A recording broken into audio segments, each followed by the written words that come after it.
didn't lose to a boss, he didn't get outplayed. His character was deleted. One of the strongest solo players in the entire game, gone overnight. No gear, no level, no legacy left. So instead of rebuilding the same warrior, he starts over as something nobody takes seriously. A blacksmith. He's not here to climb ranks again. He's here to find the one who destroyed him. This isn't a comeback, it's revenge crafting. Arpedia Online is known as the best virtual reality game. The game uses a specially designed capsule to deceive the five senses and make the experience indistinguishable from reality. Patented scanning technology allows for the creation of an avatar that perfectly matches the user. All of this is combined with cutting-edge AI that makes NPCs and monsters behave as if they have real feelings. The game offers a fun and relaxing experience without unnecessary stress. Arpedia has been recognized as the best Korean game in the gaming community. Due to its popularity, people began to follow the actions of top players. But one in particular is especially active. This is the rank 50 warrior, Bartz. The reason he was followed more than the top players is because forming parties in Arpedia Online is common sense, and he was a hardcore solo player who defeated a dragon. Many rumors circulated around him. Some believed he was connected to the developers,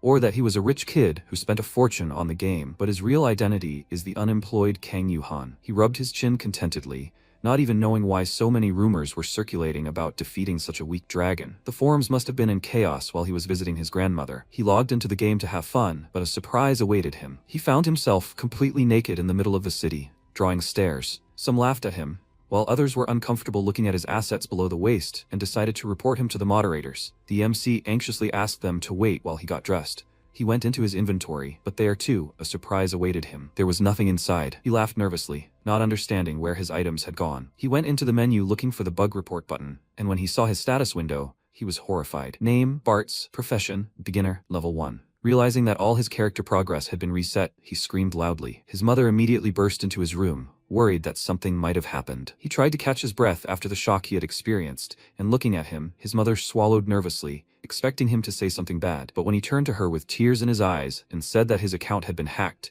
she stared at him in shock and asked in confusion, "He's talking about the game account?" He nodded several times, and then his mother became furious like a wild animal and screamed, "Why is he making a fuss over such a stupid thing? What did he say when he dropped out of college? He said he would figure out his life on his own. And now he sits at home all day and only sleeps during breaks from civil service school. Where did he figure out his life?" After shouting that she was about to have a seizure, she left, slamming the door loudly. Yuhan shuddered in fear, then sat down next to his game capsule and cried even harder. He'd spent so much time and effort on this character. That's how the best solo player, lone wolf, lone warrior, and dragon slayer disappeared. Gathering his strength, he called the gaming company, DreamMax Corporation, and said he thought he'd been hacked. He sent a message and received a reply that the account was fine, but that was impossible. The customer support operator asked if his name was Yuhan, right? He confirmed it and asked him to wait until verification was complete. Listening to the clicking of keys, MC swallowed nervously, and then the operator said his character was created 4 days ago, and he didn't see anything suspicious on the account. He said his Bartz was created back in open beta, his level had reset, and his items were gone. The operator checked and said he could see the character he was talking about. He'd been deleted 5 days ago. He said excitedly that he had been at his grandmother's all last week and hadn't even logged into his account. How could he delete the character? It had definitely been hacked. The operator said their security system was world-class. He regretfully had to report that the problem could have arisen due to poor personal data management. He asked irritably, "Does he mean to say it's his fault?" The operator said their company recommends changing the password every week to avoid such situations. The system said he didn't do this. If he carefully read the user agreement, he would understand that the company is not responsible for problems caused by personal information leaks. Yuhan seethed with rage at every word he said. In the end, he couldn't take it anymore and, shouting that he understood everything, ended the call. His voice trembled. He burst into tears again and quietly said that if he hadn't deleted the character, but it disappeared, then it was the hacker's fault. He didn't know who did it, but he wouldn't forgive them. Time passed. His younger brother, Yu-Hyun, came into his room because his mom asked him to pass something. But when he saw him drinking while looking at his character's photo, he was confused. The MC handed him a shot glass and offered him a drink, and he thought, is he completely crazy? He's underage. He crossed his arms and asked, is he completely crazy while studying for the civil service exam? They knew he'd fail. Yuhan said that it was natural that he failed. Today is the day he lost his soulmate. Is it possible to think about anything else at a time like this? His brother looked away and thought it was so pathetic, as if playing all day wasn't enough. What a loser he is. But none of that matters. He said that his mom asked him to get a ladle from downstairs. He asked in confusion, doesn't he see how busy he is? Why doesn't he go himself? He told him that he had to go to extra classes, once again reminding him that his brother was a schoolboy and he was unemployed. MC had no choice but to run his mother's errand. While he was going down to the store, he scolded his little brother because he didn't respect him at all and constantly looked down on him. He entered the store and told his father, who was sitting at the checkout, that his mother asked him to bring a ladle. He asked why she needed it, and he said that he didn't know. It seemed the old one broke while she was cooking rice. He went to the shelf with kitchen utensils, and his father asked what she did with that ladle that she broke it. He answered that he didn't know. All objects have a margin of safety, but he doubted she cared. Then an idea occurred to him. He laughed evilly, which made his father feel creepy, and exclaimed that he understood everything. After that, he quickly ran out of the store without even closing the door behind him and went upstairs. The game has an item durability system. Each item uses it up when used. When durability reaches 0, an item breaks. Therefore, players will look for blacksmiths who can repair them beforehand, and this depends entirely on the level. The more expensive and better the equipment, the better the blacksmith you can trust it to. What would happen if a great blacksmith appeared who repaired things for next to nothing? Everyone would immediately take all their items to him. Yuhan lay down in the capsule with this thought. Bartz was equipped with top-notch equipment. Hackers couldn't just throw it away. If he sold everything before deleting the character, he would be able to find him by the traces of these sales. He would definitely crush him when he found him. When he logged into the game, he found himself in front of a huge gate where his personal assistant greeted him. He asked what he wanted to do, and he told him that he would create a new character. His personal assistant asked him to choose a birthday for his character, and he told him to pick a random number. His assistant said that in that case, his character's birthday would be April 4th. Would the name also be random? He told him that he would name it himself, after which he wondered what name he should choose. He wanted something short but strong, just like Bart's. An idea came to him. He snapped his fingers and said the name Zig. After that, his personal assistant started loading and the gates opened. He logged into the game under a new name, which would definitely become the name of the best blacksmith in Arpedia. But the start of his journey was not easy. When he came to the NPC blacksmith, he told him that he had no chance. It was a job that requires endless patience and endurance, and is not something that any idiot can challenge. If he understood everything, then let him leave his forge. It was the most formidable NPC in the game, Smith Pabuchi. He waved his hammer,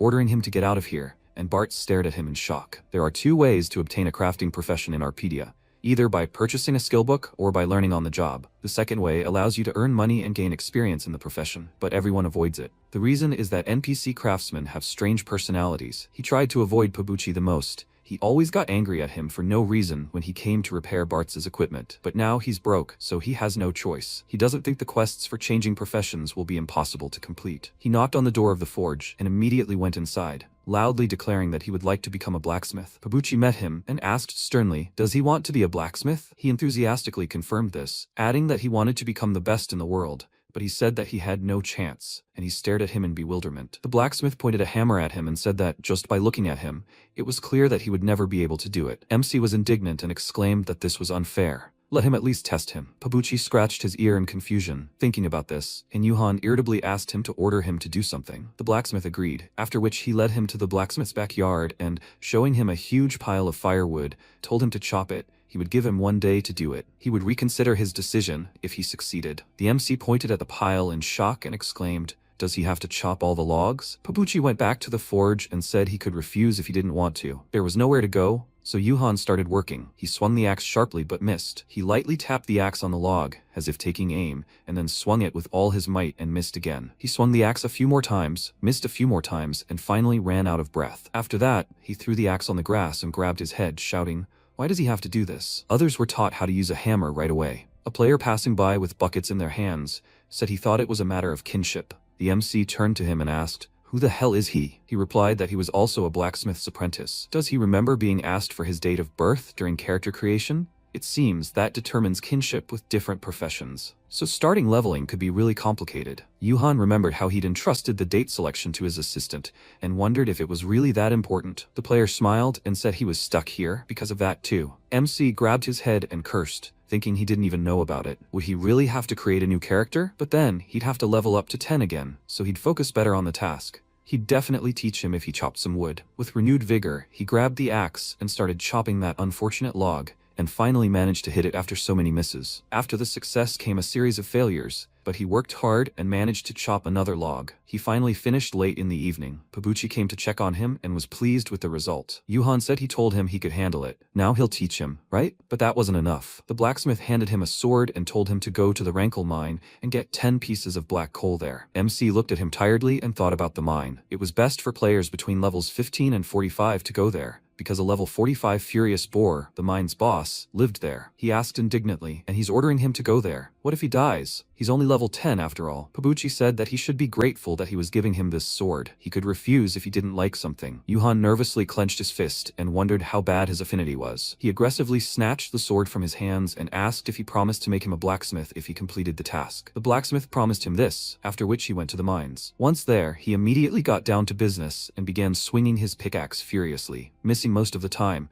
as he was releasing his anger. At one point, he stopped and told himself to calm down. This wasn't a game where brute force would work. He needed to remember the motion he'd used while chopping wood. He needed to gently grasp the handle and apply momentum, as if swinging a sword. When he did, there was a rumble, and the system informed him that he'd successfully mined black coal. He rubbed his nose contentedly and laughed, saying that 2 years of experience hadn't been wasted. Recharged with motivation, he got back to work and continued imagining swinging his sword. Now every strike was successful. Soon, he completed the task and went to collect his reward. He walked across the field, where the other players were fighting monsters, completely oblivious to them, and thought that the quest to change professions was finally complete. Soon he'd get to that hacker, and then something unexpected happened. A monster appeared right in front of him, and not just any monster, but the Rankle Mine field boss, a furious boar. The boar let out a menacing howl, clearly targeting him, and when he realized this, he ran away with a loud scream, frightening the other players. He thought the furious boar was a boss that appeared in a random location once a day. But why did it appear in front of him? He was counting on leveling up his crafting profession. His health wouldn't be enough to survive even one hit. Turning around, he saw the boar's wide-open mouth, and to dodge its attack, he jumped, and the monster ran right under him. MC wondered if it was targeting only him. That means he can't escape.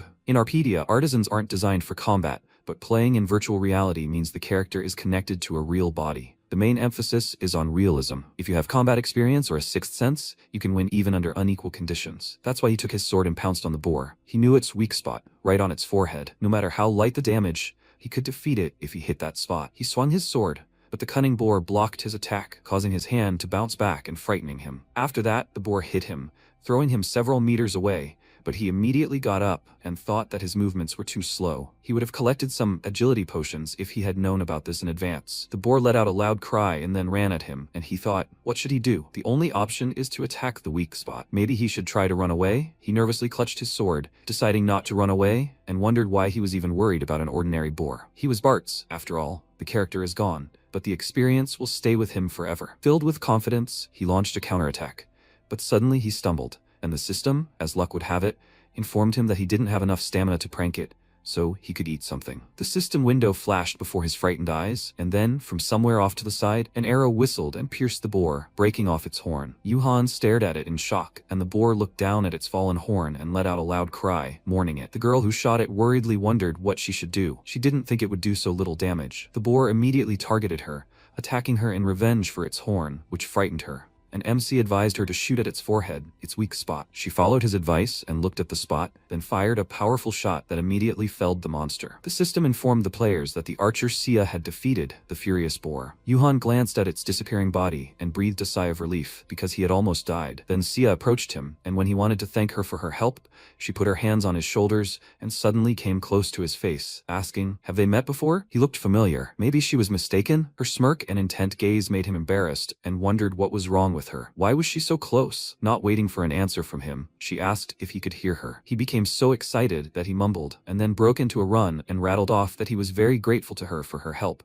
But he had never seen her before and had to return to the quest, so he didn't have time to talk. He was very grateful to her for saving him and wished her luck. She looked after him doubtfully and thought that they had definitely met somewhere. He finally reached the forge. He gave the blacksmith a bag of the mined material and thought that he hadn't seen this mineral before and was interested. Pabuchi took the bag and said that, to be honest, he didn't even expect him to handle it, but he managed to surprise him. He asked irritably if he knew it was too difficult. Then why send him there? Pabuchi thoughtfully touched his chin and admitted that he was wrong about him. With such endurance, it was possible to work, so he was hiring him. MC was very happy, and his personal assistant appeared before him, asking if he wanted to become a blacksmith. He confirmed this. After all, he had gone through so much for this. After that, the system congratulated him on becoming a blacksmith, and his eyes lit up with delight. And so began the life of the blacksmith Zig, who would one day become a legend. Pabuchi asked discontentedly, what was he thinking about? They should get to work already. Yuhan followed him, mentally telling the hacker to just wait for him. Now he could finally touch the tools and make his first weapon. He struck the steel with a hammer, giving it the desired shape, then picked up the resulting blade with pliers and examined it closely, exclaiming that it was simply perfect. Maybe he had talent, but Pabuchi quickly dashed his expectations, calling his work trash and saying that it couldn't even cut a sheet of paper. He would forgive him for the first time, but he should never bring such junk again. He wouldn't pay for it. MC asked him not to jump to conclusions, since this was his first job, but the blacksmith didn't let him finish and ordered him to stop chatting and quickly make 30 short swords. If he brought him even one ugly sword, he would fire him. After that, he left, slamming the door loudly, and Yuhan, barely holding back tears,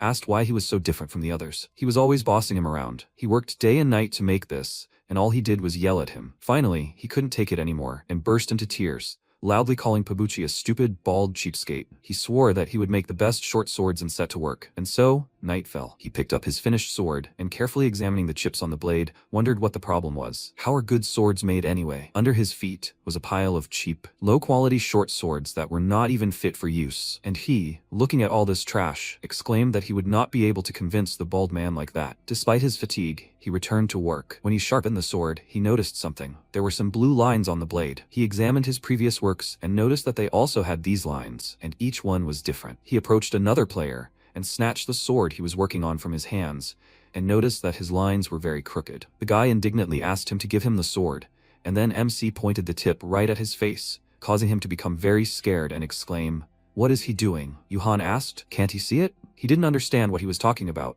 and he said he meant those blue lines on the blade. The guy jumped back in fear and exclaimed that he couldn't see anything, and that he should finally stop waving the sword in front of him. MC looked at those lines again and thought for a moment, and then simply threw the sword away. He didn't understand anything, and decided to spend his time on quests. The system informed him of a new task, blacksmith training. A blacksmith must know how to repair things. He must repair 5 broken axes and give them to Pabuchi. He got to work, and after a while stopped and scratched his head in confusion. This time, there were red lines on the weapon. He decided to work it a little with a hammer. Maybe they would disappear when he repaired the item. He struck the axe with a hammer several times and it shattered into pieces, after which the system informed him of the repair failure. Yuhan burst into tears, realizing that he clearly had no talent for this. And then he saw that the damage coincided with the direction of the lines. He finally understood everything. This is how to work with weapons. A new day dawned. Pabuchi burst into the forge and immediately began to scold Yuhan, who said that he would do everything quickly, but he himself had been fiddling with it for several days. He ignored him and approached him, displeasedly asking how much more time he needed for 10 short swords, and he hoped that he hadn't forgotten about the repair training. Seeing the swords on his table, he was very surprised. They were all perfect. While he was looking at them in amazement, MC asked, "How could he? They are perfect, aren't they?" He discovered a shocking truth after several days of creating and repairing items. First, the blue lines. Those are the marks from the hammer striking the metal. The shape depends on the force and distance between the strikes, and the quality depends on the gaps between the lines. Second, the red lines. These are cracks in the metal structure that appear as a result of breakage or poor repair. In theory, if you use this understanding correctly, you can perfectly repair an item. Roughly speaking, it's a cheat that helps process equipment. He didn't sleep for several nights, but it was worth it. He gained an amazing ability. Suddenly, Pabuchi slammed his palm on the table with all his might, causing him to flinch. He gave him a thumbs up with a smile, saying he'd done a great job and had nothing more to teach him. Yuhan stared at him in confusion and asked, "Is that true?" He confirmed it. His skills are already at a sufficient level. To be honest, he was very surprised. Usually such untalented guys give up quickly. MC had an idea and asked if there were people who completed these tasks without any talent. The blacksmith shook his head and told him they ran out of patience. He asked, did he see lines or something? The blacksmith didn't understand what he was talking about either, and then Yuhan thought about it. There's a high chance this ability is related to a hidden achievement, and the condition for obtaining it could be promotion to blacksmith through training from an NPC without having any affinity with blacksmithing. He doesn't recall seeing anything like this online. Perhaps he's the only one who's gone through these difficulties, which means he's the only one with this ability. This thought made him smirk smugly and remarked that everything was getting much more interesting. Once, when he was still playing as Bart, someone asked him why he so stubbornly wanted to be alone. And really, why? In his school days, he was bullied, mocked, had death wishes, and ridiculed. He decided to be alone because people can't be trusted. When these memories flashed through his mind, he immediately opened his eyes and his heart skipped a beat. Realizing it was just a dream, he let out a sigh of relief. Now he was working at the family store. He rubbed his neck and thought, did he fall asleep because he didn't get enough sleep? Why did his dad even tell him to watch the store if there were no customers? His phone rang. He received a call from an unfamiliar number, and he decided to answer it. It was Yang Hoshik, the customer service manager of DreamMax Corporation, calling him. He immediately said goodbye to him irritably, and he excitedly asked him to wait. He contacted them about the account hacking a couple of days ago, right? He confirmed it, and happily asked if they had decided to restore his character after all. Hoshik told him that they couldn't do that because that would violate company policy. and when the manager said that they could offer him a small compensation instead, he asked discontentedly, did they really want to buy off the lost character? He didn't need compensation. Let them call him when they decide to restore Bart's. Hoshik said that they wanted to offer him the latest model of the virtual reality capsule for $8,000. Is he really not interested in this? MC was taken aback. All his thoughts were occupied by money, and he excitedly asked him to tell him more about it. After that, Hoshik called the director of DreamMax Corporation, Sun Sok-jin. He asked if he liked the compensation. The manager answered that at first he wanted to refuse, but then agreed when he heard about the capsule. He thinks he will be very grateful to him. Sok-jin smiled slightly, and the manager asked if it was worth it for him to go so far. He even bought the capsule with his own money. He told him that his character was hacked and deleted,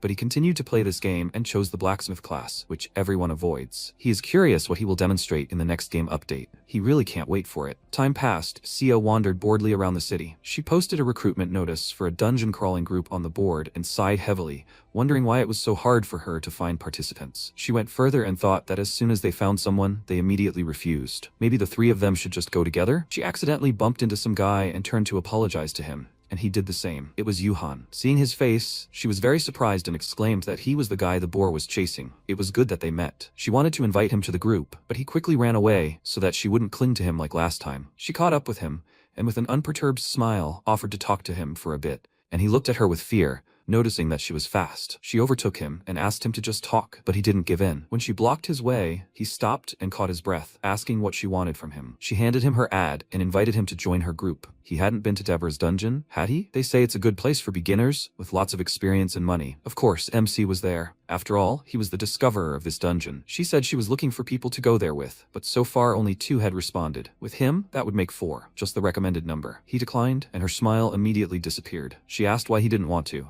They kept bumping into each other, so she thought it was fate. He shook his head furiously from side to side, refusing, and she, making a disappointed face, asked why he didn't like the idea. It's easy money, good leveling. He looked away and told her he just didn't like it. He was a loner. Since he didn't have much to do, he decided to start earning money, and a huge line had already formed to see him. The repair success rate was 99%, and it only cost 30 gold, which was why everyone was coming to him. Yuhan tiredly wiped the sweat from his brow and thought that he hadn't expected such a crowd to gather. Maybe he should ask for more money? He immediately slapped himself in the face, forcing himself to forget about it. He didn't care about the money. He needed revenge on the hacker. He called the next person in line, and the man handed him a ranger's bow. It was the only piece of D-rank equipment Bart's had. He had found the hacker's trail so quickly, but it wasn't that simple. There was no mark on the bow. The player casually tossed him 30 gold, and he irritably mentally called him an idiot. This guy's friend asked if he was really going to give her the bow. He smirked and confirmed it, saying that he needed to invest some money in the girl if he wanted to get her. MC winced and mentally said that he wasn't playing a dating sim here,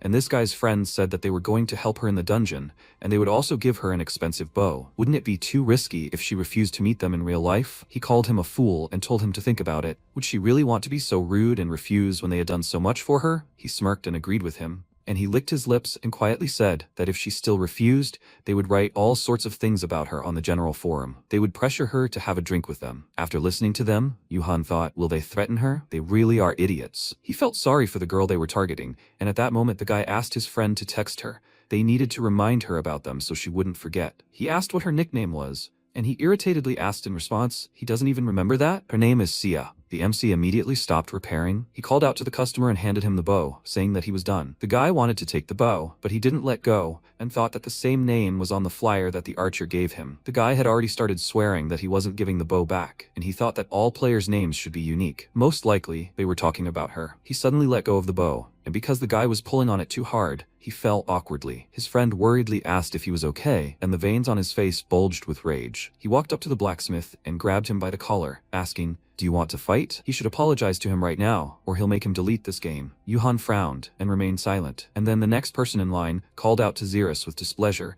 and told him to step aside, since his bow was repaired. Stop holding up the others. His impressive size impressed those around him, but that wasn't the only thing that made them tremble. He was Storm Guilford, the leader of one of the strongest mercenary groups, the Red Tigers. He was also a renowned ranker, ranked 45th on the server, and now he was waiting in line to see the blacksmith. Guilford glanced at his broken weapon and thought that this sword brought back many pleasant memories. He had visited several blacksmiths before, but no one dared to take on a weapon with only 10% durability, and if they didn't help him there, he'd have to look for Girion. He noticed the guys in front of him attacking the blacksmith and wondered why they were making the others wait if they had already fixed everything. So, he walked up to them and told them to step aside since the repairs were finished, and Xerus stared at him in surprise, wondering where a rancor came from. His friend nervously told him that they were just about to leave, and Xerus politely apologized to him. After that, they quickly ran away, not wanting to deal with him, and Guilford approached the blacksmith, noting that they seemed quite polite. He showed him his weapon and said that it was his favorite sword when he was still a beginner. Can he fix it? He took the sword without much enthusiasm and placed it on the anvil, saying that anything is possible. Guilford thought that although he was only able to repair low-level equipment, the result was amazing. Does he have a hidden skill? MC raised the hammer over the blade and frowned slightly, thinking he needed to concentrate. Why should he worry if it didn't concern him? He remembered Sia and the conversation between those two idiots. No matter how hard he tried not to think about it, his thoughts always returned to it. Guilford was already rejoicing, thinking that when the repairs were finished, he would run to the guild, but suddenly that very sound was heard. The sound of a breaking blade. The system reported that the repair had failed, and the longsword was unusable. It was as if lightning had struck Guilford. He immediately grabbed his sword, or rather, what was left of it, and tearfully exclaimed that it was broken. He wanted to ask the blacksmith how this could have happened, but seeing him log out of the game, he seemed to go berserk. He himself broke the remains of his sword and shouted in rage. Where did he go? After a while, Sia and those guys came to the dungeon. She glanced at the sign at the entrance, discovered by Bartz. She asked, "So this is the dungeon of Deborah?" Alden said it was the lair of the terrible witch Deborah, who had plunged the kingdom of Barcus into chaos 300 years ago. His friend approached the girl and told her not to be too scared.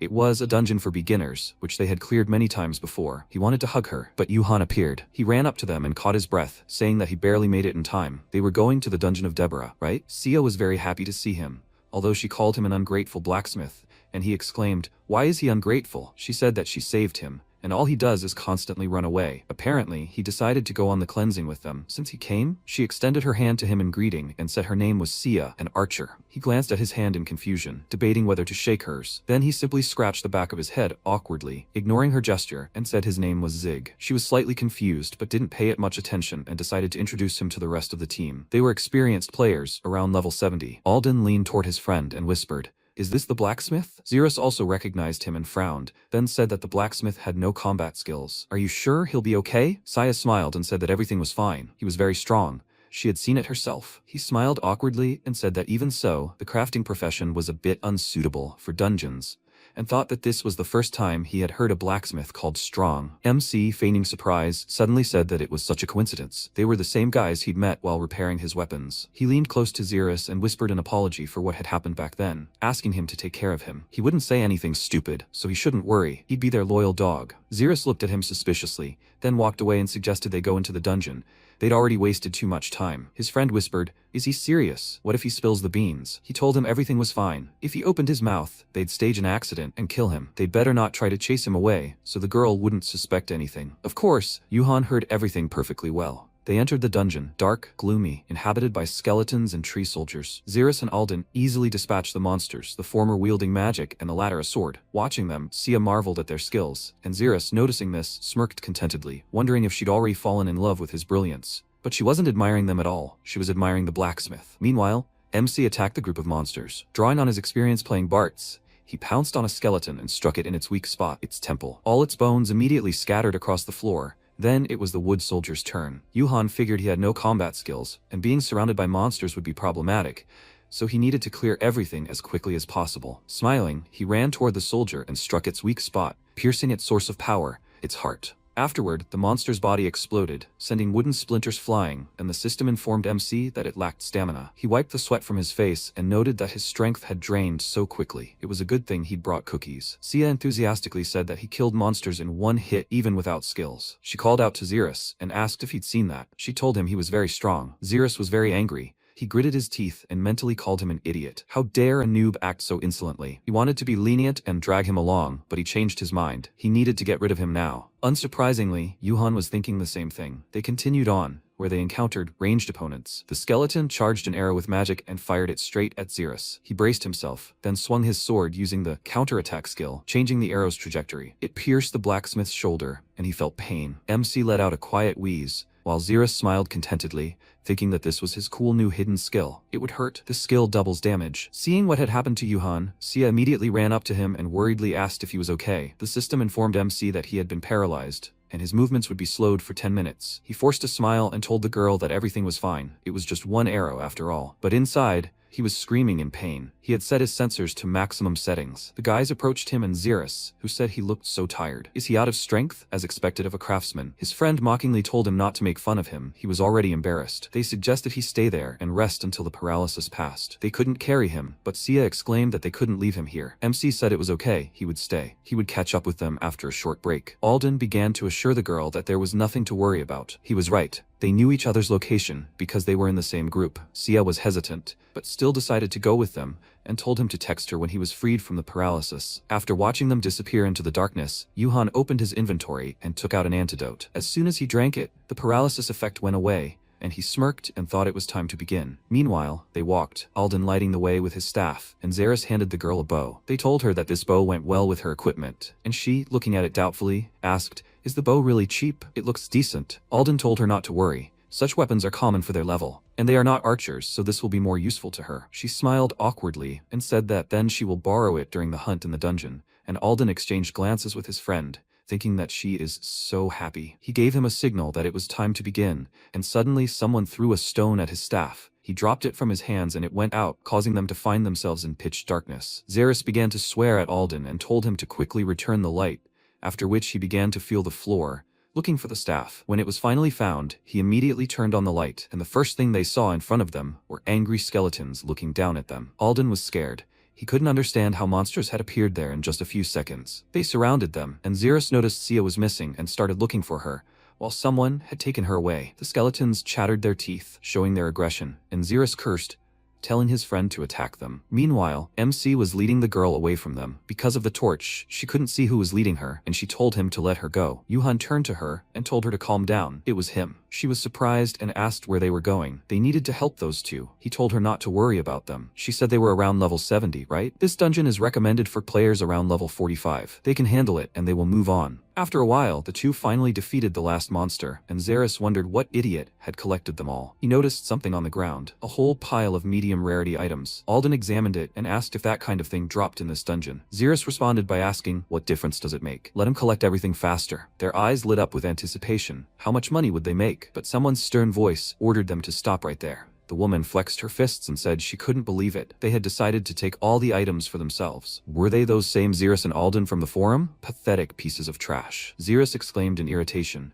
Why the hell was this low-level scum talking to him like that? But when he saw who was standing in front of him, he took his words back. It was Wang Cholsu, a level 100 player, and behind her was a whole crowd of angry players. MC knew that Xerus and Alden were known on the forum for bullying girls in the game. They convinced some to date them in real life. No one knew what happened at these meetings, but the girls never logged in again afterward, so it was unlikely anything good. The problem was that others couldn't do anything, because it was impossible to contact their victims in the game. So he decided he had to throw this trash out of here forever. Shortly before all this happened, he provoked the monsters, found another group of players, and deprived them of light, causing them to quickly lose to the monsters. The plan was simple, especially for him, who knew every nuance of the Deborah dungeon. When all that remained of the players were their items and their souls, he began collecting their belongings. They realized he had unleashed the monsters on them and vowed to return here as their main character and take revenge on him. Attacking in the dungeon was a popular tactic of the past, hated by everyone. If he makes it look like Xerus and Alden attacked that group, they will come for revenge and force them to leave the game forever. Meanwhile, a group of angry players loomed over the bullies and told them to prepare for the consequences. Xerus excitedly asked them to wait, since they hadn't done anything, and his friend said that they were victims too. One of the players angrily told him to shut up, wearing the ring he bought yesterday. After that, they quickly dealt with them, and Sia noticed that the two had logged out. Were they really dead? Yuhan told her something was wrong. They had messaged him privately and said they had urgent business. She was surprised that they hadn't told her anything about it, and he said that she could ask them the next time they were online, but those characters would never appear in the game again. Sia suggested that they go back, and he sighed heavily, noting that going further would be too difficult for them. He was level 38 and she was 42. He thought that since his goal was achieved, it was time to return to blacksmithing. And at that moment, Sia looked regretfully at the door to the boss room and said that she wanted to clear the dungeon because she would no longer be able to play. Apparently, nothing could be done about it. Hearing this, he changed his mind, and when she was about to leave the dungeon, he asked her to wait and asked, since they were here, why don't they try to defeat the boss? She looked at him perplexedly, and he said that he understood how difficult her situation was. He remembered how he had been oppressed by his mother throughout his childhood. She would smash his game consoles in fits of rage and forbid him from playing on the computer. He couldn't hold back his tears from these memories, and thought that now he had to give this girl memories she wouldn't forget. Sia said she didn't know what he was trying to say, but he was offering her to hunt the boss together. He wiped away the tears and told her to just trust him. And when he opened his eyes, he was very surprised. She had already managed to open the doors to the boss's room. She told him to hurry in, and he, seeing the doors starting to close, immediately rushed to her, asking her to wait for him. He barely managed to run into the room. The doors almost pinched him. Sia asked if 2 were enough to defeat the boss. He answered her that he was at the level of a stone golem, so anything was possible. They wouldn't have any problems with him. He knew this dungeon inside out. Bartz had cleared this dungeon hundreds of times. He couldn't make a mistake even if he wanted to. He would help her, raise her level, and deal with 2 cases at once. Something small ran behind him, and Sia looked around, noting that it was quite quiet. Why was nothing happening? MC said that the boss would appear soon, and suggested that she wait for now, after which he sat down on the floor and thought that a stone golem is usually in the form of a boulder. A squeaking sound began to come from under it, which became louder with each passing second. He turned around and saw a hamster under his butt, on which he sat and crushed it. He immediately stood up and Sia asked, "Is this also a monster? It's so cute." Yuhan knew who it was. It was a hamster sitting on the golem, which meant it was somewhere nearby. He poked the hamster in the cheek a few times, telling it to call its friend, and a second later, there was a crash. He stood up and the girl exclaimed that he was getting closer, and then the stone under their feet began to rise, and MC thought, did the golem appear right under them? They quickly jumped down and raised their heads, watching the stones transform into a golem. When all the pieces connected, it stood firmly on the floor and roared loudly at the 2 players. It was a giant level 60 stone golem, a massive automaton created by Deborah, a guardian guarding the dungeon. Sia was startled by its scream and asked with a nervous smile, "Are they sure they can handle it?" Yuhan confidently answered that they would definitely defeat it if they followed the strategy. After that, he rushed to attack. Sia immediately aimed, saying that she would cover him, and fired. The arrow pierced the gap between the stones in his shoulder, but it did not harm him in any way, it only angered him. He immediately pounced on the girl and threw her aside, and MC meanwhile took out his sword and ran behind the golem. He called out loudly, attracting its attention, and then hit it in the leg and dealt 15 points of damage, but not to it, but to himself. Because of this, he was upset to tears, because it was his attack, but for some reason, he received damage. The golem aimed at him. As soon as he was about to hit it, he jumped to the side, dodging the blow, and thought that his jump was so low. His stats are much worse than he thought. To defeat the golem, he must climb on its head. But how can he do that? And then that same arrow caught his eye, and an idea occurred to him. Having recovered from the golem's blow, Sia returned to the line, but Yuhan told her to stay back and shoot at the golem's joints from afar. She understood everything and immediately began shooting, 1 arrow piercing his leg and the second one in the shoulder, almost hitting the hamster, and all the others also hit their targets. MC saw a way to climb onto the golem's shoulder, then drank the potion and raised his sword. He rushed towards the golem at full speed, jumped onto its arm, and, using the arrows as steps, climbed onto its shoulder and jumped high. Then he turned in the air and aimed for its weak point, the core. The dastardly developers shoved it right into the top of its head. He thrust the sword with all his might into the golem's head and joyfully exclaimed that he had hit, and light began to emerge from the cracks that appeared. He was already thinking about receiving the reward, but then his body suddenly leaned back along with the golem's head. The monster roared, clutching its head, and Yuhan was falling, which surprised him. Sia deftly caught him and asked if he was okay, and he dumbfoundedly replied that everything was fine thanks to her. After that, he climbed out of her arms, and she said that she would distract him, and he should hide and heal a little. He looked up at her in bewilderment and said that they had won. What was she talking about? When he looked at the golem, his eyes widened in surprise.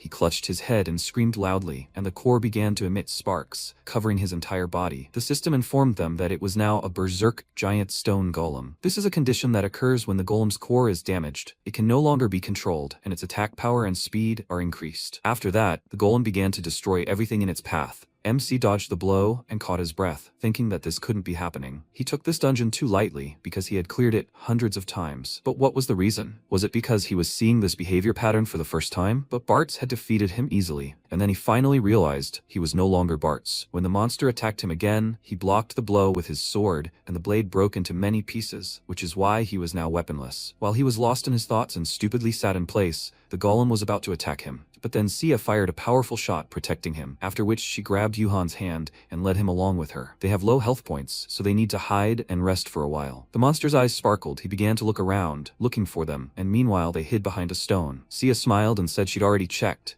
The exit wasn't opening. It looked like they needed to deal with the boss first. She tried hitting the core, but it didn't work. But MC wasn't listening to her at all now. He was in despair. He told her they couldn't defeat him. He'd never seen anything like this before. It was some kind of hidden pattern that opened under very specific conditions. They could overwhelm him with damage or figure out an attack strategy, but his level was too low. It would be better for them to find a way to die with the least pain. She noted that this was too much, and he sighed heavily, saying they had no options. Their level wasn't high enough to figure out the new attack pattern. But Sia didn't think so. She stood up and said with a confident smile that that couldn't be true. If they didn't know, they would find out. Since defeat was inevitable, wouldn't it be better to try to fight to the end? He reminded her that they had low levels, and she said that she was 42 and he was 38, which made a total of 80. She came out of hiding, and he exclaimed that there was no point, and then she said that if they worked together, they would find a way out. She ran to the boss, saying that she would wait for him, and Yuhan plunged into memories to the period when he dropped out of school. He locked himself in his room and hid under the blanket.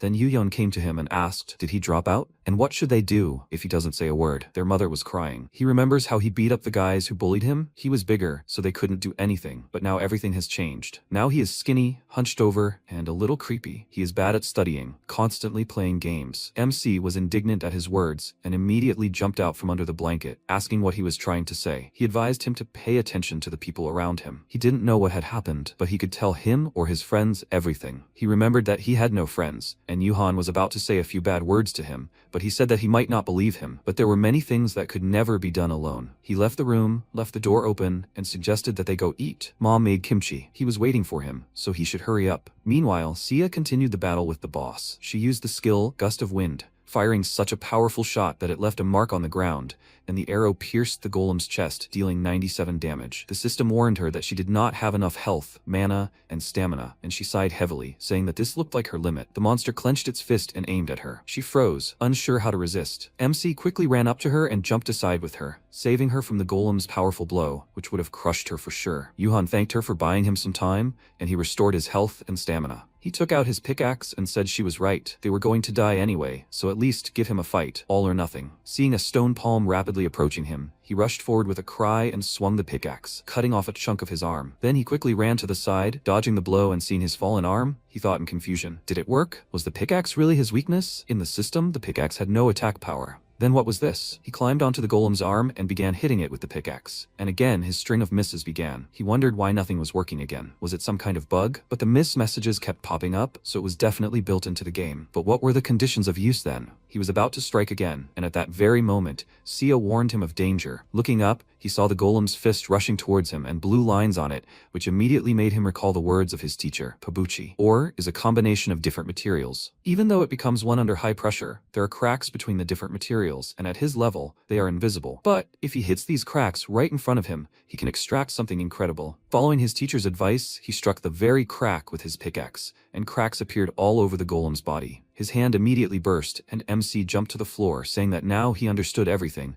He had found its weak spot. The golem growled menacingly, but for Yuhan, this no longer posed any threat. He struck the golem's leg with a pickaxe, causing rocks to fly in all directions. Then he struck again, and the hamster sitting on the monster's shoulder immediately went to heaven. The golem screamed loudly, this time in pain, and the system informed Yuhan that he had successfully mined 10 marble units, increasing his mining skill by 30. Observing the interactions, Sia said that he probably destroyed the boss with crafting skills. That's how MC deprived the golem of all its limbs. He caught his breath, then approached it and grinned. Then he dealt the final blow, and the system reported that Zig and Sia had defeated the rampaging giant golem. After this, Yuhan picked up a piece of stone and, looking at the lines, thought that it turned out that the ability to see this was also suitable for mining ore. Strangely, when he tried to concentrate and see them earlier, nothing worked. But in the end, he was able to defeat the golem. Sia pounced on him and exclaimed that it was amazing. How did he defeat the boss with production skills? How is that even possible? She was so curious. He smiled contentedly and told her it was a secret. He couldn't just tell her that. After that, the system teleported them to another location, some kind of lab. Shia looked around and asked,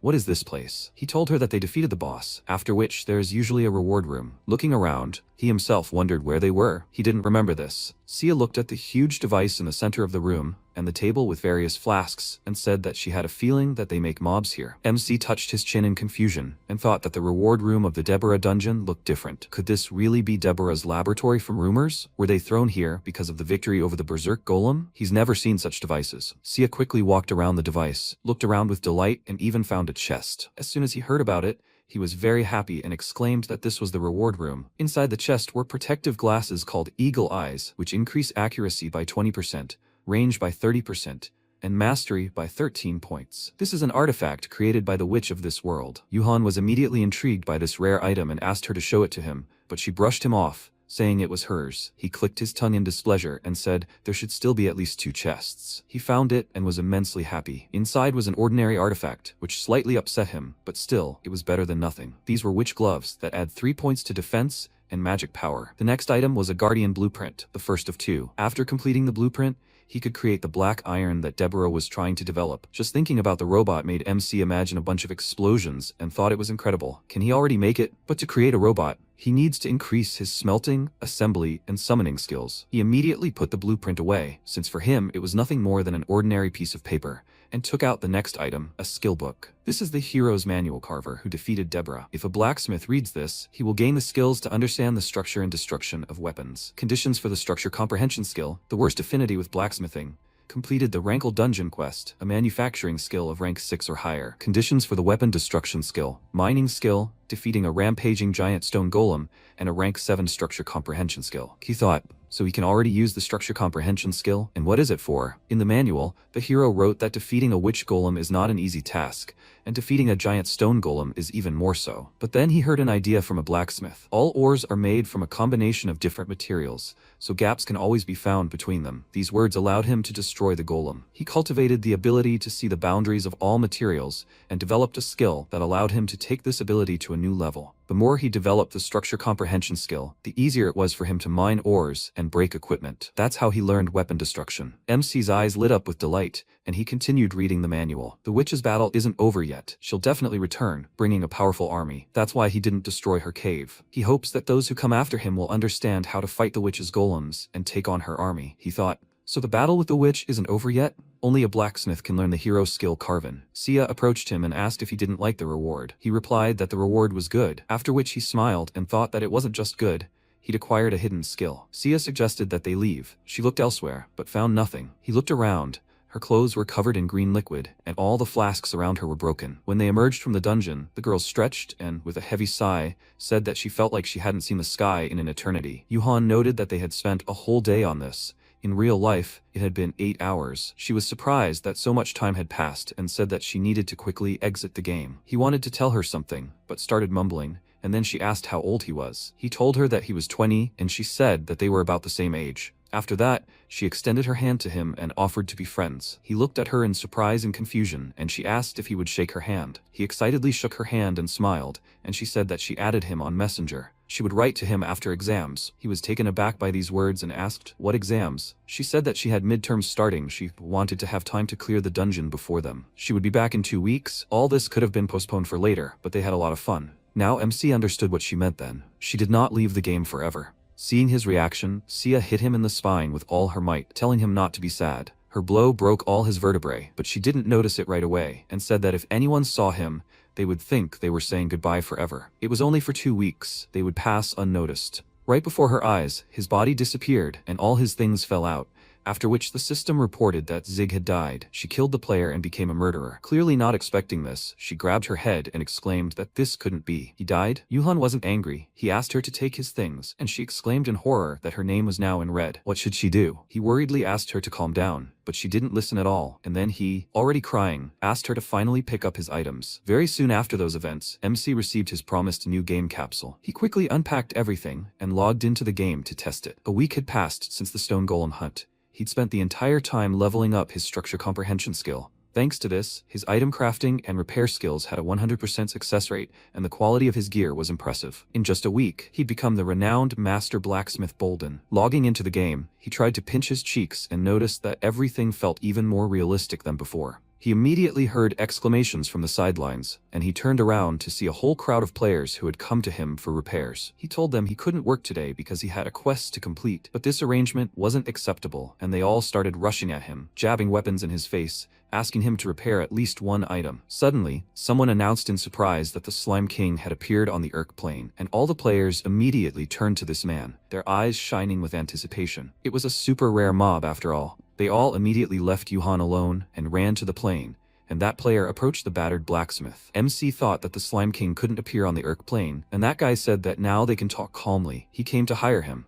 Sometime later, Yuhan sat at his desk at the Civil Servants Academy, reading a book while the others listened to a lecture. Suddenly, Yuhan sensed something, and his classmate couldn't understand. What's wrong with this guy? He writes so fast. How extraordinary. A month had passed since the Bart's hack. He had already gained some notoriety, but still hadn't found a trace of the culprit. Most of the equipment was high quality, so he needed to level up his character, and he began searching for a way to do it quickly. He drew the necessary diagram on paper and continued to ponder. For this, he chose the No-Sark trade route quest. If it's successful and the trade route stabilizes, major changes will come to Arpedia, leading to a game update. He couldn't miss such fun. Yuhan grinned, covering his face with his hands. A quest from King Barkas was recently announced, in which he would travel with a delegation along a new trade route to the land of the dwarves, No-Sark. The quest was under the king's control, so many expected the experience rewards to be high. No-Sark is a land of both blacksmiths and dwarves, and he couldn't pass up such an opportunity. But his level and reputation were too low. If he applied in this situation, he was guaranteed to fail the test. So what should he do? The observer from the side didn't understand what was happening. He started grabbing his hair. He's definitely a freak. After a while, Dylan placed his hand on his chest and decided to introduce himself first. He said his name and said he was the head of the Bolden branch of the Gold Rush Trade Association. He had come to invite the man who had become known as the Bolden Repair King to the guild. He was confident he could offer decent terms, so he invited him to join. Yuhan wondered if he should at least try applying. At that point, Dylan apologized and asked again, was he even listening? Yuhan replied, what? No, he wasn't listening. Dylan grew angry and asked him, would he just listen to me this time? Yuhan replied, oh my god, he's not interested in the guild,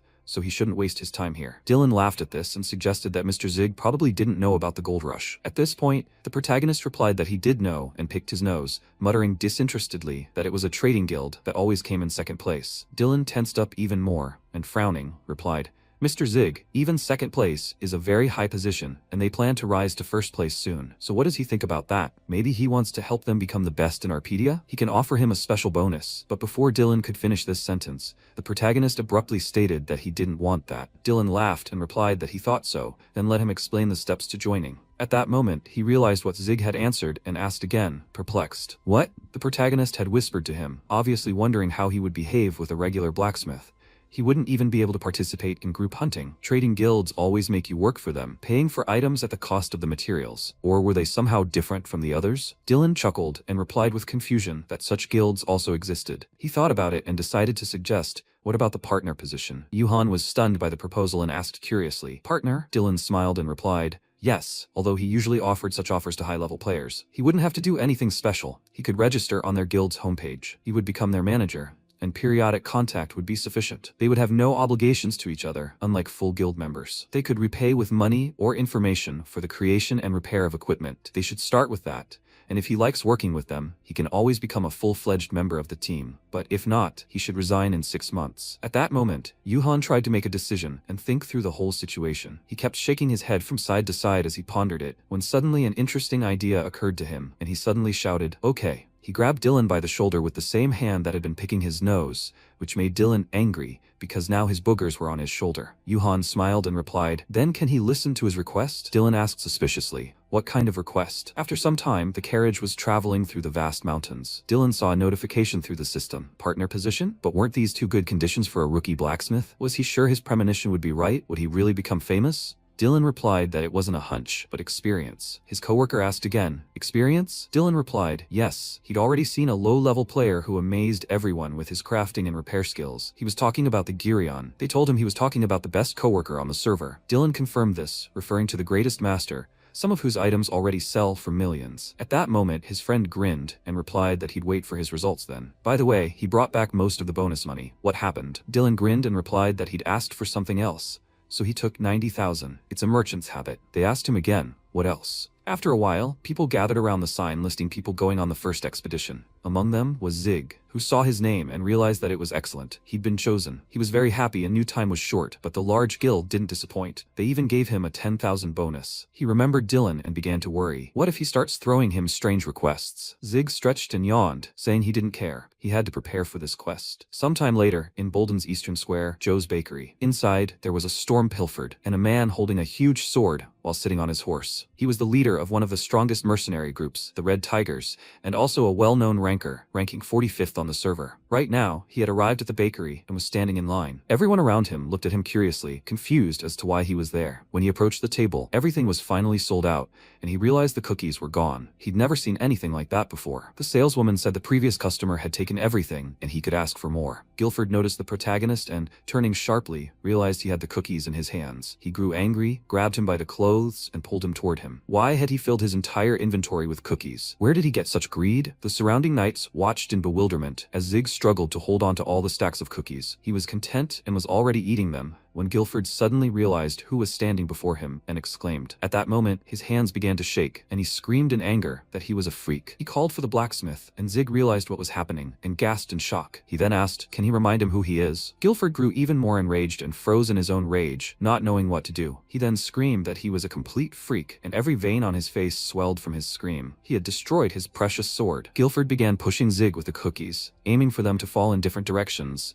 but he couldn't reach his goal. Suddenly, a bright beam of light erupted between them, and Guilford vanished. He'd left the game, the system reported, and Yuhan looked ahead questioningly. The other knights also didn't understand what had happened, and gaped in shock. Where was their commander? After a while, Guilford found himself next to his wife, who was screaming that he was only talking and not doing anything. He'd told her to put the dishes on him, but she'd already gone grocery shopping, and he was still playing. He replied that she was right, but he couldn't pull the cord. His wife exclaimed in anger. What did he just say? He replied, darling, let her wait. The elbow shouldn't bend like that. Their argument continued, and Guilford shouted, no, that doesn't mean she should twist his legs, dear. The screams continued in their house until their daughter suddenly heard them, clutching her head and asking them to be quieter as she had classes. She had to distract herself, but she knew there was only a week left, just one more week. After some time, the system reported that a longboat was at the castle gates, the gathering point for a group of expeditionaries. A crowd of people appeared near the row, chatting with each other and appearing agitated. One of them asked another to look away, and he asked again, what's going on? He announced that the Red Tigers were also participating. Everyone around noticed, and Guilford arrived on his horse, surrounded by his knights. People started shouting, is that Guilford? So the rumors were true. In that case, the quest would be simple. At that moment, Guilford turned to his men and asked them to look for him very carefully. They exclaimed, yes, Commander. He was angry because Zig had bought a lot of provisions, and he was probably also participating in this quest. Meanwhile, Zig was indeed near the gate and passed a girl who was offering essential items for the quest at a low price. He noticed her and approached, and the girl asked him to wait a minute. Mr. Blacksmith, may I have some of your attention? Had he ever been suddenly attacked by monsters on the road? Zig thought for a moment, unsure what to say, and the girl answered for him. Of course there were. She always thought that people in industrial professions should have at least one guarantee of survival. Was she right? He replied, yes, of course. At that moment, he thought this was a ridiculous saleswoman, and he'd better cut the conversation short and go somewhere quickly. At that moment, she shouted that in that case, she recommended this item to him. It was a ring, neatly lying on a special pillow, a magic ring with a teleportation function for only 10,000 coins. The protagonist asked, only 10? That's so cheap. Maybe he should buy it? No, it was still a lot of money. He needed to carefully consider whether he would need it. At that moment, he grabbed the bag in his hands and cried out in horror when he dropped it on the table. He realized his hand had moved on its own. The girl replied, thank him for the purchase. May good luck be with him. As it turned out, he bought the ring after all, without noticing the movement of his hand, and said with a grin, okay, no big deal. He can resell it and still make a profit. Suddenly, he saw a system window that informed him that this was a teleportation ring and had a teleportation function. The user would be transported 20 meters in the selected direction, and after 4 seconds, the ring will be destroyed. Zig wondered what teleportation was. The saleswoman put all her things in a cart and said that sales had been great today. She'd thought Bolden was full of simpletons who didn't understand anything about it, so she'd made easy money. At that moment, the protagonist ran up to her and called her a scammer. He yelled at her to give him his money back. As he was so angry, he continued yelling at her, and the girl asked again, What is he talking about? A beggar? He shouted at her to look here. Was she really pretending not to know anything about this? He became even more angry and shouted, how dare she sell this? The girl pretended not to understand what he was talking about and asked again, what's the problem? It's a teleportation ring. That's right. He screamed. Does she really mean to tell you that moving 20 meters in 4 seconds is normal teleportation? She's just a fraud. The girl exclaimed, a fraud? Actually, she has a glamorous name, Lizzie. Zig called her names and shouted that it was the perfect name for such a fraud. They grabbed each other's hands and started pushing, when suddenly one of the knights approached them and asked, what's going on here? They were moving soon, so they should be ready. At that moment, Zig exclaimed, Mr. Soldier, she's a fraud. At that moment, Lizzie knocked him down and, running up to the knight, grabbed his hand, hid behind him and screamed that she would tell everything right now. She was just doing honest business. Does he understand that? And this man suddenly pounced on her. She passed him a bribe behind his back, and the knight replied that he understood everything. He drew his spear and shouted that Zig was a pathetic criminal. How dare he slander an innocent lady? Zig didn't know how to respond and asked, what the hell is he talking about? She started it. The knight shouted at him to shut up and apologize quickly. Otherwise, he'd be dragging her cart as punishment. And in that case, he'd be expelled from the expedition. Lizzie, watching, smirked at the protagonist, who was dumbfounded by these words. Lizzie looked at him mockingly. She was a merchant and level 55. After a while, the expedition set off, and Lizzie smirked at Zig, who was deeply embarrassed by the situation. Guilford was pleased and calmly moved through the forest. At that moment, an unknown man, holding a bird in his hands, hid behind a tree, wearing a cloak. He tucked the paper with his bird's letter into its paw and sent it on its way. After a while, the bird spread its wings and arrived at the treasury of the Broden Kingdom. Once inside the castle, it entered through a window to an old man, who explained that the events they had been worried about had already begun. The Barkas Kingdom had sent an expeditionary group. Half of their country's income came from intermediary trade, and this was very bad news. But they had friendly relations with the Barkas Kingdom, so they couldn't stop them openly. He understood what he meant, right? His friend chuckled and answered, of course. It was Kira, rank 89, job title assassin. Sometime later, night fell. Zig gaped in surprise and asked himself, how did it all come to this? The merchant Lizzie approached him and asked, slave number 1, what are you doing? He should pitch a tent right now. He was lounging on the ground, stretching his arms and legs, thinking about what a terrible girl she was. Lizzie said she needed to log out for a bit so he could set up the tent and cook. Did he understand? He should answer now. Slave. He rose, clutching his knees, and asked her again. Seriously, she'd definitely gone too far. Had she really decided to make him a slave? He gritted his teeth in anger and exclaimed that he couldn't live like this anymore. Zig clenched his fist and was incredibly tense, causing Lizzie to grin and call for the guards. At that moment, Zig ran to the side and said, the ground is flat here and it's a great place for a tent. It'll be here. Lizzie grinned and said that he should have behaved this way from the start. Let him prepare everything while she's gone. Understood? The protagonist realized that if it weren't for the quest, everything would be fine. At that moment, Lizzie went offline. Zig continued setting up tents, as did everyone else on the expedition. When he had everything set up properly, he lit a fire and cooked food. He began eating, wondering, he caught the swindler. Why did he get this? Suddenly, he was called, addressed as a blacksmith. This man had heard that he was the best repairman in Bolden. He tossed him a shattered sword and asked him to repair his belongings. It was Guilford's army, who had come to him with their knights. Zig paused his dinner and wondered, are they from the Red Tigers? But why so suddenly? One of the knights menacingly replied that he was called the Repair King.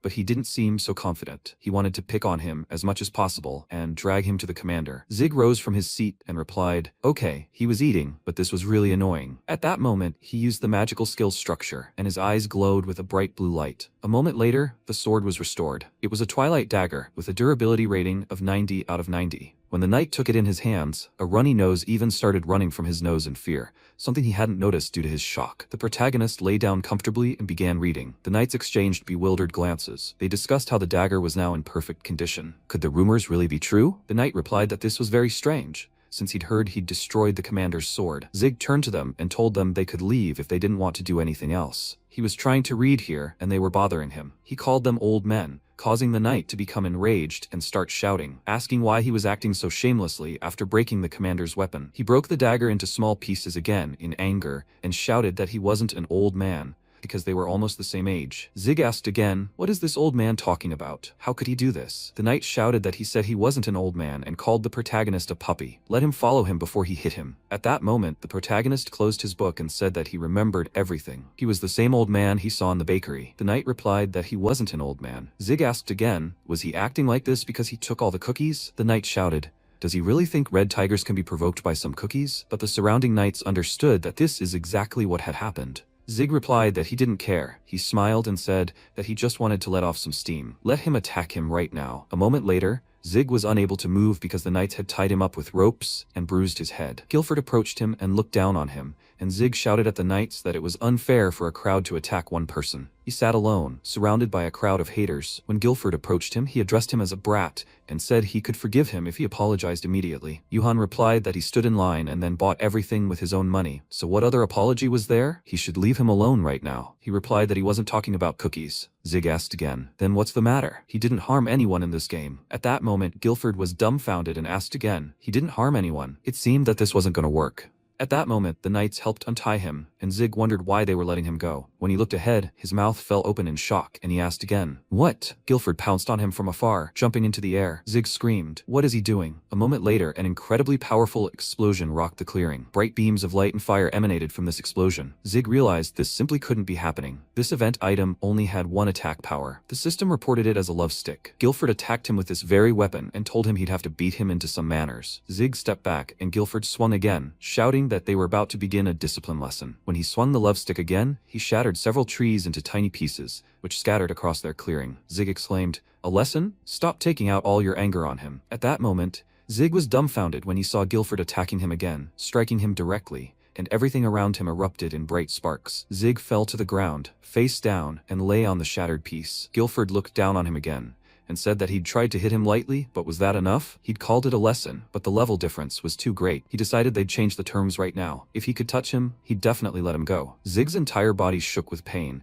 and he said that this old man was stubborn. Was he really setting conditions? Did he think a low-level blacksmith would never beat him? Zig recreated his weapons and grabbed them with his hands, saying that everyone looked down on him. He was level 10 out of 330. At that moment, Zig swung at his opponent with incredible anger and screamed, after which their swords clashed and the fight continued. Guilford tried to parry every attack, but was suddenly surprised and stopped. Zig flew off a little to the side, and Guilford realized that this was not bad for a beginner. He had talent. However, he grabbed the love stick again and realized that such guys couldn't overcome the level difference. At that moment, Zig leaped into the air and swung at his opponent, drawing ever closer. When their swords clashed, Zig grew even more enraged and began screaming louder and louder, defeating Guilford, who fell to the ground with his stick shattered into pieces. Weapon destruction is a skill that helps find holes in weapons and destroy them. The prerequisite for using this skill is leveling up his structural understanding to rank 7. Today, the protagonist succeeded in doing so and, looking at the system, smiled. The system reported that his structural understanding had risen to rank 7. Now, he could learn the weapon destruction skill, and he finally did. When Zig realized this, he immediately pounced on Guilford with an attack and thus defeated him.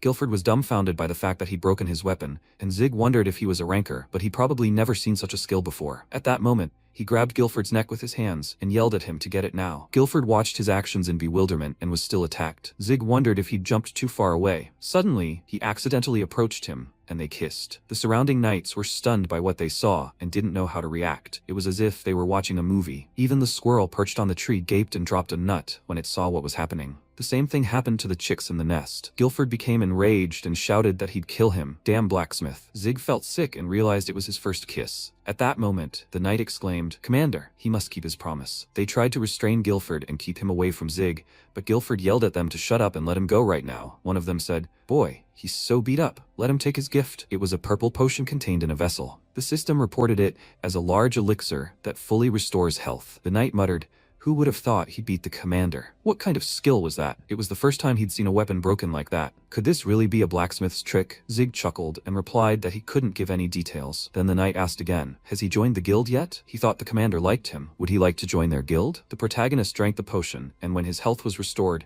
he wiped his lips and said that they beat him up 5 minutes ago. Isn't he ashamed to say it? The knight laughed and replied that they hadn't acted very maturely, but he'd broken the commander's sword and run away. So he suggested they forget the whole situation and stop calling him an old man. At that moment, Zig grinned and said he didn't recall breaking anyone's equipment. Then he remembered the shattered board and realized what he'd been breaking. He became angry and realized his mistake, then shook the knight's hand and said, "Yeah, they better forget about that, big buddy." At that moment, the knight screamed again. Who gave him permission to call him that? He's just a freak. The protagonist chuckled and apologized for the incident, then waved at Guilford. He exclaimed, "That's not the point, you idiot." Guilford continued to scream loudly in incredible anger. After a while, the camp fell silent and the sun rose. The guys who made themselves breakfast were shouting that it tasted terrible. Why was it cooked so poorly? His friend replied that he should turn down his sense of taste in the settings before eating. They had nothing to restore stamina with, so they should at least use this. Lizzie came up to them and asked, "Oh my god, have they used up all their supplies?" She handed them a golden apple and asked if they would like something similar. Everyone around was dumbfounded when they saw the golden apple.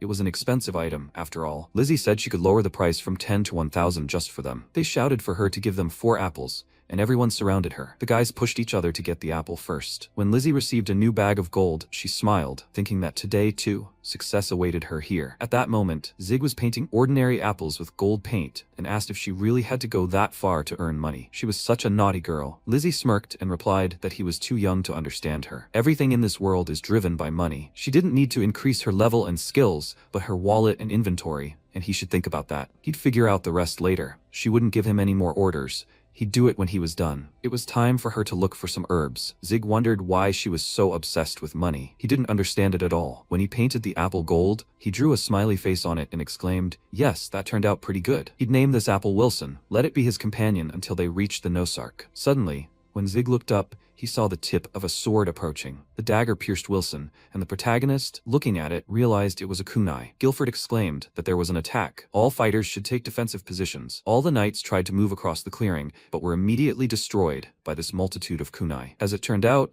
the kunai had been launched by the same cloaked man, who leaped high into the air and continued attacking one knight after another. The entire clearing lit up with a bright blue light, and an unknown energy appeared near Guilford. He sensed that this was the player's death effect. At that very moment, the tip of the blade appeared near his neck from behind, but Zig suddenly used his weapon destruction skills. He landed next to Guilford and saved him. He grinned and told him he'd owe him one. Surprised, he replied that such an attack wouldn't have left even a scratch on him. At that moment, he wondered if he'd really been behind him without him even noticing. His camouflage skills were truly excellent. When Guilford saw the unknown cloaked man land on a huge rock opposite him, he asked, "Who is he?" Guilford pointed his sword at him, and at that moment the boy grinned and answered, "Who is he?" "He's the best among the assassins, the man who leads the Black Crescent." The knights were dumbfounded and questioned each other. Black Crescent? Isn't that the famous Assassin's Guild? Is that what he was talking about? Kira confirmed that he was talking about it. He's rank 89 and an assassin. At that moment, the guys received a quest, an attack on an expeditionary group. Mandatory. Someone had hired assassins to disrupt trade between the kingdoms of Barkas and Nosark. They must repel the attack and reach Nosark within a specified time. People began to speculate, is this the same Kira? But he's a ranker. That simply can't be true. He's lying, right? But he has the fighting stance of an assassin. He sees no weak points. They will all die. At that moment, Kira spread his arms and grinning, said he hadn't come to kill. His goal was to delay them and earn the title of Patriot in the shadows. They should surrender now so he wouldn't have to get his hands dirty. What did they think of this? If they agreed then. But before he could finish his sentence, one of the knights approached him and shouted,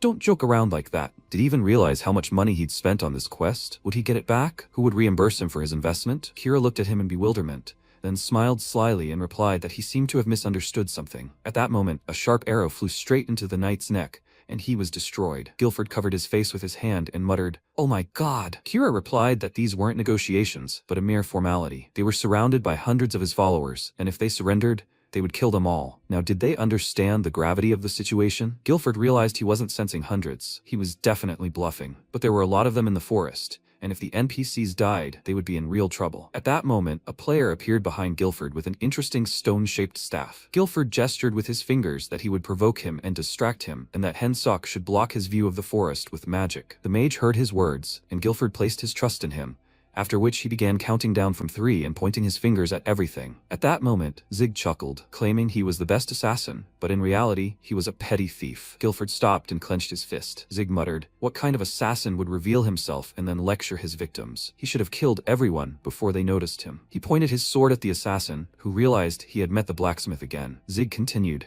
saying that if he truly was a ranker, he should fight honorably, one-on-one. He surrounded himself with followers and intended to win with dirty tricks. Coward. Kira said that his cockroach voice was really annoying, and he was lucky he broke his weapon and now he was playing tough. Noob. At that moment, Kira raised his finger and said, "Guys, kill him." Zig frowned and looked confidently ahead when he suddenly noticed a sharp sword pointed at him from the forest. It was destroyed right above his head, and Zig, delighted, said that it was an attack of this caliber. At that same moment, he was stunned when he looked to the side and noticed a huge number of weapons approaching. At that moment, Guilford shouted, "Now, Hensok!" Hensok heard him, and holding out his staff shouted, "Yes," and at that moment, his magical wave helped them create a protective barrier, causing everything to glow bright blue. Kira exclaimed to his subordinates, "Leave no one alive. Let them finish them all off." At that moment, Guilford asked again, does he want to finish them off? But today, only he will die. With these words, he pounced on the main villain and declared, Berserker mode. Bright red beams of light began to emerge from his body, spreading across the clearing with lightning speed. Numerous rocks were scattered everywhere from the bright flash of light and Guilford's impact. He retreated further and further from the shattered ground, screaming. Kira was attacked and thrown aside. When Guilford landed, Kira was stunned by what he saw. He realized Guilford was standing directly in front of him on the shattered ground and exclaimed, "What an honor." He had been a bit slow. The system reported that his stats were too low, and Berserker mode had been cancelled. Guilford was stunned by what he saw and was struck by the Hydra's blood effect.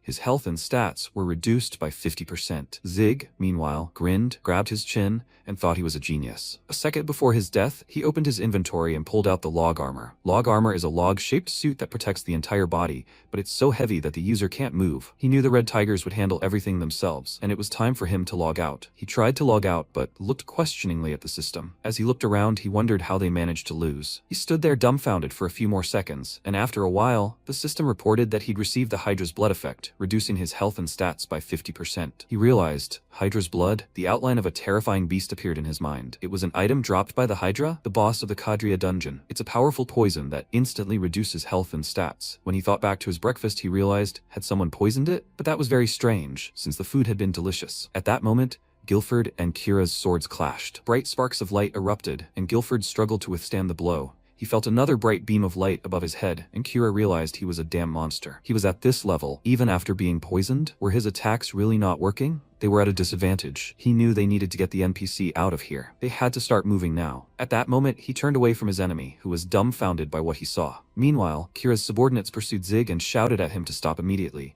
But he didn't stop and continued on his way. Zig thought he might have dodged the attacks, but they would soon catch him. He urgently needed to hide, and in that case, he wanted to run into the forest. He ran at incredible speed, trying to shake off his pursuers. After some time, the cart stopped abruptly. Lizzie was very tired of dragging it alone. She recalled that when Kira had routed the entire army, he exclaimed, "The Black Crescent Moon is preparing to move out of here." They would immediately pursue them when the reconnaissance party returned. At that moment, many of the destroyed knights vanished into pixels. Lizzie heard everything and hid behind a tree. Kira heard a strange sound and turned around, looking intently in that direction. He asked, "Was there a noise?" Lizzie covered her mouth with her hands and tried to remain still so no one would find her. At that moment, Kira drew his dagger and approached the tree, when suddenly his subordinates called him and reported that the reconnaissance party had returned, as they thought they were heading for Rocking Bridge Canyon. Kira, distracted, asked again, "Is that true?" A smile appeared on his face, and he tossed his sword aside, splitting the tree in two, and exclaimed with joy, "The Black Crescent Moon, they are moving towards the canyon. They should get there first and attack when everyone arrives." Did they understand?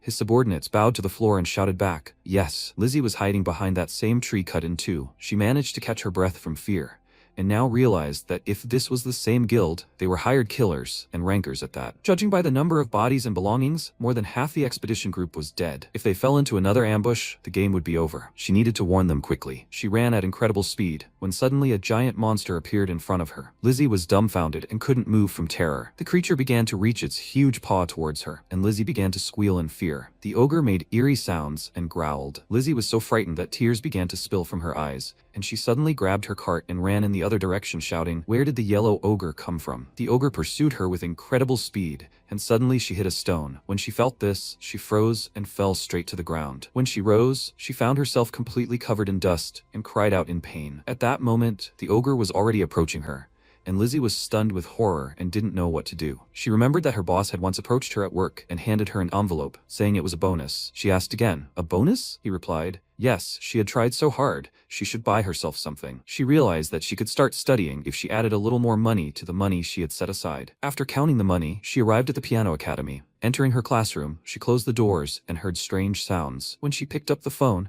her sister exclaimed that something bad had happened to their dad. Sometime later, she arrived at the hospital, which debited 2.5 million won from her account for treatment. She said everything was fine, money came and went, no big deal. So she grew up and ended up at the wrong university. Now her career aspirations were global business administration instead of the piano music department. She was upset, but she couldn't do anything about it. At that moment, Lizzie grabbed a stone in her fist, her whole body shaking with anger and hatred. She screamed that she had worked so hard to earn this money. Did he even know how much money she had spent on this quest? She wouldn't give up again. With tears in her eyes, she yelled at the ogre, and began pelting the creature with stones. She prayed for the monster to just die right then and there, and continued throwing rocks at it and sobbing. Suddenly, the protagonist came to her aid and pushed the monster from behind, causing it to fall forward. When the ogre reached for Lizzie, she found herself in a magical abyss, and moments later, the ogre vanished from her sight. She was dumbfounded and fell to the ground with tears in her eyes, looking hopefully at the sky. Zig landed nearby and asked again, "So did he die?" He finally managed to do it. Lizzie was stunned when she saw him, and Zig exchanged glances with her. He didn't expect to see tears in her eyes and asked, "What is she doing here?" She didn't move at all and was still in terrible fear. 30 minutes ago, the assassins were searching the forest, wondering where he had gone. He ran here. There was some noise. The guys were trying to find Zig, who had vanished, protected by a single tree. He realized he'd barely escaped them, and now needed to find a proper antidote. At that moment, bright bursts of energy appeared near his feet, and he noticed something was wrong. Turning around, he saw a huge yellow ogre. This is a rare mob that spawns near the Nemesis Mountains. It has high attack power for its level, so fighting it is usually avoided. At that moment, the ogre pounced on him with its huge, sharp club. Zig mused that it would drop a powerful antidote, and an experienced fighter could handle it. The protagonist destroyed one such ogre. Information from the forum, the Nemesis Mountains branch, was in his hands. No matter how powerful the attack, he easily attacked this monster and shouted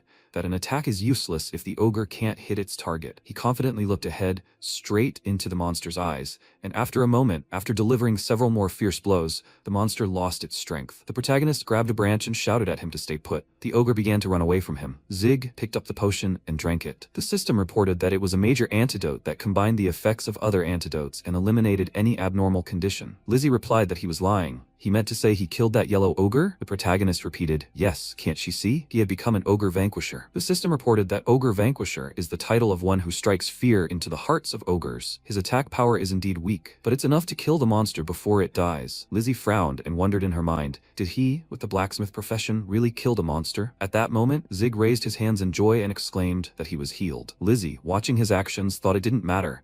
It had been difficult for her to do it herself, but now she had every chance. While Zig continued to rejoice, she suggested they work together. He was dumbfounded by the proposal and asked again. "What?" she replied.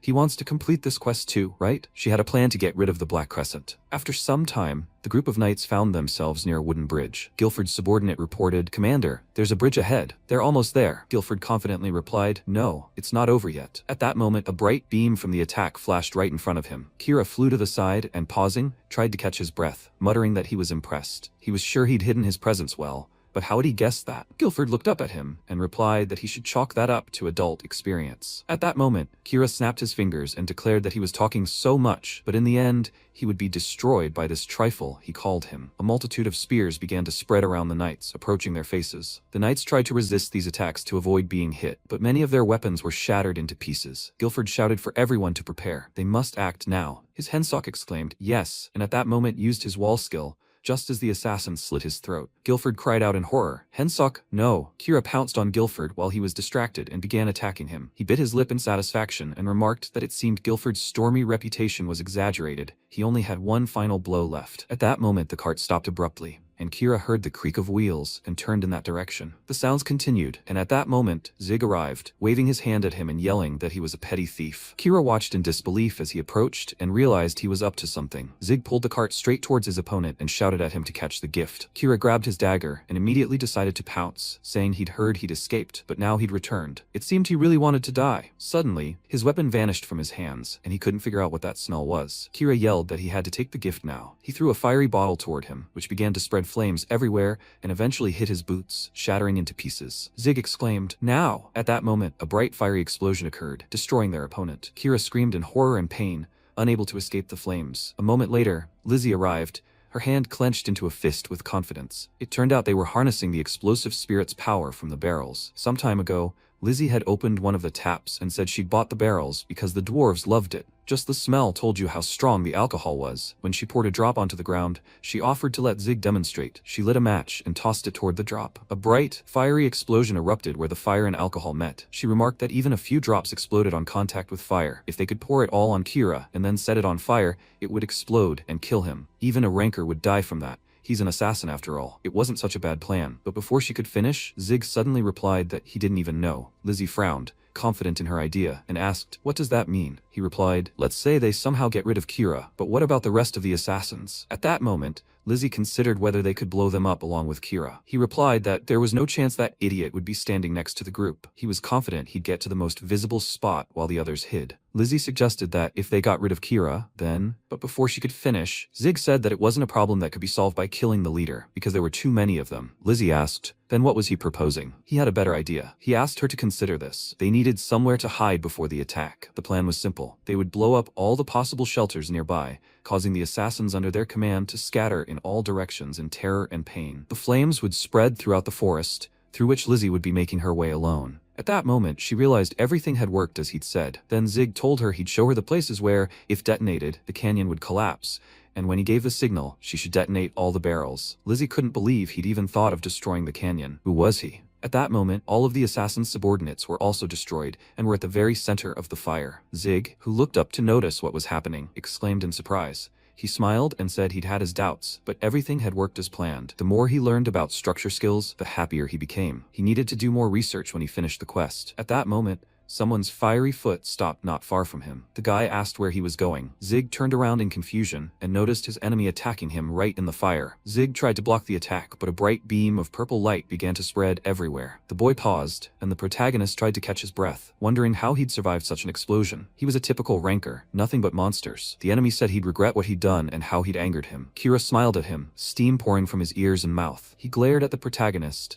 preparing to destroy him with incredible anger in his eyes. After a while, the people gathered near the bridge were about to cross, shouting, "Slow down. They need to let the NPCs and newcomers through first." Guilford, standing next to his subordinate, leaned against him, thinking that he didn't know what caused the explosion, but thanks to it, he survived. They needed to leave quickly before the Black Crescent caught up with them. At that moment, Lizzie ran up to him and screamed, "Mr. Guilford!" She ran at incredible speed and fell right at his feet, trying to catch her breath. Guilford noticed her and said, "What's going on?" She said they'd bought themselves some time and needed to cross quickly to the other side. Guilford asked, "Does she mean she caused the explosion?" Lizzie was sure and answered, "Yes, she and the blacksmith Zig did." Guilford was stunned and asked again, "Zig?" The knight turned to his commander and said that the others had already reached the bridge and that he needed to do so too. Guilford frowned and said he would wait for the blacksmith here. His subordinates asked in surprise, "What did he just say?" He would come sooner or later, and it was better for him to cross the bridge now. Guilford replied that the blacksmith had saved him twice, and he didn't want to remain in his debt, and he couldn't leave without him.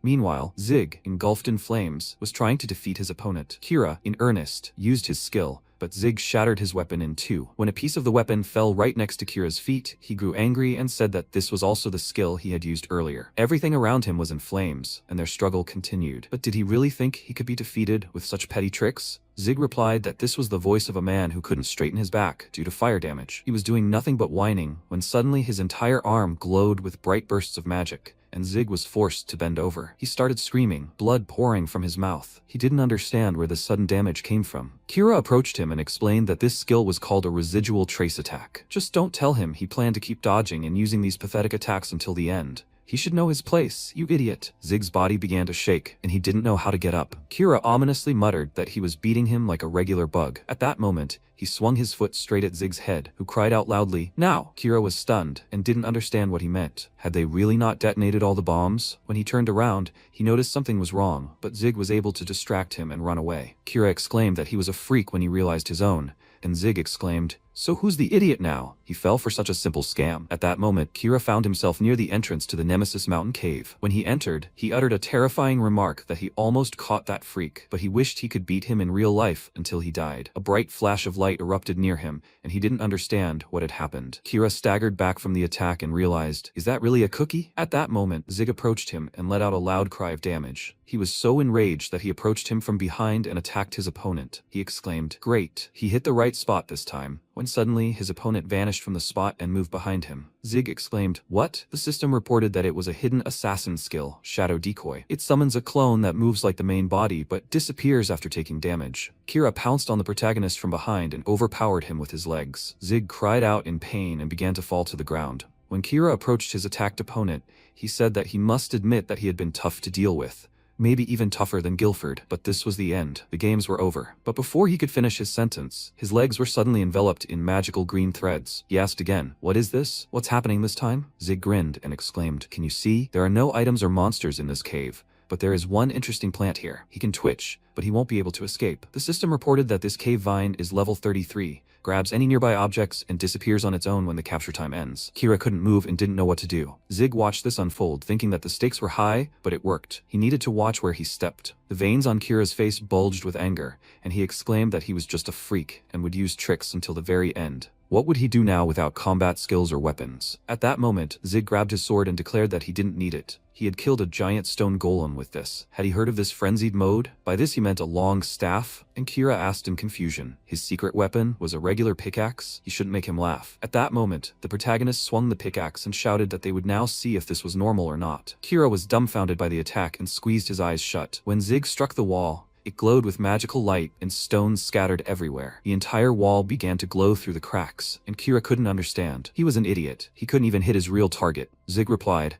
no, he had hit it right here. When he pointed toward the wall, lightning sparks continued to spread throughout the cave. It turned out that this was the core of the cave walls, and he had destroyed it. Zig grinned, looked at Kira, and announced that soon the cave would completely collapse. Kira chuckled and said that if something like that could cause a cave-in, then... But before he could finish the sentence, the cave actually began to crumble into pieces. He was surprised by what was happening and realized he'd never heard of such a skill. In his opinion, it was definitely a bluff. Maybe it was some kind of mind control. Wait, he's a simple blacksmith. That doesn't make any sense. So the cave really is collapsing? He was about to crush it, taking himself with him. Kira tried to flee the scene, screaming in fear, but the magical threads that bound his legs prevented him. He fell head-on, hitting the ground, and the system reported that he was trapped and couldn't move for 10 seconds. He screamed his name, and that he was a ranker. Did he really think he could defeat it? He was just some blacksmith. Suddenly, he realized he had nowhere to go, and the cave buried him under rocks. He cried out one last time as he experienced terrible pain, and after a while, the system reported that it had been a failed attack on the expedition group. All the assassins hired to attack the merchant groups had been killed,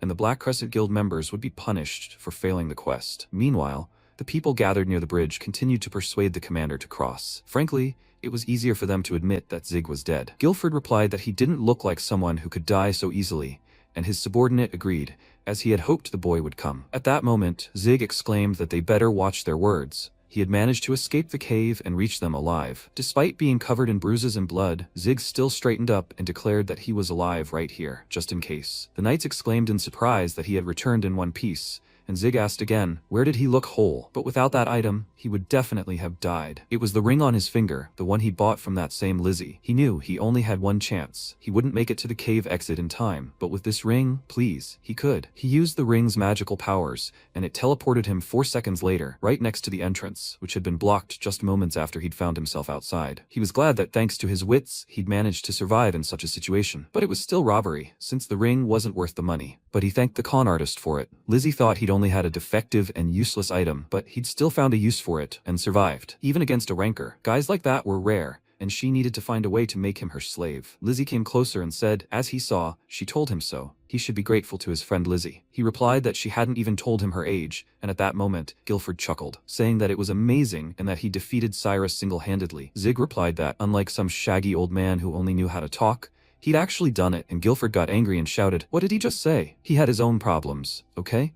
At that moment, all the surrounding knights laughed, and everyone's spirits lifted. Lizzie also smiled, as did the commander's subordinates, who were dumbfounded and unsure how to react. Zig suggested that everyone continue on to Nosark. After a while, it began to snow outside, and they found themselves behind snowy mountains. When they arrived at the fortress, a man announced that a group of merchants from the Barkas kingdom had arrived. They should open the gates. When the gates to the fortress opened, the system announced that the quest to create a trade route had been completed. Of the 80 adventurers, 28 survived. These people would receive gifts from the king himself. As the knights began to enter the fortress, they looked around at the ordinary people. The system reported that they had received 1,000 experience and 700 prestige points. Zig had reached level 55, allowing him to craft and repair S-rank equipment. The king's gift is the Videk shield. The system reported that the Videk shield is a rank exclusive to the blacksmith, a royal treasure bestowed by the king. This special skill can block any attack once per day. After some time, the developers discussed the character's name, Zig. A month had passed since his creation and the choice of blacksmith profession. Previously, this user was a ranker, the character Bartz, but after creating Zig, he showed signs of stats and defeated the rampaging stone golem that triggers hidden events. He moved to Nosar, where the next trigger for this event is located. The development team believes this user has a high chance of triggering events in Mycenia. If they're going to allow a level 55 blacksmith to somehow trigger events, then why delay this update? Another developer responded that this event could bring major changes to the entire Arpedia,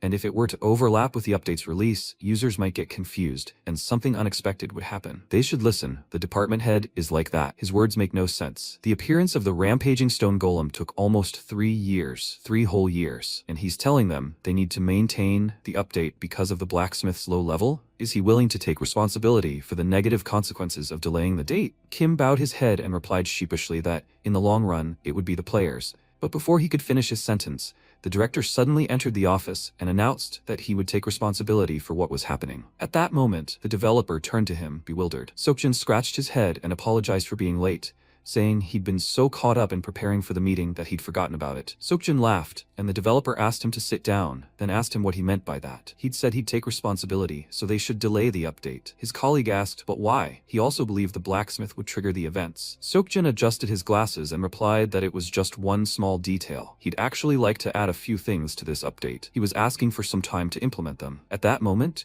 he opened his laptop and showed his entire team what he'd created. It included an expansion of the continent, production professions, the witch story, a massive expansion of item crafting options, and so on. He'd created an incredibly extensive update and asked everyone what they thought. Everyone around him was stunned by what they saw and realized they'd have to slightly reschedule the schedule to implement the changes. If they don't achieve the expected growth rates, the director will be held accountable. At that moment, Kim turned to him and said, "Director, let him wait a minute. Even if they forget that this isn't related to the original topic, such an update will take them 2 years." The director replied that he had already completed most of the work during his vacation, and the development team was left with the final push. At that moment, Kim was stunned by the realization that he had done everything himself. And Seokjin asked again, what do they think about this? Aren't they interested in how Arpedia will change in the future? He chuckled and continued to look into the faces of his colleagues. Meanwhile, the protagonist, lying on his bed, screamed, laughing that the hacker had been caught. Did he think they wouldn't find him in the NAS arc? He had been waiting for this day so long. At that moment, the protagonist's brother, Yuhyun, became saddened by what was happening. He watched for a while as Yuhan lay on the floor, screaming with joy. When he slammed the door, Yuhan noticed the sound and was surprised. Yuhyun went into the living room and approached his parents, who were sitting at the table, and asked, "Where is Yuhan?" Yuhyun replied that it looked like he'd been playing all night again and was still asleep. Mom asked, "What?" He said he'd study, but he was still playing. Dad turned to her and asked, "What's wrong with that, dear?" He thought it would be better if he did what he loved, especially compared to the past. His wife turned to him and said that it was because of his behavior that he grew up like this and wouldn't be able to earn a living. Asked again, "Is that a problem?" He'll manage their store. He hopes their son will find happiness. They couldn't help him when he was going through hard times, so they need to let him do what he wants now. Yuhan, standing behind the wall, watched all of this. His parents were worried about his health. At that moment, Yuhyun clapped for them and said, "What inspiring words, they'll reinforce this wisdom," and he offered to skip classes today. At that moment, his mother exclaimed that he would never do that, and Yuhyun became upset. Sometime later, evening fell. The protagonist went out into the courtyard and sat on a bench. He sipped his soda and reflected on his life. Yuhyun recalled his parents' words, saying they couldn't help him when he was going through hard times, and therefore should let him do what he wanted. He understood that his mom and dad had too many unnecessary worries, and that he had long since stopped caring about that incident. He put the soda down on the bench, and remembered how he once set down his tray in the cafeteria and asked, seriously? He was 18 years old, and a rat was found in his soup. He shouted to his friends that he wanted more meat, but that was too much. At that moment, he decided to post about it on social media. He is a student at Haklim High School in the Seodong district. Today, they were serving soup for lunch, and he noticed something strange in it. When he looked, it turned out to be a rat. He understands that this is hard to believe, so here's a photo. When he posted this photo on social media, it reached the school administration. A man burst into their office and shouted, "Is that idiot Yuhan in this class?" The kids started whispering, "Who is that?" No one understood what was happening, but it turned out to be Pil-chun, who had transferred from Yangwon Middle School. Everyone there called him crazy too, and they shouldn't look at him because he could hit them for no reason. When Pil-chun approached the last desk, he turned to the sleeping Yuhan and asked, "Is that him?" He grabbed him by the hair and shouted that he should wake up right now. Yuhan couldn't wake up, and drool was pouring out of his mouth. He muttered in his sleep, "Teacher." He wasn't asleep. At that moment, Pil-chun dealt him an irreparable blow right in the face with his fist, causing Yuhan to fall to the ground with blood flowing from his nose. Pil-chun looked down on him and said that he was finished. "You freak!" The MC came home and said he was home. His mom looked at him and asked what happened to his face. Did he get into a fight? He said he fell down the stairs. His mom asked if it hurt a lot. Should she take him to the hospital? Yuhan replied there was nothing to worry about. He was fine. He definitely was not fine. From that day on, his school life turned into a living hell. Kim Pil-chun was constantly looking for him to attack. His friends became more and more distant. He found himself isolated. They beat him up every day. They bullied him. They beat him up and bullied him again. The MC whispered, "Why are they doing this to him?" The guys asked, "What?" They can't hear him. What is he mumbling there? Idiot? Yuhan clenched his jaw and screamed loudly. Why are they doing this to him? Pilchun looked at him carefully and laughed. The guy said he imagined himself to be a tragic character. He started mimicking him and screamed. He was scared. A man entered the room and said, "Guys, you can't behave like this. If a friend asks them a question, you have to answer it." The guys turned around and screamed, "Hunil, Jong Hunil." He's 18 years old, and he's the student council president of Haklim High School. MC looked at him and thought, Jong Hunil? That's the guy who always takes first place. He walked up to MC and asked, he wonders why everyone hits him. Yuhan? He'll explain. Let him listen carefully. He grabbed him by the hair and lifted him up, pulling him towards himself. Hunil said, just like that. Do you need a reason to hit an idiot? He doesn't like him. Is that okay? MC looked up and saw the guys laughing, and then he punched him in the face. Now he said, Jong Hunil, you idiot. He squeezed a tin can with his hand and started punching the air. He said, you idiot. He better stay out of his sight. He'll turn him into a cutlet with the fighting spirit he got from the game. At that moment, a piece of paper fell on his face and Yuhan screamed. He can't see anything. He hit a guy who was walking towards him and fell to the ground. The guy asked, did he push him? Doesn't he want to apologize? MC said, yes. He started to apologize when suddenly he froze and widened his eyes. Pilchun said, oh shit, he has so much to do. Yuhan thought, Kim Pilchun? He asked, have you swallowed his tongue? Is he going to apologize? MC shook with fear and couldn't say anything. Pilchun grabbed him by the jacket and lifted him up. He asked irritably, did he hear what he said? At that moment, Pilchun got distracted by his phone and said, he's a lucky idiot. He let go of MC and said, next time let him watch where he's going. He answered the call and said, yes, he's already on his way. After a while, a voice rang out in the restaurant. Will he increase taxes? Yes, he'll raise this issue at the next meeting. The man asked, he knows, right, that the trade route from Barkas to North Ark was recently opened? Because of this, Lord Broaden's treasury is in a dire state. The tribute from Nambarine has always been too small. Pilchun said with displeasure, but immediately dismissed. Hinol turned to Pilchun and asked, what's his answer? He frowned and replied, I understand. After a while, MC approached the building with the sign Great Korean Dojo and looked at it. He thought he'd been fined for a long time. Now he's not afraid of other people or leaving the house. He remembered meeting Pilchun and thought, he'll become a strong version of Kan Yuhan. He'll raise his physical level, and then his mental health will improve too. He abruptly opened the door and greeted loudly. He cried out. He came to study martial arts. He froze and looked at the training session where men were fighting each other. The man who was lying lowest asked to be saved. He closed his eyes and MC thought, did he die? He went back to the exit and said, right, he's unemployed, no extra money for training. The man apologized and asked, did he come to sign up for their dojo? Is he a new member? MC replied, no. He just made a mistake. He came here by accident. He bumped into the man's chest and looked up in fear. Taesu frowned and leaned over slightly to look at MC. He screamed loudly, a blacksmith? After a while, MC looked around and thought, how is this possible? How did this section end up being the Red Tiger's base? The master said, now it's clear why his gait seemed familiar to him. Judging by his clothes, does he also practice martial arts? MC asked again. Him? No. He just wants to do some sports. The master screamed, and that's why he came to sign up for their section, right? Yuhan asked, what? No way. He's unemployed and has no money. Taesu said not to worry. He has a special offer for him, a year's membership fee exemption. The master invited him to join. As they say, coincidences happen for a reason. MC thought, why is he pressuring him so much? Taesu smirked and thought, he'll beat the crap out of him and teach him some manners. Yuhan thought, maybe he should try after all. He has nothing to lose anymore. He smiled and said okay. He hopes they'll get along. The master took out an application to join the Great Korean Dojo and said, great. What's his name in real life? MC answered, he's Kang Yuhan. Taesu asked again, Kang Yuhan? He'd heard that name somewhere before. He screamed. He'd heard it. The son of the owner of the store he used to frequent was named Kang Yuhan. He was also friends with his daughter. What's wrong with him? He's dredging up the past again. Yuhan was sweating from fear and apologized, asking if he could know his name. He asked again, didn't he introduce himself? His name was Song Taesu. Yuhan became even more frightened and asked if he could ask his daughter's name. Taesu replied, Charon, but why would he want to know his daughter's name? MC laughed and said, it's been a while, uncle. Taesu asked, puzzled, what do you mean, it's been a while? Realization dawned on him and he asked, is this really that Yuhan? The system window reported, low stamina. Duration, 30 minutes. Health stats approaching 0. Zig lay on the ground and said, this is pure hell. At that moment, Taesu was circling MC, holding his legs. He screamed.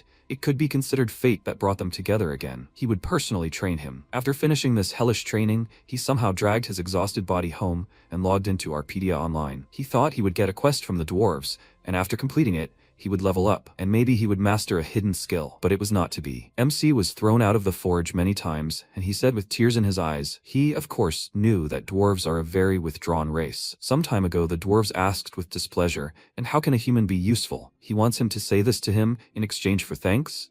Let him forget it. He thinks they don't know that he actually wants to steal their production secret. Let him get out of here. Zig was on his knees and thinking, who knew that they would be so savage? If he had begged any harder, he felt they would have chased him with knives. The system window reported insufficient stamina. Please let him eat something. Zig grabbed his stomach and thought he urgently needed to eat. After a while, he screamed loudly, Was he serious? How much does a raw potato cost? 1,200 gold pieces? Is he kidding? And why is it stored behind glass? It's just a regular potato. The man said of the two, it seemed like he was the one joking. By the way, their store is considered the cheapest in the whole village. MC thought. Direct trade had only started recently, but it seemed to him that the prices hadn't normalized yet. He replied he understood him, then let him give him one. Zig's eyes widened in surprise at the system window, which indicated that he had 817 gold pieces. He thought, what the? Exactly. He used all his money to order iron from the gold rush. Back then, he thought he'd be able to get a job at the forge soon. He apologized fearfully and asked if he could give him a discount and knock off 400 gold pieces. Please. The man pushed him out of the store and shouted,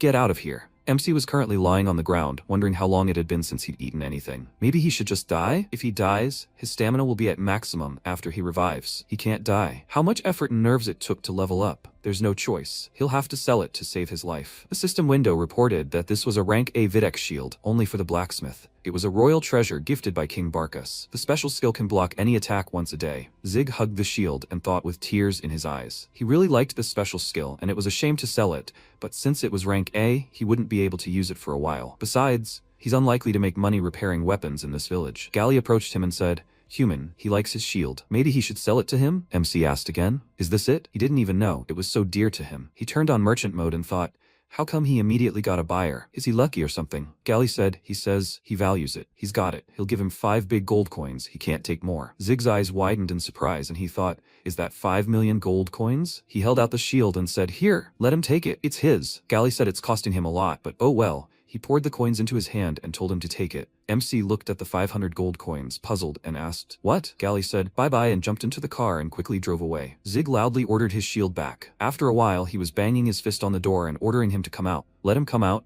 Who is he talking to? If he doesn't come out, he will spend the rest of his life under his door. His whole life. At that moment, Gali had already started smashing the shield into pieces. He said, that's it, he finally got all the pebbles. He wondered if this stone was related to that one. After a while, Zig was sitting near a pile of earth and eating it. He thought, that terrible dwarf, does he think he'll leave him alone? He was ready to become his killer. Let him come out. He heard the boy's voice. No need to push. He looked out and thought, who's here? Little dwarves? They came up to the house and asked, are they ready? The boy replied, of course. The girl said, she's 100% ready. The boy screamed, then they'll begin. They started painting at home and screaming, it's even more fun than they thought. They laughed out loud, and MC said, these little kids. The girl laughed out loud and said, look at this. MC asked, are they painting the wall? He thought about it. They are painting then. It's very childish, of course, but something's wrong. The girl laughed and said, how funny. Zig came up to them and said, guys. They turned around and looked at him in fear. The girl said, it's not what he thinks. They're just. MC smirked and said, yeah, he doesn't think anything. He snatched the brush from her and told her to give it to him. What they were doing can hardly be called drawings. After all, if they paint, then they need to do it properly. He swung the brush and started creating. At that moment, in the forge, Gali said, as he thought, the magic waves don't match. He feels sorry for the money he spent. Nothing can be done. Maybe he should go to the ice palace? He started climbing the stairs and thought, but he'd probably have to fight someone there, and he didn't like that. He sighed and said it would be nice if someone went there instead of him. He opened the door when suddenly Zig saw him and screamed, him! Did he really get out? He grabbed him by the jacket and screamed, you idiot. Let him give him back his shield. He had to go through so much to get that shield, and he tricked him and gave him 500 gold pieces for it. He was a fool. He believed him. 5 big gold pieces. Big gold pieces. That's a sum of 1 million and up, if he doesn't know. Gali silently listened to MC's scream, who asked if he was even listening to him. He continued screaming, and behind them the children stood and listened. Gali asked if he was the one who painted his house. MC answered, yes, he was. It's just child's play compared to what he did, you idiot. Gali looked at it thoughtfully and thought, his scribbles look like the drawings of a 5-year-old. He clearly wanted to depict a broken arm. How cool. Judging by his clothes, he's a human blacksmith. Not bad. Maybe we should assign him to do this? Zig shouted. Could he even hear him? He repeated for the 100th time. Let him return his shield.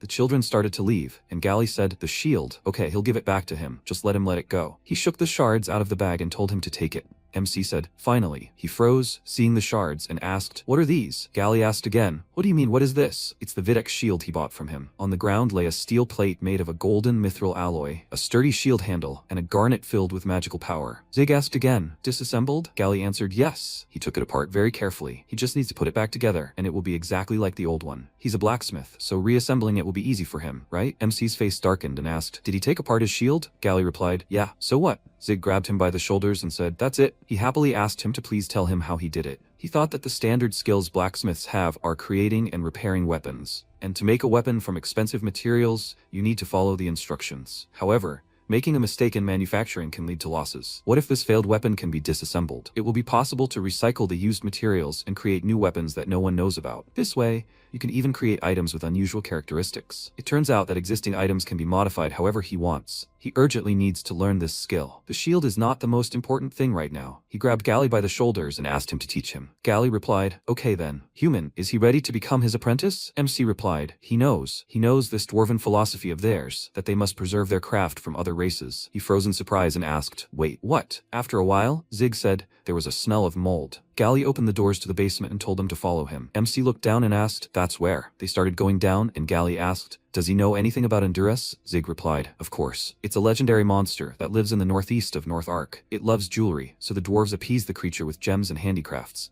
Apart from the fact that it looks like a thief, it's actually an ordinary docile dragon. The only thing is that he's very envious that the dragon has so many jewels from the dwarves. Gally said there are fools from the east who offer this lizard handicrafts and gems, but he's not like them. He's going to kill that lizard, develop the gold mines in the north, and get rich. MC thought happily, this is cool. He's not going to send him to kill Endurus, right? Gally said he created this to carry out this grand plan. Zig asked again, what is this? They entered the room and Gally said this. MC's eyes widened in surprise, and Gally said, this is the masterpiece of his life. Max Dragon. Zig asked in surprise, what is this? Does it move? Gally asked, what kind of stupid question is that? Of course it doesn't move. If it moved, he wouldn't have left it here. His workshop is really small, MC said, puzzled. He doesn't understand anything. Then it turns out that this is just a huge tin can? Gally advised him not to jump to conclusions. All the parts in this are correctly selected and perform their functions perfectly. All he needs to do is find a suitable energy carrier whose shape and wavelength match to provide enough energy for the mana power turbine. Then connect it to the cable and connect all the wires. It's not easy to get such a system.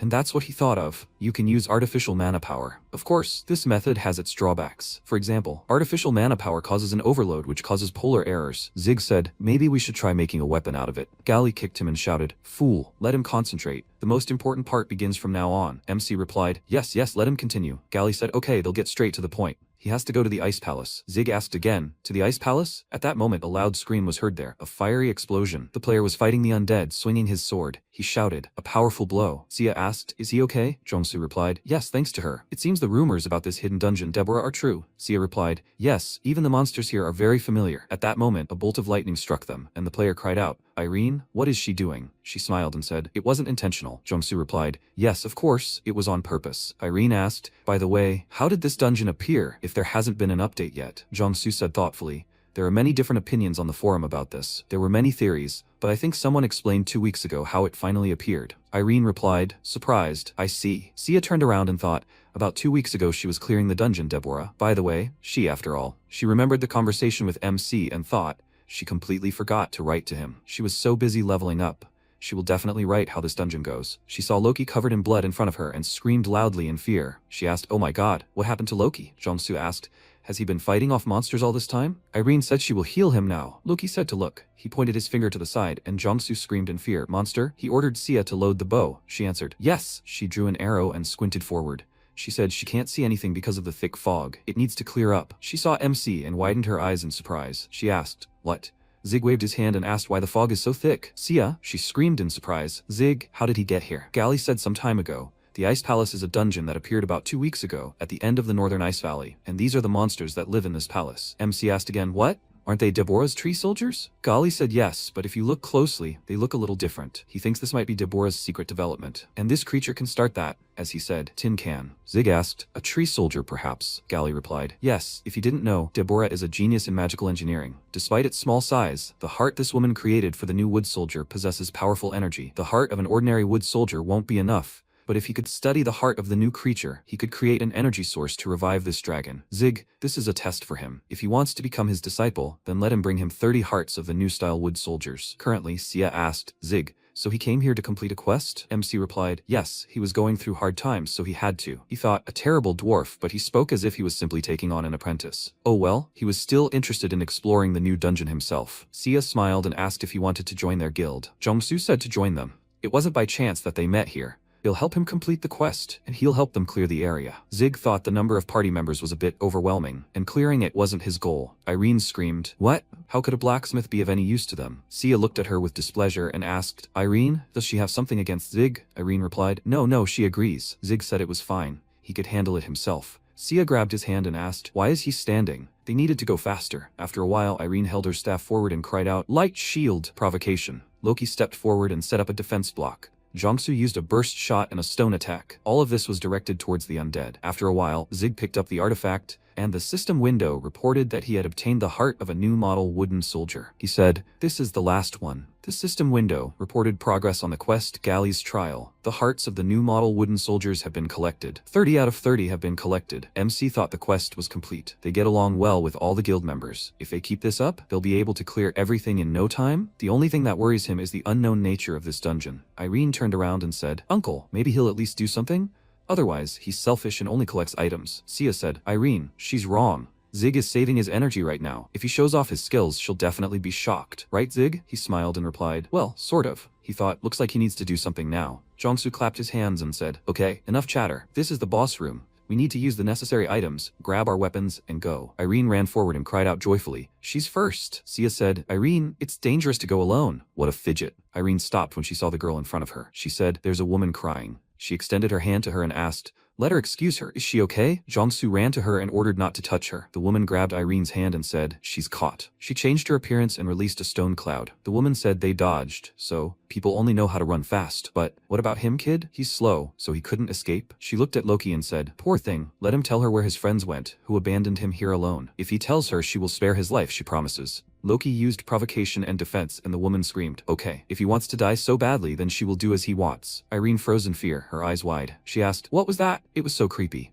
Jongsu replied, "It's Medusa. It's the toughest and most annoying monster in Arpedia. There was talk on the forum that the main boss of the Ice Palace is Medusa, but that's not reliable information. He should have told them, so they'd forgive him." Irene replied, "It's not his fault. No need to apologize. After all, it was she who ran there. It was because of her that the guy became like this." MC stood there in the form of a stone, and the system window reported that he was petrified. "He can't move for 10 minutes. Irene burst into tears and said, "He covered her." Sia turned to Irene and told her not to worry. Let her just apologize to Zig after they're done with Medusa. Irene said, "Sia, okay." Despite her fears, she'll try to pull herself together. Sia said, "But she doesn't know how to fight a monster whose attacks turn you to stone." Jongsu said not to worry about it. He took it just in case. The system window reported a magic mirror. It's a magic mirror that can reflect anything. At that moment, Medusa was fighting Loki and laughing joyfully. She screamed, "I think his strength is running out, human." Irene used heal, a light shield and a light cannon, aiming them at Loki. Medusa screamed, "What the heck?" Irene used a massive flame blast, and Sia fired a burst of fire. These two energies intertwined, followed by an explosion. Jongsu asked, "Loki, did they have to wait long? Is he okay?" Loki replied, "Fine." Irene screamed, "She's fine too." She suggested launching a counter-offensive. Jongsu said, "Yes, they're acting according to plan." Irene, have her provide Loki with a health and ability booster. Irene replied, "Okay." Loki, have him continue to hold the line. He nodded in response. Jongsu said, "Sia, they'll go together. He relies on her long-range attacks." She replied, "Okay." Jongsu said,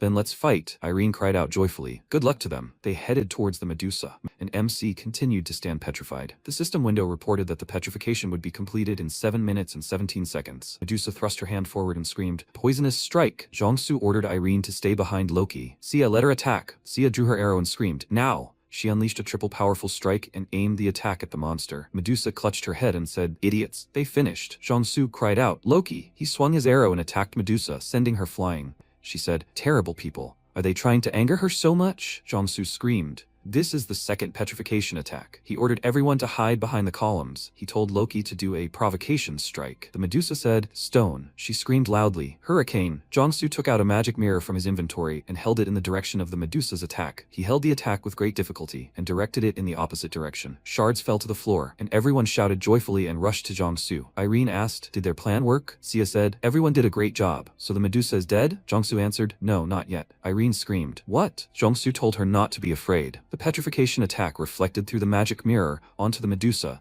and she won't be able to free herself anymore. You could say she's almost dead. All that's left is to deliver the finishing blow. He asked, puzzled, "What's that sound?" A bright seal appeared on the ceiling and stones began to rain down. The Medusa asked, "What is he saying?" Worthless people thought they could kill her. Are they serious? Irene screamed in fear. What happened? Sia screamed. He said she wouldn't be able to free herself from the petrification. Jongsu cried out.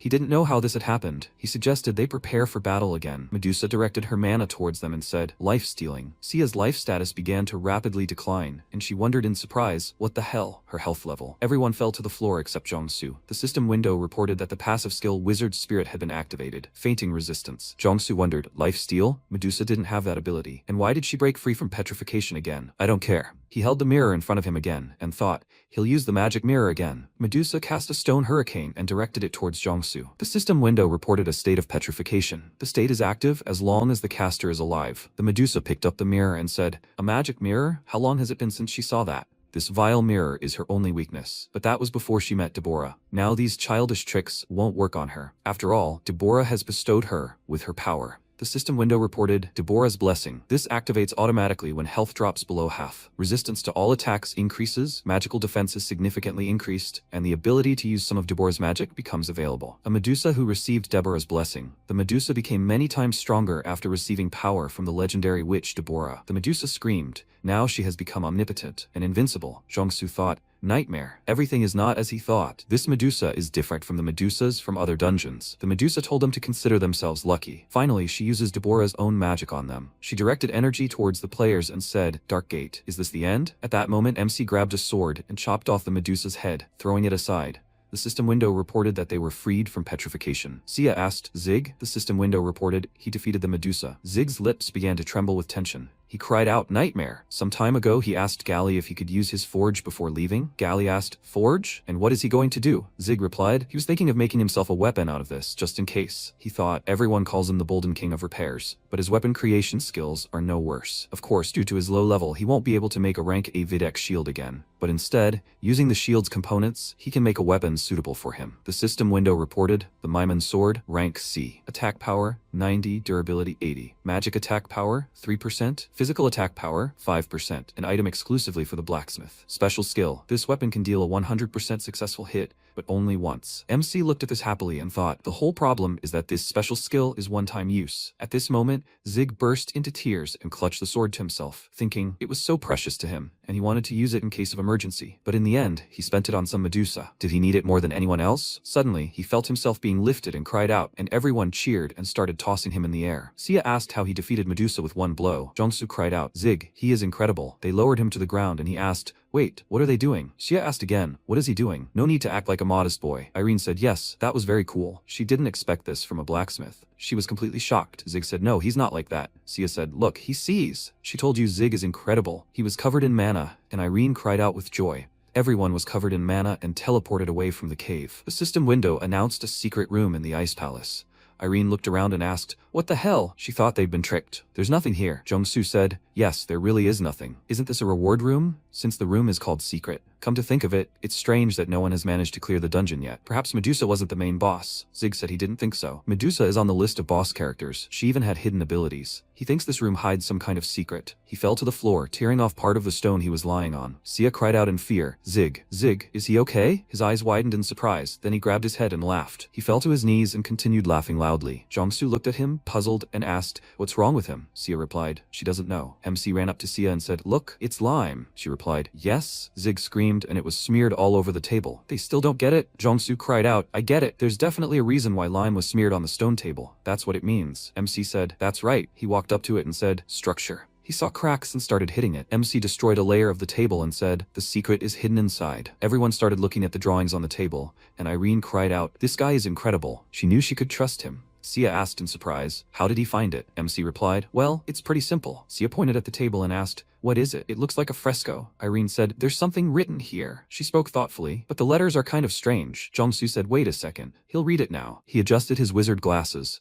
which had an intelligence rating of 8. This one's special skill is rune decoding. He began to read out loud what was written, the ancient Mycenaean civilization. The god worshippers will be exterminated for their arrogance. The time of the air fortress's destruction is 7 hours and 28 minutes. Do you need to stop time and travel to the past? The sound of a clock rang out and Junsu screamed, oh my god. He looked towards it and asked, a bell ringing? Zig covered his face and screamed, his eyes glowing. A bright seal appeared on the floor and Irene screamed. The floor was glowing. Zig thought it was a magic teleportation circle. After a while, a man in the office asked, is this true? Sokjin answered, yes. The man said, they discovered the air fortress in just 2 weeks. Is everything going as he planned? Sokjin replied, how good it is that they postponed the update. The man laughed and shouted joyfully, if everything goes as planned, it will be written everywhere. Sokjin smiled and replied, that's right, director. They are continuing to work according to their plan. At that moment, Zig moved and the system window reported, Sia family, they have completed the Ice Palace. Sia family, the Mycenia Air Fortress was discovered by them for the first time. All guild members are given 2,000 reputation points and the title of Air Fortress Discoverer. Jungsu said, I understand. Discovering this place is the reward for completing the Ice Palace. The system window reported, Mycenia Air Fortress. A goat appeared in front of them and asked,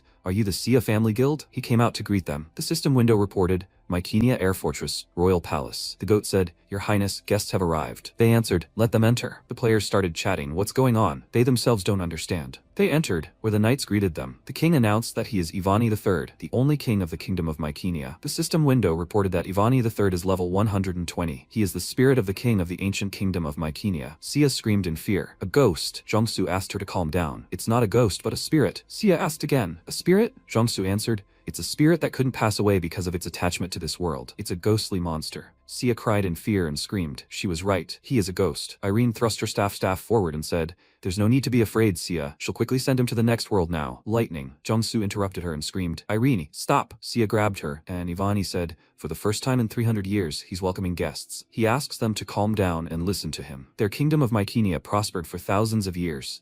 Their magical technologies brought income to the entire world, and they used them as a foundation to rule the kingdom peacefully. But the problem was that these technologies were too advanced. Mycenia was accused of invading the divine domain. Barely surviving, he and a few others of his people escaped on this aerial fortress. Eventually, he found himself trapped underground and became a spirit. Someone asked again, the domain of a god? Ivani answered, it was the story of chimeras. They were punished for their creation, but he does not repent of his actions. If the desire to learn and study new things is a sin, then isn't God, who created people so curious, also to blame? He is very upset that the knowledge of magic that he and his people collected and the truth in history is disappearing. He asks for it. This aerial fortress is the only legacy of their kingdom. He wants to restore this fortress and tell future generations about the exploits of Mycenia. Will they be able to fulfill his request? A quest to reconstruct an air fortress. The air fortress of ancient Mycenia collapsed into a dungeon due to a god's punishment. Ivan III is restoring the fortress to spread the word of the Mycenaean kingdom and wants to send his people, who have become ghosts, to the next world. Jungsu asked what to do. Irene replied that she agreed. She felt sorry for the old king. Sia said that although she didn't like ghosts, she would participate in the quest. Zig said he was also in favor.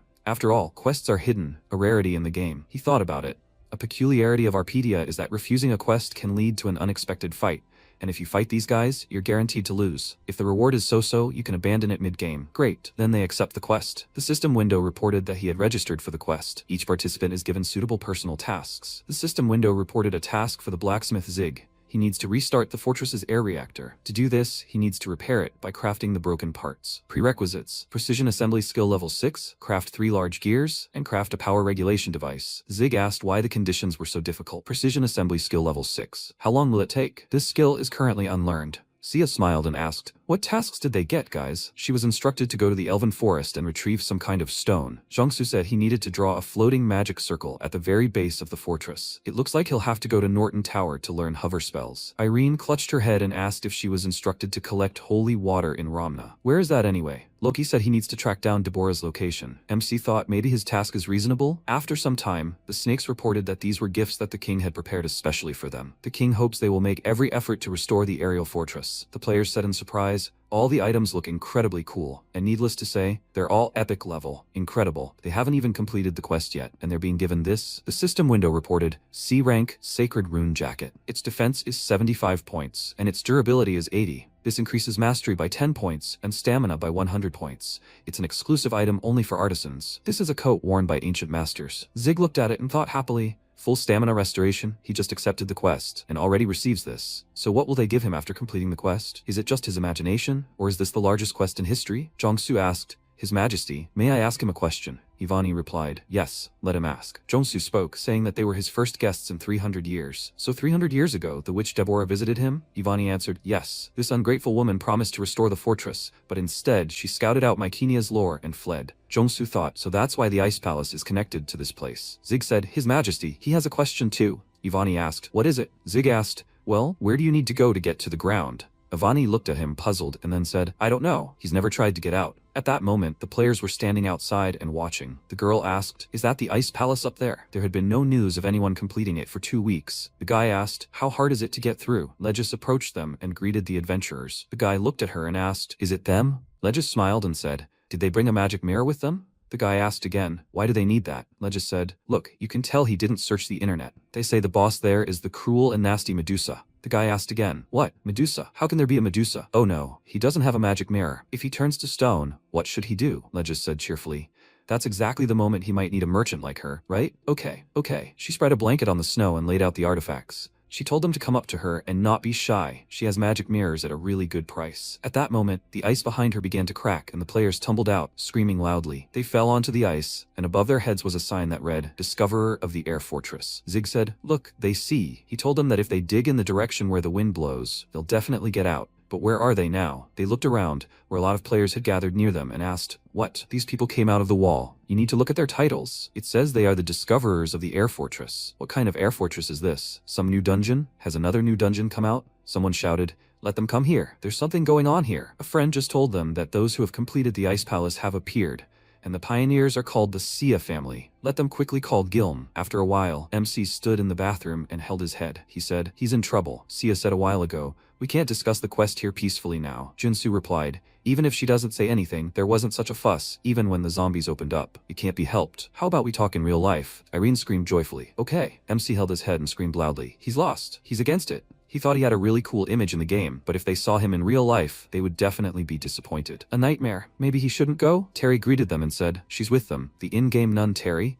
And this is the fastest Arpedia news online. Pan appeared on camera and said hi, and her name is Pan. The first news about the incident that stirred up all the forum participants last night. Terry ordered Pan not to block her. A new territory suddenly appeared. It's the Fallen Air Tower. Pan said that, according to eyewitnesses, this air fortress is connected to the Ice Palace that was recently discovered in North Ark. Terry asked, what does the air fortress have to do with the Ice Palace? And does it have anything to do with Deborah? They're also eager to find out, aren't they? People think that the Discoverers know the way to solve the mystery. They introduced the Discoverers to them. Currently, Jongsu paused the video and said, they've earned themselves some trouble. Yuha screamed, why were they banned from entering the game? And people are so eager to see them now. Jongsu said, that's the problem. There's too much attention on them. They opened a new dungeon, and a new territory too. People will run after them to get information, and those obsessed with the game might even go so far as to kill. Yuha screamed. She'll tell them all to attack. She'll teach them all a lesson. Charon asked her to calm down, and Jongsu asked, by the way, where's Zig? It's already time. MC entered the cafe and asked to forgive him. He was a little late. After a while, Yuha screamed, it can't be. This guy, is he the same guy from the game? He doesn't look like him at all. Charon said, don't even mention it. Zig is completely different in the game than in real life. MC replied, well, that's him. Jongsu smiled and said, how can I say it? He's puny in the game, but pumped up in real life? Yuhan adjusted his shirt and thought that his body had really improved since he started going to the gym. Was it really that noticeable? Yuha asked to introduce himself. Her name is So Yuha. She's in 11th grade at Seijin High School. She came into the game right after Charon, but now her level is higher than hers. MC looked at them in surprise and thought, in 11th grade? She's definitely not in 8th grade? Junsu said his name is Kim Junsu. He's 25 years old. He's a 4th-year law student at Harlem University. Sia and he are in the same university club. Jaehoon said his name is Pyo Jaehoon.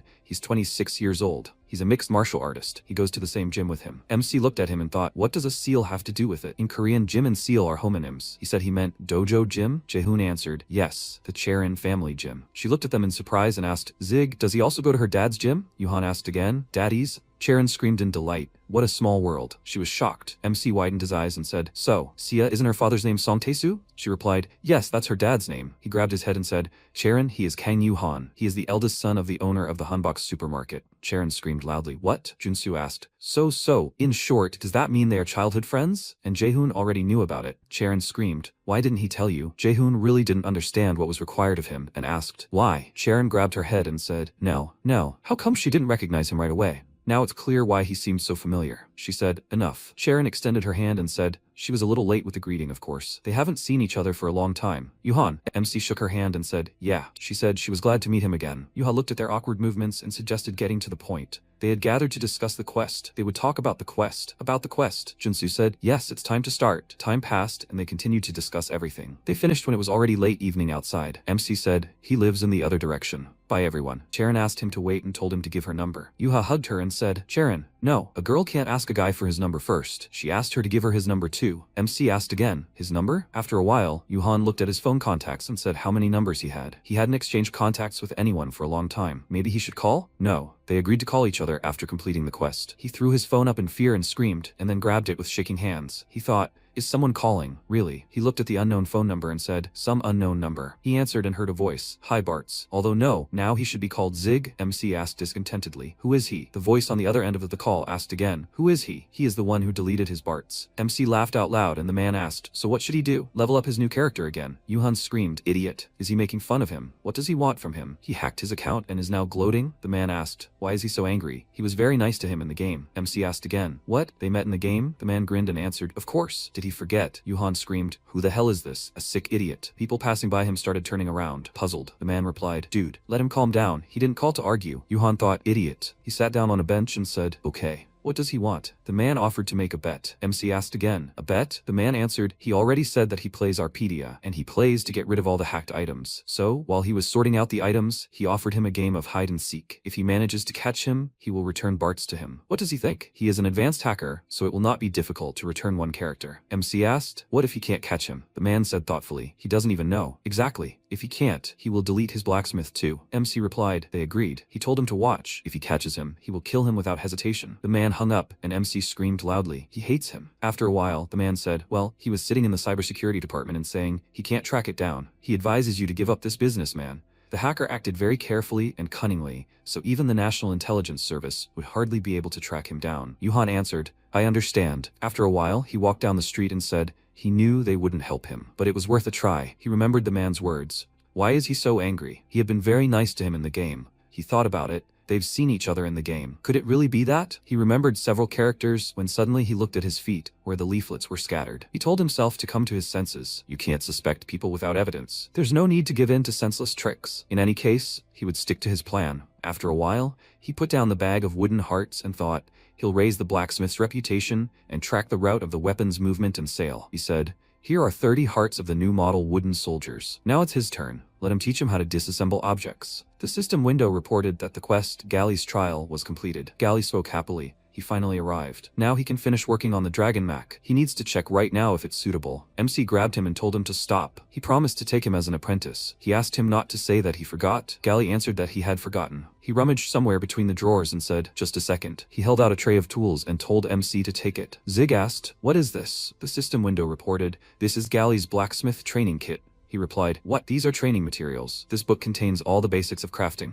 Let him read this carefully and learn from it. If there aren't enough consumables, let him speak. He'll bring more. He quickly ran out of the room and Zig looked after him, puzzled. After a while, MC was sitting at the table, asking, what the hell? And this is what he calls training. Okay, he'll think he's studying a skill book. The system window announced that this was Galley's training diary. Zig opened the book and widened his eyes in surprise. He read the headings and said, does this talk about precision assembly? What kind of miracle book is this? It even talks about the skill of precision assembly. He needs this to complete the Mycenia quest. He asked Galley to forgive him for underestimating him. This is the best book. He will learn all the techniques written here. After a while, he destroyed a fragment of stucco and grabbed his head. He was distraught by the failure and thought, even using his understanding of structures, nothing works. This iron board is very fragile. The book said that disassembling requires damage, but the item's durability is very low. If he can't disassemble it, he's afraid to think about precision assembly. Even structures are of no help. Zig imagined Galley and asked, maybe he should forget about him? If he quit, he wouldn't have this nerve-wracking mess. He remembered the man's words. Who is he? He is the one who deleted his character. MC screamed, he will never give up. He will try until he succeeds. He sat on a stool in front of broken iron boards. After a while, Legis slammed a beer mug on the bar and said, nightmare, her trade failed. She remembered MC's image and said, it's all because of this Zig, or maybe not. She should have stuck with him and followed him. What luck, gold and quests of the ancient city. She wants it too. This crazy guy smells of money. Suddenly, a shout rang out behind her. Come here, faster. Legis turned around and asked, what happened? Is someone leaving and giving away their items? Someone answered, no, even better. The players started asking, what's there? A dragon appeared in the center of the city. MC lay unconscious on the floor, and Galley's eyes widened in surprise. A huge dragon soared over the city. Some time ago, he hit the hammer once, and finally got it right. The system informed him that he was mastering the disassembly skill. As his rank increased, material losses would decrease. He took a gear and attached another, and the system informed him that he had successfully assembled the clockwork mechanism. His eyes sparkled with delight. He had finally managed to put everything back together. He turned on the camera mode to capture this momentous moment, but there was a roar. Everything shook, and suddenly something exploded, and he grabbed his head in panic. In the end, the photo captured not success, but devastation. The face of a ferocious mechanical dragon, and how it exploded out of the workshop and flew away. Dylan looked at the dragon in the sky and said, it's incredible. Is this another event or something? He would like to join too, but he is very busy right now. First, he needs to find Zig. He completely ignored the panicked people and scratched his head in confusion, saying that he had ordered so much iron and now wasn't responding to messages. At that moment, a huge iron dragon's paw crushed him, leaving only a bag of money, after which he went on to wreak further destruction. The players were panicking and didn't know what to do with this dragon. Had the boss of this village risen? They needed to save the dwarves and avoid the NPCs. They would catch him now. Watching all this chaos, Legis said, "Oh my god, people are dying because of a dragon that suddenly appeared." She seemed to pity them, but on the contrary, it was only to her advantage. She was very lucky. She immediately began collecting the belongings of the dead in a cart, checking everything for their worth. After quickly running around the area, she found a pile of valuables and thought that she had done the right thing in coming to North Ark. A shadow loomed over her. Then a crash was heard, and she and all her belongings flew into the air. Turning around, she saw a dragon in front of her, staring intently at her. After that, it opened its mouth wide, preparing to breathe fire at her, and she exclaimed in shock, "Why is it here?" She cursed loudly, the fire in its mouth growing with every second, and this scared her greatly, already preparing for the worst. But she was lucky. The mechanism inside it broke, and it blew up not the swindler, but itself. Its steel body collapsed in front of her with a crash, and she stared at it in confusion, trying to control her heart,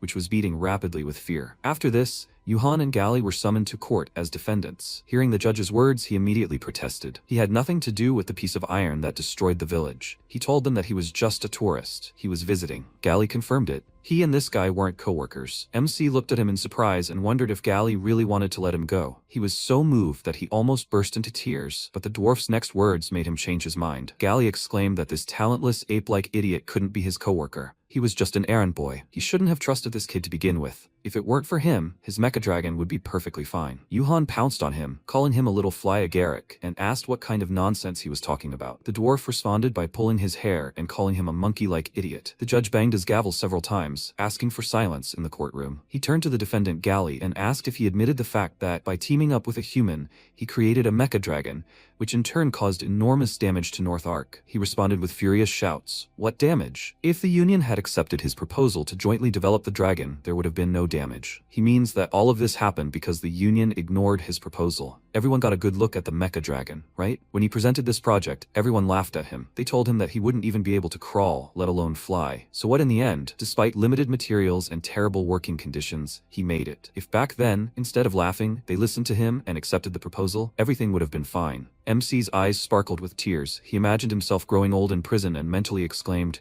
has he completely lost his mind? If this idiot continues like this, they will get a life sentence. Why is he so confident about everything? He's so weak in Zig's body that he can't even escape from prison. It would have been better if they had just killed him, with the possibility of being reborn, of course. One of the dwarves said that what Gali said made sense. After all, that dragon's breath even broke the Great Wall. Everyone in the courtroom started whispering, and someone said that the Great Wall was made to contain the dragon's fire. If it had been built properly, then perhaps it could have defeated Honduras. The judge slammed his gavel on the table, telling them to remain silent, and then delivered his verdict. The court finds Gali not guilty of what happened. Yuhan didn't even expect this and was surprised, and the judge said that despite this, they had caused enormous damage to North Ark. They would supply them with all the necessary materials, and within a month, they must create a weapon that could defeat Honduras, which would cover all the damage they had caused. If they failed to do this, the dwarf Gali and the human Zig will be sentenced to life imprisonment. MC was horrified by this court decision. Afterwards, they returned to the destroyed workshop, and he grabbed his head and screamed loudly. Why the hell was he talking all this nonsense? Why should he also rot in prison for the rest of his days because of him? Gali told him not to worry. He told them all this for a reason. Yuhan immediately perked up and said that he knew he had some kind of plan. He had an incredible teacher. And then Gali, with a serious expression,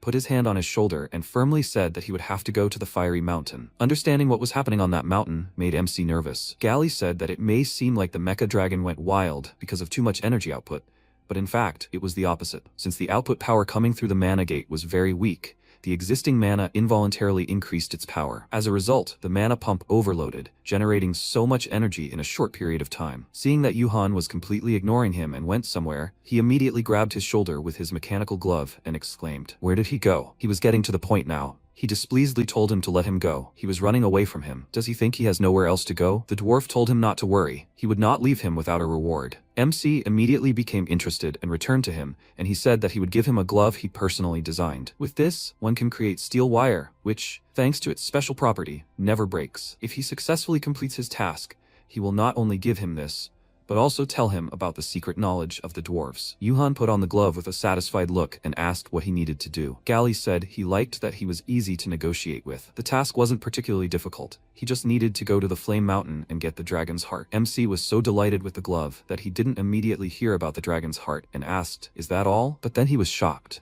The system gave him the corresponding quest to find the dragon's heart. For the mecha dragon to have sufficient power, it needs a dragon's heart. He must find the dragon's resting place and obtain its heart. The quest period is 1 month in game time. After that, Yuhan set off. The dragon's heart is the source of a dragon's life and the source of mage's energy. It is a very rare item that can be obtained by hunting a dragon, but the success rate for such a hunt is 1%. Alternatively, you can find the place the dragon designated for its death. He didn't have this, even when he was Bart's. Before he left, Gali told him about something he'd once overheard in the elven village. A dragon who was close to the elven leader had gone to the Flaming Mountain to pass away. He was sure the dragon's heart could be found somewhere there. MC clutched his head warily and wondered if he should trust these rumors and go so far. But distance wasn't the most important thing. You needed to be level 80 to hunt on the Flaming Mountain, as it was home to the scent of sulfur dioxide, super cool monsters, and warm lava. He decided not to dwell on it and let things slide. If he was unlucky, he'd just run away. He didn't know it, but the whole time he was traveling in the hot air balloon, something was following him. To pass the time, he started practicing his precision assembly skill. While he was collecting the watch, someone threw a hook onto his balloon,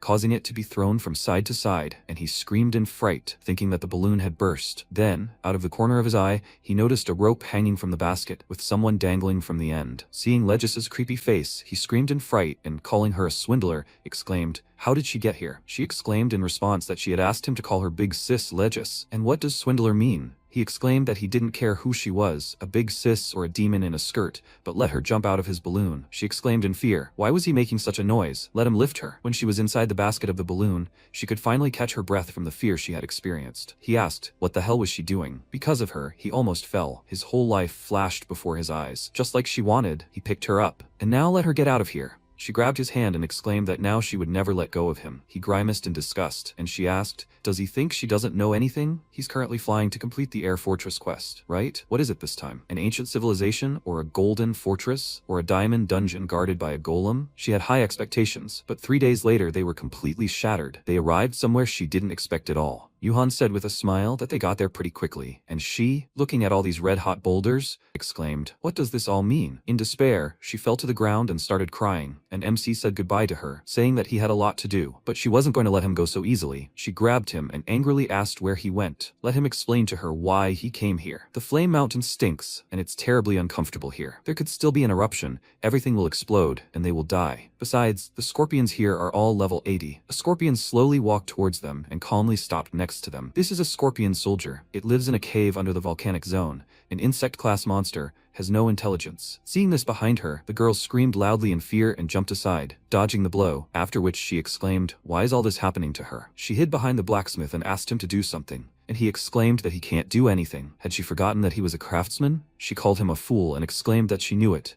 After which, he nervously drew his sword and thought that the scorpion was here, apparently alone. Then he would be able to deal with it. But as luck would have it, this scorpion's comrades arrived, 9 more of them, and Yuhan realized that they were finished. He fell to his knees and began to pray, and the swindler called him an idiot and exclaimed in panic, what was he mumbling about? Let him go and fight. The scorpion rushed to attack. Legis was terrified and told him to hurry, and then something flew past her face at high speed and pierced the scorpion's claw. She didn't understand whether it was an arrow or a spear, and then some creature flashed above them. It was a lizardman. A large detachment of lizardmen attacked the scorpions and dealt with them quite successfully. Lizardmen are level 58 mobs, equipped only with a spear. They are reptilian humans with the intelligence of a child. Their heavy spears easily pierced the scorpion's shells, allowing them to quickly finish them off. MC looked around. The scorpions were defeated, and the lizardmen didn't seem to be aggressive towards them at first. He awkwardly approached one of them and said he didn't know what had happened, but they had helped them. He couldn't have imagined something like this would happen to him, to receive help from a monster. Lizardmen understand human speech, right? He wanted to thank them for their help,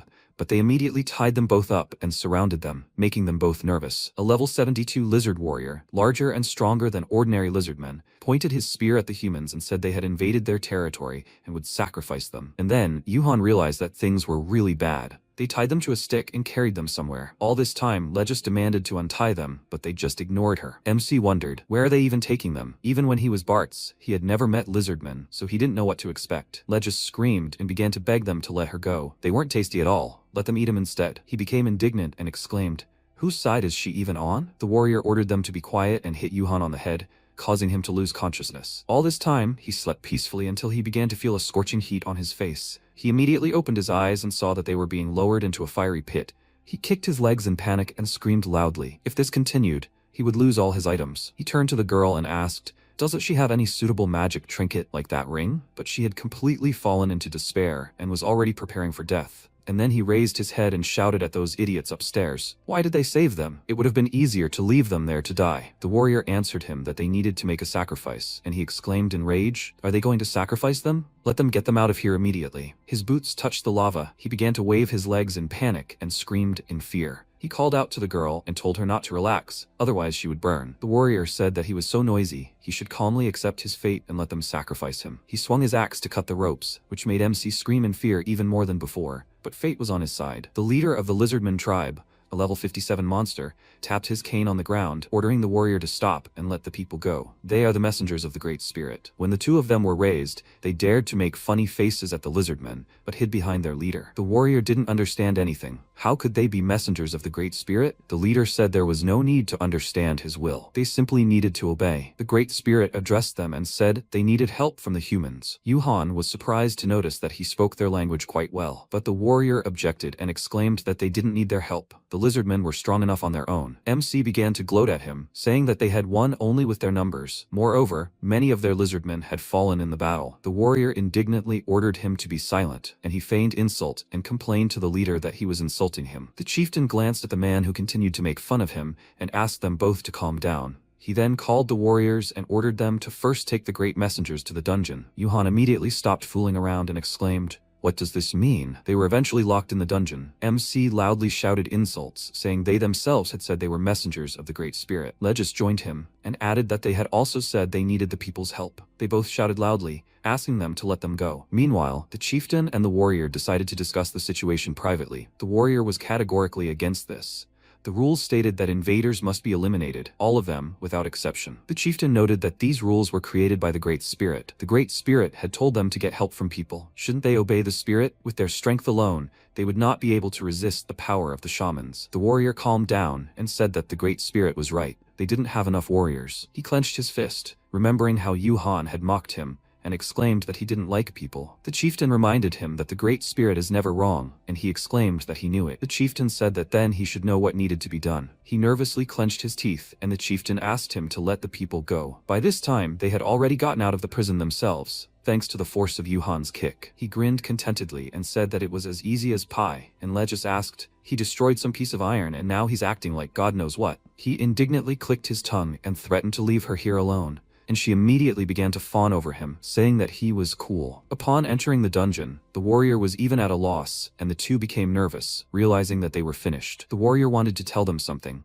but they immediately started running in panic. The warrior ran after them and excitedly asked them to wait, saying he had something to tell them. MC turned to him as he ran and gave him the finger, asking if he would stop if he were them. The warrior irritably exclaimed that this is why he hates humans, they're disobedient. He then stuck 2 fingers in his mouth and let out a loud whistle, causing the other lizardmen to immediately run into the dungeon and block the fugitives' path. They were forced to stop. Now they had nowhere to run. The warrior approached them and told them all to stop, saying he needed to talk to the humans. All the entrances and exits were blocked anyway, and they had nowhere to run. Yuhan nervously went into his inventory, thinking that if they were caught, they'd definitely be thrown into that lava pit this time. He needed to do something. He pulled out a pickaxe and turned to the wall, then struck the rocks with all his might and shouted that if there was no road, they could cut one. His blow caused cracks to spread across the wall. He continued to hit the rocks with his pickaxe, and the warrior excitedly asked him to stop. The wall couldn't be torn down there, but it was too late. He'd already made a huge hole, and immediately afterward, the players discovered their hiding place. The boy told the leader they were there, to the west. He easily spotted them thanks to the collapsed wall in the cave. The woman happily said,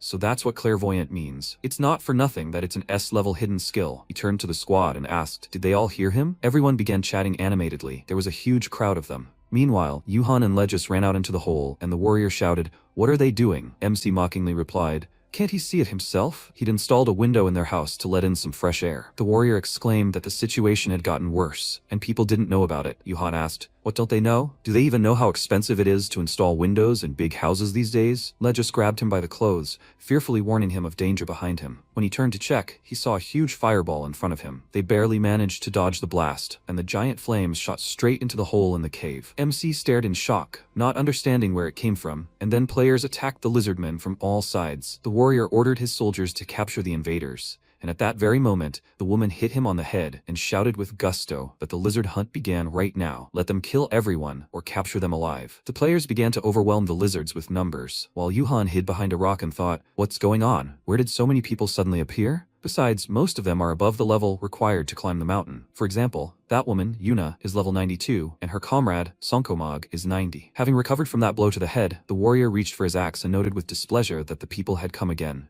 But they would fight. He quickly rose to his feet and swung his axe, ordering his soldiers to guard their shelter, after which he himself rushed to the attack, and MC thought, what kind of nonsense is he talking about? Doesn't he see the difference in strength? There's no way they can win. Now their best chance of survival was to escape, otherwise they would all be killed. Suddenly, the lizardman leader grabbed his arm, which initially frightened him, and then the lizardman ordered his warriors to run, or they would die if they continued. They should flee to the Saran desert. They obeyed his order and fled, and then Yuna, infuriated, ran after them, asking where they were going. She attacked them from behind, but the warrior immediately blocked her blow and ordered her to stop. Soon, the lizardmen in the area were finished off and the warriors were defeated. The players waiting for Yuna in the cave called for her, and Sankomage told them to leave her alone. In such a battle-stricken state, she couldn't hear anything. At that moment, Yuna plunged her sword into the warrior's chest and told him to come to his senses. Let him apologize to her for his rudeness. He replied that he wouldn't do that. Let her kill him instead. She pulled the sword from his body and said that he wouldn't live to see it. She would let him live and torture him. She swung her sword with a mischievous smile, aiming for his eye, but suddenly something pushed her sword and she missed. It was Sia. She asked her to stop.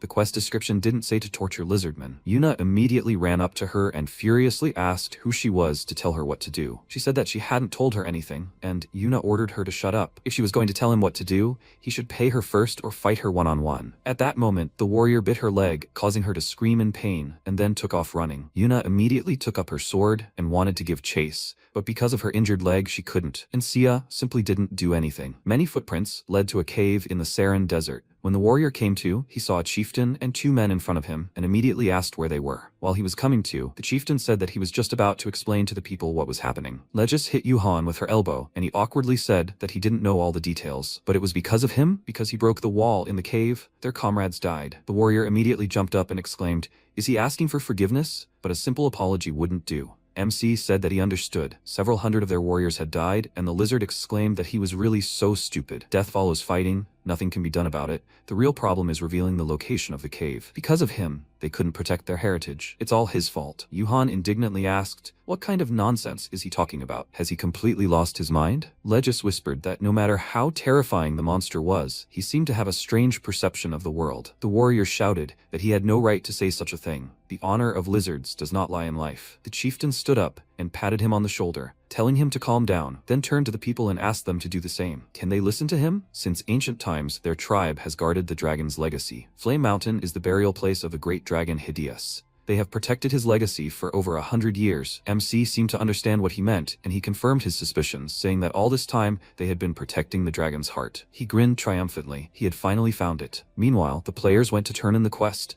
As a reward, they received a whole bag of gold. Yuna noted that there was as much money as they said. She was very rich. Is this the end of the quest? The lizard shaman replied that this was not so. The quest was not yet complete. She belonged to a special kind of lizard folk that could use magic and sorcery. At that time, the chieftain had just told Yuhan and his companion about her. Everything had gone awry since she betrayed them. Since childhood, she had been different. Advanced thinking and human eloquence. In addition to the ability to use magic, she had no flaws. Therefore, he gave her a special title and called her Lizard Shaman. Having lived up to his expectations, she was able to successfully revive the tribe, but at some point, she began to change. He does not know what book she read, but suddenly she desired the power of the dragon's heart. Using this power, she wanted to subjugate the entire tribe. She stole the heart, but was caught and brought to the chief. At that moment, he told her that he trusted her and could not imagine that, because of her greed, she would want to steal the legacy of the Great Spirit. This thing cannot be treated like that. The dragon's heart is a force created to protect the Flame Mountain. Does she want to destroy their abode? The shaman only screamed loudly and disappeared in a bright light. The chief said that they were able to capture her, but lost her. Using witchcraft, she easily escaped.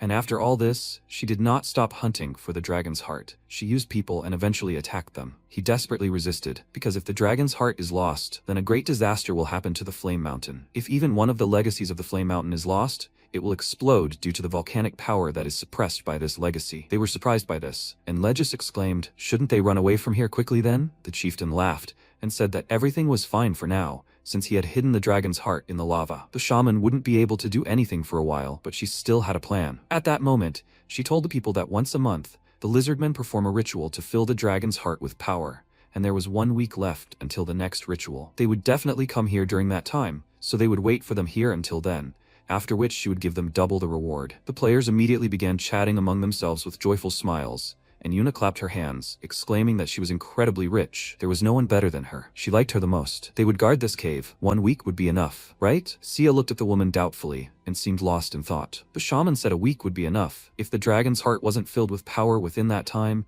the fiery mountain would explode. After that, the surviving squad of lizardmen set out to search for the dragon's heart along with the humans. Legis started scolding Yuhan, asking if he was crazy. She reminded him how easily he'd promised to return the dragon's heart to them. She asked if he was even in his right mind. He'd seen those humans. There were so many of them. MC ignored her, wondering if she was bothering him so much, following him around and constantly buzzing in his ear. She then started shaking his shoulders, telling him to return that flying thing so she could get away, and then stopped a second later. She noticed something ahead and screamed loudly, exclaiming, "What is it?" Yuhan quickly realized she was frightened by the enormous statue in front of them and smirked, telling her to calm down. He'll show her his plan now. It was a huge statue of the rest of the Sphinx, guarding the entrance to the dungeon of the Pyramid of Another World. Time passed. In reality, it was already evening, and Sia was lying on her bed, bored. She went into a group chat with her friends and asked how they were doing with their quests. They were all busy, and when someone asked how she was doing, she remembered how they mercilessly killed the lizardmen and didn't even know how to reply to the message. After that, she went into the chat with Yuhan and, seeing that he still hadn't responded, she wondered if he was sleeping. At this time, MC was diligently dismantling the Sphinx statue, and the system informed him that he had succeeded in dismantling it, obtaining a solid iron plate. His skill had increased to level 10. He was dismantling the statue, and the lizardmen were carrying away the plates. Yuhan stopped to rest and thought that to finish everything on time, he would have to work all night. After that, he turned to the lizardmen and told them not to relax and to hurry up and carry the materials. The warrior, who was already quite tired of carrying these iron plates day and night, scattered them around in a rage and exclaimed that it was so annoying. He approached Yuhan and said that what he was forcing them to do was pointless. They needed to train. MC chuckled and noted that this was precisely why they were failing. Why did he think they lost to the humans? He replied that they were still fighting and hadn't lost to anyone. And then Yuhan hit him on the back of the head and called him a brat, telling him to listen carefully. Even though they had a lot of stuff, the reason they lost was because of their useless weapons. That's why he was now dismantling this steel statue to get materials. He showed the warrior his battered axe and said that they would never win with such a weapon. He would try to improve their junk, so he should consider themselves very lucky. The warrior said that he got it from his dad, and he realized his mistake. He immediately closed his eyes in memory of his dad, after which he fell to his knees in front of him and asked for forgiveness. The warrior was slightly confused and said that everything was fine. It was just a weapon. There was no meaning to it. MC immediately stood up and exclaimed that his words made him feel even more guilty. He would fix everything now, make his axe even more beautiful and reliable. He furiously set to work, and after a while he had a brand new axe in his hands, with one very cool detail. He showed his masterpiece to the warrior and asked, "It's much better now, right?" he asked. "And this is what he calls fixing? It all looks very strange." The broken axe looked much better. Yuhan exclaimed that there was nothing strange about it. He had made it cooler. The warrior said that he didn't need such a thing. He wouldn't use it. Meanwhile, Legis had her sights set on something. She'd been in the game for a year, and her instincts told her that this pendant was definitely very expensive. She ran up to the chieftain, happily calling him grandpa, and then showed him the dirty stone and asked if he liked it. He smiled and said that it was a very beautiful stone, and she asked if he wanted to trade. She will give him this, and he will give her the pendant. He looked at his pendant and refused, saying that it was personally given to him by the greatest dragon, Hideous. Hearing this,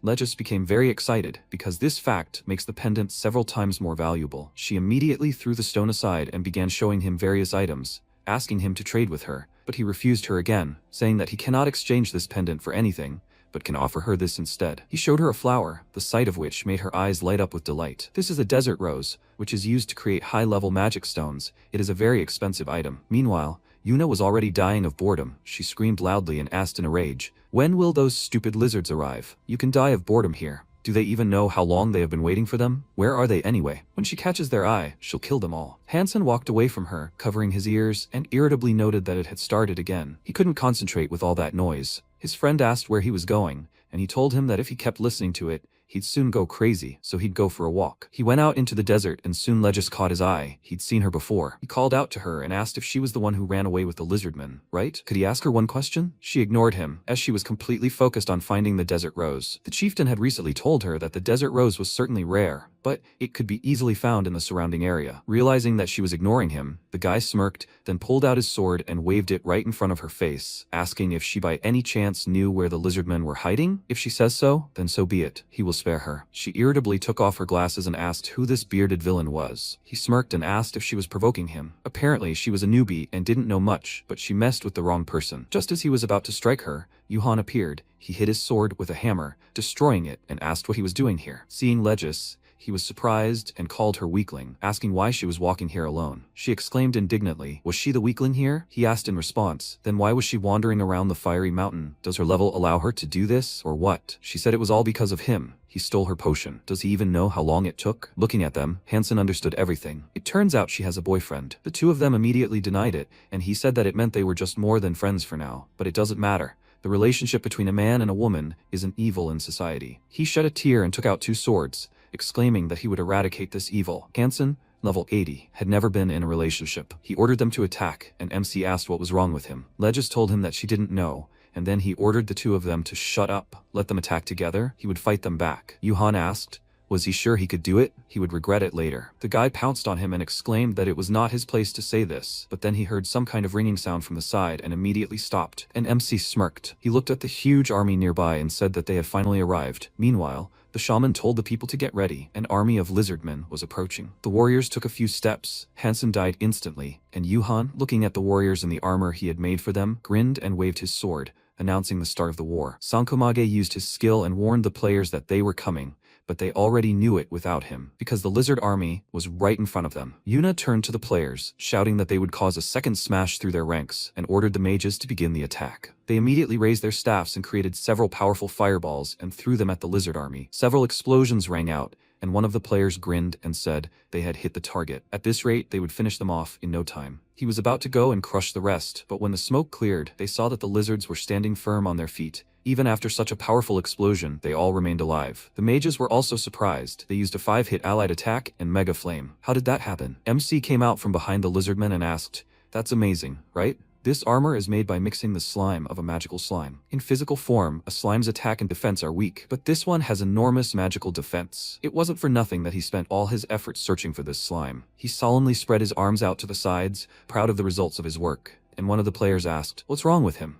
Why is he on the lizard side?" His friend said that he actually knew him. He's the famous player Bolden. His name is the Repair King Zig. The guy exclaimed that his name is such a stupid name. Is he a blacksmith? He thought he was some kind of rancor. At that moment, Yuhan appeared behind him. He swung his sword and delivered a blow that threw him into the air, after which he asked who he called stupid. His words made him very angry and ordered the lizardmen to fight, saying he would turn all their weapons into dust. Afterwards, the players and the lizardmen clashed in battle. The players were confident of victory, but the lizardmen weren't what they used to be. One of the warriors blocked a player's attack, and he nervously wondered how he'd done it. Did they even wear armor before? He decided to warn his comrades that these lizards had upgraded their weapons and become very strong. The players were surprised that the mobs had changed equipment and returned to the fight, and quickly began losing to the lizards. Realizing this, the others decided to quickly run away and simply abandon the quest, while Yuna enjoyed the fight. She used a skill, cutting off the heads of 3 lizards at once, and then screamed loudly and called them all cowards. What were they afraid of? They're just lizards. Left hook, right hook, and done. At that moment,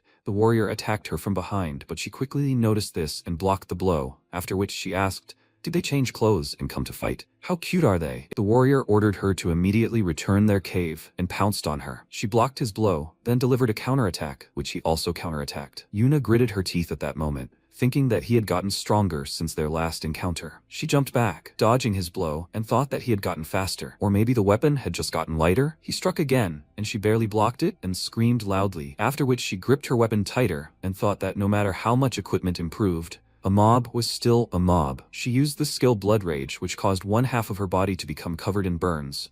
It is a warrior skill that uses all stamina except 10% of maximum health. The skill increases the strength and speed of attacks, She shouted that creatures like him must die, and he panicked, as he understood that this attack was very dangerous. After that, she swung her weapon and a bright purple flash occurred. She smirked and said that he was ready, but it turned out that it wasn't so. She was only able to destroy his armor, and he himself remained intact. Some time ago, MC made him a new axe, but he refused to wear the armor since he didn't need it and he considered it useless. A warrior's strong body is his main weapon. Then Yuhan himself put the armor on him and told him to stop talking nonsense. The advantage of this armor is that it is durable and lightweight. He used all his skills and made this especially for them. Let him listen to him carefully. This armor will give him another chance at life. The warrior said that if his destiny was to fall in battle, then he would not stand in the way, and MC irritably told him to stop talking such nonsense. Isn't the reason he wants to protect the legacy primarily to protect the lives of all tribe members? Then why is he talking about his life so simply? Let him think again. What is really important? Is it the legacy he is trying to protect or the tribe? Now the warrior realized the man was right.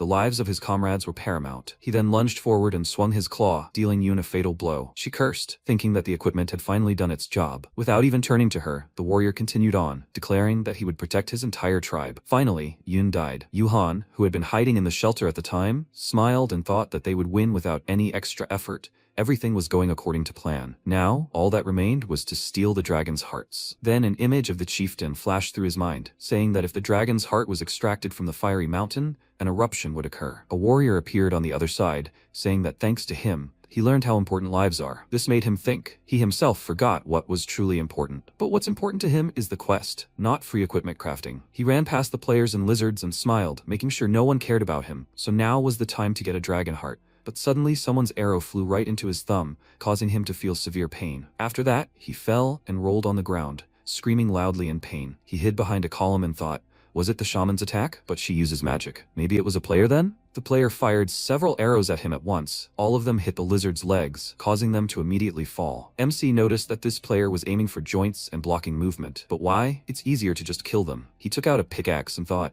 maybe this player has poor weapon control, but this archer hits the joints right away. He decided not to think about it. He didn't care what this player's goal was. He turned to the column and hit it with a pickaxe, causing cracks to appear. A collapse began, and Yuhan, with a wide smile on his face, ran to the archer and said that the arrow must be visible to shoot it. The girl became very nervous. Visibility had become much worse due to the collapse, and her opponent was already very close. After that, MC jumped high in the air and pounced on her, saying that she had finally fallen into his hands, and at that time she quickly drew the arrow, and when they were about to attack, they abruptly stopped, seeing each other's faces. Their looks were perplexed. They did not expect to meet here. Meanwhile, Legis was resting, and she wondered how they were doing there. The chief smiled and said that Zig had made equipment for everyone, so everything would be fine. She was slightly surprised and said that she did not know he was so skilled, and he agreed with her. He also wanted to thank them again. She smiled and said that this should be done not with words, but with actions. He understood her, right? She took all his things, even his clothes. At least, she didn't leave him naked. He said that it seemed like he had already given her enough, and she said that was not true at all. He had missed the most important thing. That pendant, wasn't it the most precious thing? He answered her that he couldn't give it away, because this pendant was a gift that a great soul had given him when she was still alive. Suddenly, the shaman's voice was heard behind him, saying that if the pendant fell into the hands of a stranger, there would be trouble. He shuddered with fear. Then she raised a dagger over his head and said that if this necklace was untied, he would no longer be able to rule the lizardmen. After that, she stabbed him with the dagger, breaking the pendant, and the chieftain was horrified, and Legis was frightened. The shaman said he thought he could fool her like everyone else, but he was wrong. This time, she had fooled him. From the very beginning, her goal was to stay alive with him, since he always hid behind the army and didn't show his face. The chieftain asked what she was doing there, and she said it was a soul and spirit pendant, a handy item that allows one to communicate with spirits. But it was also an extremely frightening thing, since it could be used to brainwash creatures with low intelligence, such as lizardmen. Wasn't she right? He exclaimed that this was complete nonsense, and loudly called for his warriors, but she said that shouting was useless. She put all his servants who remained in the cave to sleep. She didn't think he would send most of the army up the mountain. That was stupid of him, since her real goal was this place. He stood up and asked what the reason was, and she asked irritably, is he asking her now? Why all this? She grabbed him by the neck and shouted that he couldn't not know, because of the stupid rules he came up with. That child and her family, that's why this happened to them. After that, she retreated and said that that was enough. She would put an end to this. An end to these stupid tribe games, sacrifices and fights for this. She would put an end to everything. She pounced on him, was about to attack, but Legis abruptly ran out in front of her and shielded him with her, asking her to stop. Meanwhile, Sia asked her friend what he was doing here. He answered her that he was on a quest. And what was she doing here? She answered him that she was also here because of a quest. After that there was silence, and then they simultaneously asked each other, "What kind of quest is this?" They both pledged their word to each other at the same time, then started talking together again, and when Sia got fed up, she slapped Yuhan in the face and said that she would speak first. She is on a quest to reconstruct the Mycenia Sky Fortress. To reconstruct the Sky Fortress, the wings of the wind are needed, so she went to the Valley of the Elves, and there the leader of the elves, Harandel, told her that he was very sorry for what she did. She became agitated and asked if she could then get there by plane. He answered her slightly irritably that the spirit world cannot be reached by plane, and besides, there is no way for a human to get there. She was surprised and exclaimed, "Why can't she get there? Is the midnight crab really that high level?" She meant the monster that guards the wings of the wind. Her words made the elf even more angry, and exclaimed that it felt like they were speaking different languages. He tells her about the spirit world, and she tells him about some crabs. The spirit world is where spirits live. Humans can't get there because they don't understand the language of spirits, and if they get lost in the spirit world, they'll never be able to get out. Does everything make sense to them now? She excitedly answered him that she understood everything and asked what she should do now. She really needed the wings of the wind. The elf said that, in fact, he hadn't said there were no other ways. A long time ago, their ancestor gave Hideous a pendant of soul and spirit that could hear spirits. After that, the quest directed her to the fiery mountain, but, finding nothing there, she went into the nearest tavern on the western outskirts of the principality. After eating a bunch of different food, she tiredly lay down on the table and mumbled that there was nothing there. She dug around in this fiery mountain for several days, but no pendant fell out. Then a woman approached her and showed her a drawing of the pendant, asking, "Is this what she is looking for?" As soon as Sia saw it, she immediately jumped up from her seat and started shaking this woman by the shoulders, excitedly saying that this is the very thing she is looking for. Where can she get it? Does she know where it is? The woman asked her to wait, and because Sia was shaking her violently, her hood fell, and she saw that it was a lizardman. MC asked, "So the shaman was the one who started the conversation with her first?" She confirmed it. Apparently she heard that she was looking for the pendant. She wanted to say something else, but suddenly someone hit her with all his strength, causing her to scream in pain and fall. The warrior said that this was the last person he would kill and reclaim their cave. Yuhan ran up to her excitedly and shielded her with his body, asking the warrior what he was doing. She was his friend. The warrior said that the henchwoman of that human leader had died. Did he really betray them? He called him an idiot and exclaimed that he had betrayed no one. He was now trying to understand what was happening here. The warrior ordered him to choose, that woman or them. The threatening warriors stood behind him, ready to attack at any second, and he asked whose ally he was. MC nervously gritted his teeth and wondered what he should do. Should he give them Sia? If he died now, there was a high chance he would fail the quest. Or maybe he should fight the lizardmen. They weren't that strong in a solo battle. If he used the destruction skill in battle, there was a slight chance of victory. He had no idea what to do at all, and the warrior said that the ally's life was important. He was also their ally, so he was asking him to step aside. Yuhan realized something. He smirked and threw the pickaxe on the floor, saying he wouldn't fight them. Was he satisfied now? The warrior confirmed this and told him to give them the woman, but he refused. She was also his ally. What should they do now? The warrior began to lose patience and exclaimed that even if that were the case, he had to give them this woman. And MC said he didn't want to. He wouldn't fight them, but he won't give up Sia either. The warrior nervously shouted his name, and then Sia stood up and patted Yuhan on the shoulder, saying that it was okay. They didn't have to fight, because there was no reason for it. They were all being deceived by the leader of the lizardmen. Right now, he took advantage of Legis's protection, and piercing her body through, struck the shaman. Some time ago, the shaman's sharp claws froze right in front of the girl's face. She asked, is she familiar with him? And that's why she was protecting him. Legis answered her that she didn't know much about him, but she wanted to say that she couldn't leave him to die, but instead, the truth burst out of her mouth. For the first time in a long time, she met such a simpleton, and she couldn't lose him. The shaman didn't understand what was being said, and awkwardly asked, did she say that out loud? She grabbed her hand and asked her not to touch him. He hadn't given her everything yet. This lizard had given her a golden future. The shaman asked her to stop clowning around and step away. If she didn't, she would have to kill her. At that moment, a sharp blade pierced her body. The chieftain called her a fool and said that she remained the same as she had always been. Her plans had always been chaotic and too impulsive. She hadn't changed at all since the moment she decided to rebel against him. She should have killed him and the man without hesitation. After that, he pulled out his sword and the shaman fell and plunged into memories. From birth, she had surpassed the other lizardmen in high intelligence. Because of this, they had always been rude to her. The chieftain told her that there were only the two of them. Everyone else was equally stupid, so they didn't know what was important and how to act. Only the two of them were born wise, and only they were capable of reviving this tribe. The chief believed in her, and following him, she became a shaman. After some time, she met her husband, and they had a child. By the chief's order, she hypnotized her comrades and sent them to war, telling them to fight. They must protect their cave from humans. She also helped with the sacrifices. Having chosen several lizards, she led them to a fiery pit and assured them that this was a good deed. If they did not do this, the Great Spirit would awaken the volcano. She would never forget their sacrifice. After that, they jumped into the pit without hesitation. And when her husband died in the war and her child was sacrificed to the Great Spirit, she learned the whole truth. Still not reconciled to the loss, she wandered around the cave, quietly muttering that this was how it happened. Nothing could be done. If they hadn't done this, the entire tribe would have been in danger. Her husband and her child would all be in danger, so there was no other way. She came to the chieftain's dwelling and accidentally touched his book with her hand. Of course,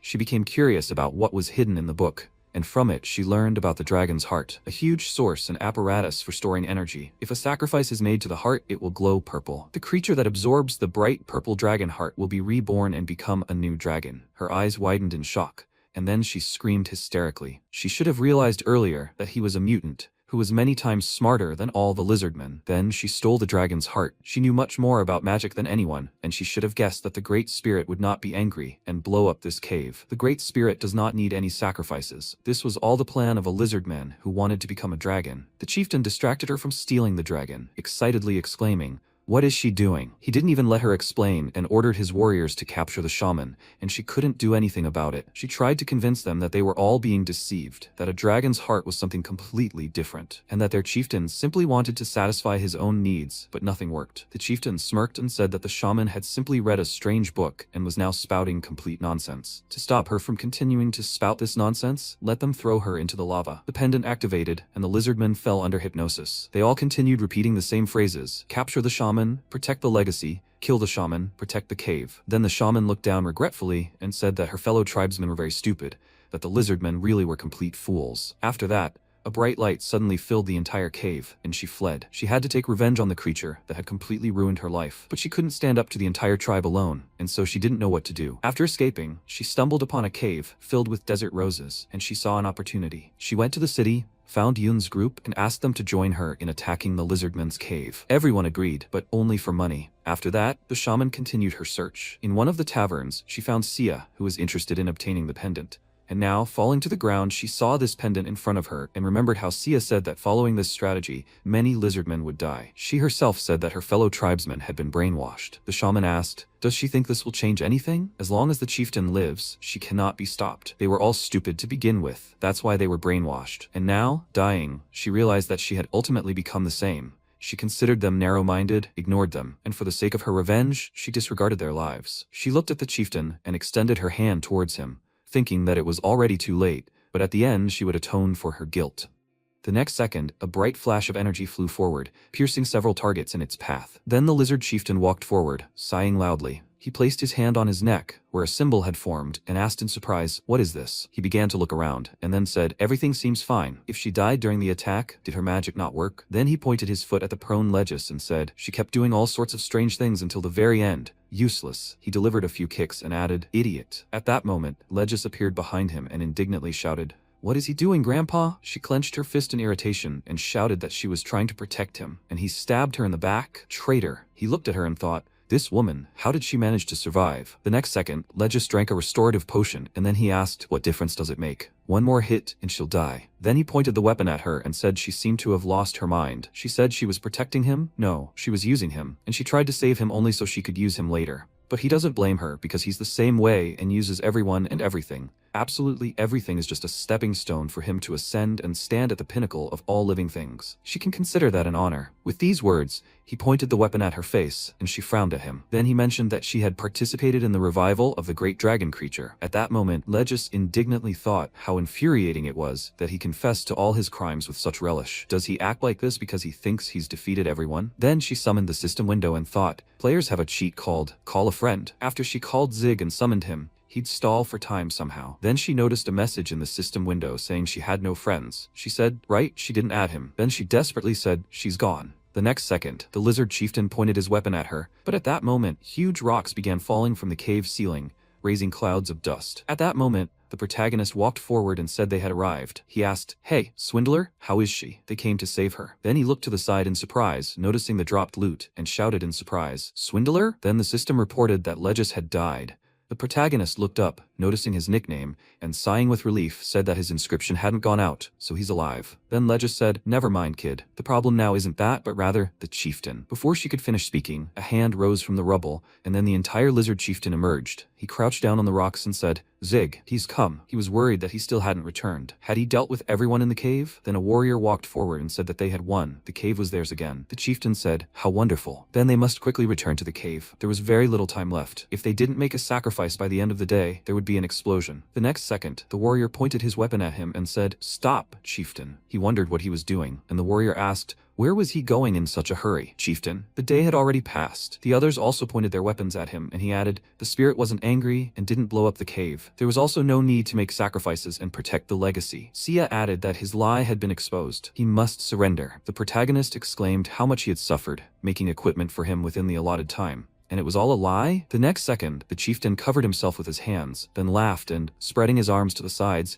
released a stream of powerful energy. MC was surprised. What was wrong with him? Could you really go crazy after taking damage? Then the chieftain said, "So, there's no need to pretend now." He took out a pendant and declared, "Warrior, he must kill people." The next second, the warrior grabbed his weapon, and the protagonist looked on in bewilderment as the warrior flew forward, swinging his enormous axe. He delivered a powerful blow, and dust rose into the air. The protagonist cowered in fear, then looked ahead in surprise, noticing how the chieftain fell to the ground from the powerful attack. He grabbed his shoulder and, rising, indignantly shouted, "Warrior, what is he doing? He said attack people.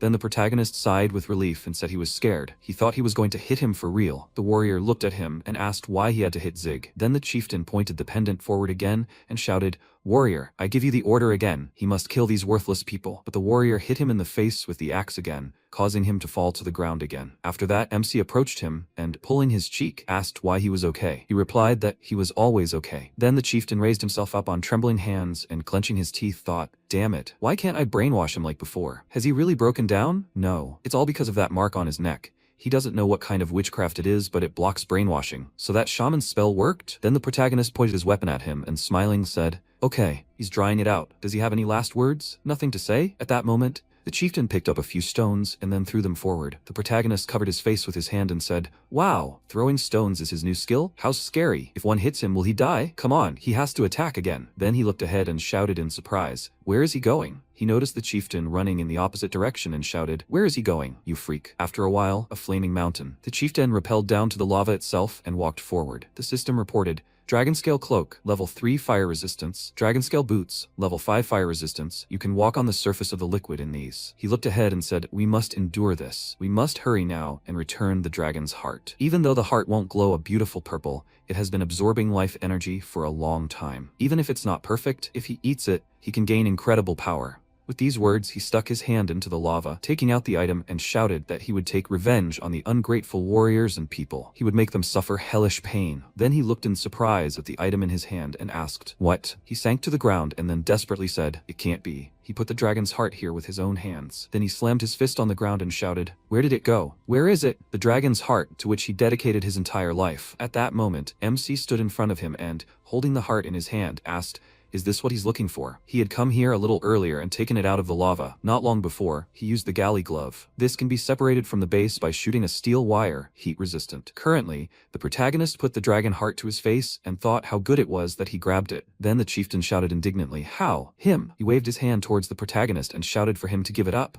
"It's his." He delivered another blow, and MC easily dodged, raised the dragon heart up and asked, "Really? Does he have proof that it's his?" He shouted, "Of course. The light purple color is proof. The dragon heart only turns purple when life force is slowly poured into it. The heart is light purple. The coloring isn't quite perfect, but he achieved this color after 100 years of offerings to the dragon heart. This is proof. Did he get it? It's his." Then the protagonist looked at the object in his hands and said, "My God, it turns out he filled this dragon's heart with life force by sacrificing his subjects and people. Did he get it right?" The chief shouted, "Right, that's right. So he must give it to him right now." But after that, the protagonist smiled and turned around, asking what he would say to this. At that moment, a huge number of lizard warriors appeared from the shadows, and the chief was surprised. What? They walked forward and began to indignantly say that the chief had deceived them. It was all a lie. The chief is a liar. But he shouted, "Hey, they have to stop." He said, "Enough. They got it all wrong." But they continued to advance and say, "The chief is a liar. This was all made up by the damn chief. It was all a lie. The sacrifice and the legacy are not true." Then the chief shouted that he had been deceived too. He can explain everything. But at that moment, a warrior stood before him, and he, noticing him, shouted, Warriors, will they believe him? This is all that man's plan. The next second, the warrior swung his enormous axe, attacking the chieftain. With that action, he declared, the chieftain is no longer their ally. The chieftain's body split in two, and the pendant flew far back. At that moment, MC looked in surprise at the dragon heart in his hand and asked, what? Had the color deepened? Or was he mistaken? Then Sia ran up to him and cried out in alarm, Zig, is he okay? He smiled and gave her a thumbs up, saying, of course it's no big deal. But the next second, his health drained, and he spat out a clot of blood. The system reported that his stamina had been reduced due to volcanic gas poisoning. He dropped to all fours, and Sia, frightened, ran to him and cried out, Zig, what's wrong? She lifted him up in her arms, and he said, Sia, she needs to listen to him carefully. If he dies, she needs to take care of this, and the money, and this, and return it to the bar. Then he looked up and, noticing the plant, thought that when it fell, his life would end at that very moment. But the next second, a bright flash flew past them, and the lizard warrior shoved a small piece of grass into his mouth, telling him to come to his senses. He should eat this volcanic herb. It will make him feel better. The system reported, volcanic herb, a special herb that grows around volcanoes, an antidote to poisoning. He continued shoving the herb into the protagonist's mouth and telling him to open his mouth. Here's the antidote. Then the system reported, the poisoning has been cured, he's healthy. After that, the warrior handed Sia a pendant and told her to take it, human. She looked in surprise at the decoration in her hands, and the system reported she had achieved the goal of the quest to restore the Air Fortress 3. A pendant of soul and spirit, 1 of 1. Then she smiled and thanked him, and the lizardman's heart began to beat even faster. He sheepishly looked away and said, Sia's quite a good partner. Then the protagonist pointed a finger at him and shouted, why is he blushing so much, huh? After that, several more lizardmen approached them, and one of them, stepping forward, handed them a weapon and told him to take a look, and they did so. MC took the item from his hand and asked what it was. He replied that it was a weapon. He had watched him make weapons, and it was inspiring, so they decided to give it a try too. After that, the protagonist pointed at them and, laughing, asked, is this a weapon? He thought it was a lump of coal, but the lizards looked at him pitifully and asked, a lump of coal? It looks that weird. But they tried so hard. Then the protagonist turned away and, looking at the weapon, said, if you think about it, it generally looks like a weapon. He was wrong. After that, he handed the lizards Galley's textbook and told them to take it. He scratched his head awkwardly and asked, can they even read? Well, it's better than nothing. Here's a gift from him for them. In response, the lizards thanked him. After a while, the warrior knelt down next to the totem, and then a subordinate approached him and shouted, sir, everyone is ready, they can go. He stood up and replied, okay. The lizards leave the nest. After a while, the protagonist leaned on the edge of the basket and said, time is running out. Where's Legis? Then he looked away in surprise, noticing her running towards them and yelling for them to wait for her. She was pulling a huge cart with her. The protagonist pointed at it and asked, what's that back there? Sia said, who knows? Then Legis ran up to them, and the protagonist asked, hey, what's that? Legis wiped the sweat from her face and asked, is this? She found a desert rose VN near the spawn point yesterday. This is the jackpot. Do they even know how much this is worth? With that, she folded her arms across her chest, then looked ahead in surprise and shouted, what the hell is this? She grabbed her head, noticing how the protagonist and Sia started flying away in a hot air balloon. She screamed, where are they going? MC reached out to her and shouted. She said, there's no room? She must put it in her inventory or carry it. She ran after the balloon and shouted, there's no room in her inventory, and Sia stuck her hand out of the basket and shouted, hey, she has to take her hand. The next second, Legis jumped into the balloon basket and shouted, Zig, what is he doing, you impudent brat? Sia noticed that this was too much. She told him to just die. Sia added that he should apologize to her personally. Then the girls looked at each other in surprise, and Sia smiled and said that she was pleased to meet her. She was Sia the archer. Legis smiled back and, introducing herself, asked if she was Zig's friend. She answered that's right, they became friends in the game. She said that if she was Zig's friend, then she was hers too. She would be happy to be friends with her. Sia said that she would call her Legis, she should call her Sia. At that moment, the protagonist clutched his head and thought that they had just met, but had already become friends. Then, surprised, they approached the edge and looked down, asking, huh? They saw a group of lizardmen who raised their weapons and shouted, Zig, they are grateful to him. In response, he smiled and waved at them. He shouted that they would see each other again sometime. Sometime later, the city walls of North Ark. MC looked at the girls and asked, so this is where they were saying goodbye? Sia extended her hand forward and suggested meeting after they prepared for the Mycenia quest. The protagonists looked from side to side and said that they would contact each other if anything happened. Sia, Legis, they will cross paths somewhere later. She replied, yeah, but she will still follow him as soon as she sells the desert roses. He looked at her and indignantly shouted, what? She will continue to follow him? Does she even have a conscience? One of them came closer and shouted indignantly, conscience? What do you mean conscience? If it weren't for her on the fiery mountain, he wouldn't have completed the quest, you idiot. He shouted, but she didn't do anything at all. At that moment, Sia smiled and said, they're so friendly. They looked at her with irritation and shouted, that's not true at all. She replied, confused. Oh, never mind. Sometime later, the protagonist was walking down the street, holding the dragon heart. He looked at it and thought, if he sells it, he'll make a lot of money. No, he needs to complete the quest first. He shook his head and thought about getting the dwarven's secret technique. After that, He raised the heart above himself and shouted, how he's looking forward to this, the secret technique. He's already running after it. At that moment, Honduras was watching him from behind the wall and whispered, I see. Interesting answer. Well, that might be possible in his case. Since it was his choice, he would respect it. At that moment, several children moved away from him and started muttering, hey, they should look at this old man. Is he talking to himself? Is he completely crazy? Scary. Meanwhile, MC approached Gali, and he said he didn't even think he would actually get the dragon's heart back. The protagonist said that he was begging. Maybe enough of these practically impossible quests, huh? After that, the dwarf handed him a scroll and told him to take it. Their secret technique was hidden here. The protagonist snatched it from his hands and, inhaling the smell of paper, said, finally, is this the technique? Then he unrolled the scroll and said that he would see what they have here. He started reading and then was surprised. What is this? It said, hello. His name is Gali, a dwarf of the Redbeard clan. He is currently looking for a country suitable for immigration. He was once the head of the North Arc Forging and Weapons Brigade, but he was falsely labeled an extremist for choosing the wrong apprentice, and is now considered a criminal. However, this is just one big mistake. If they can accept him, he could raise the level of blacksmithing to a higher level, given his excellent skills. The next second, Gali snatched the scroll from him and shouted, oops, wrong scroll. He handed him another one and told him to take the right one, but MC reached for him and shouted, what the hell is that? He wants to give it up? He replied that it was only for an emergency. The protagonist took the scroll and indignantly said, enough already, he knows him. And then Gali folded his arms across his chest and looking at him said, he's thanking him, and all he does is snap at him. After that, MC read the contents of the scroll. It said, superheated coals. Superheated coals are created by combining bitumen and artisan dust. These coals produce higher quality iron by removing impurities at temperatures exceeding 2000 degrees Celsius. He asked, superheated coals? The next second, the dwarf asked, do you know why human weapons can't compare to dwarven weapons? Because their iron is already different. Dwarven iron lasts 10 times longer, but is lighter than ordinary metal. And what's essential for the production of dwarven iron is superheated coal. Producing coal capable of generating temperatures exceeding 2000 degrees Celsius has been a secret kept exclusively among the dwarves for hundreds of years. But times have changed. It's time to abandon their traditions and share their technology with the world. Zig, as the first human to create superheated coal, must tell the world about this technology. Then he began to look around in surprise and asked, what? Where did he go? Meanwhile, the protagonist thought, dwarven iron is simply incredible. A system window appeared in front of him, which said, mining skill rank 7, smelting skill rank 4, fabrication skill rank 4, alloy skill rank 7, weapon assembly skill rank 6, repair skill rank 4. He smiled as he looked at this, and thought that most of his blacksmithing skills were now at least level 4. If he applied this to forging dwarven iron, he would blow away any blacksmith except rankers. And what about ordinary players? If he could compete on price, he could even beat the dwarves. Then he thoughtfully said, wait,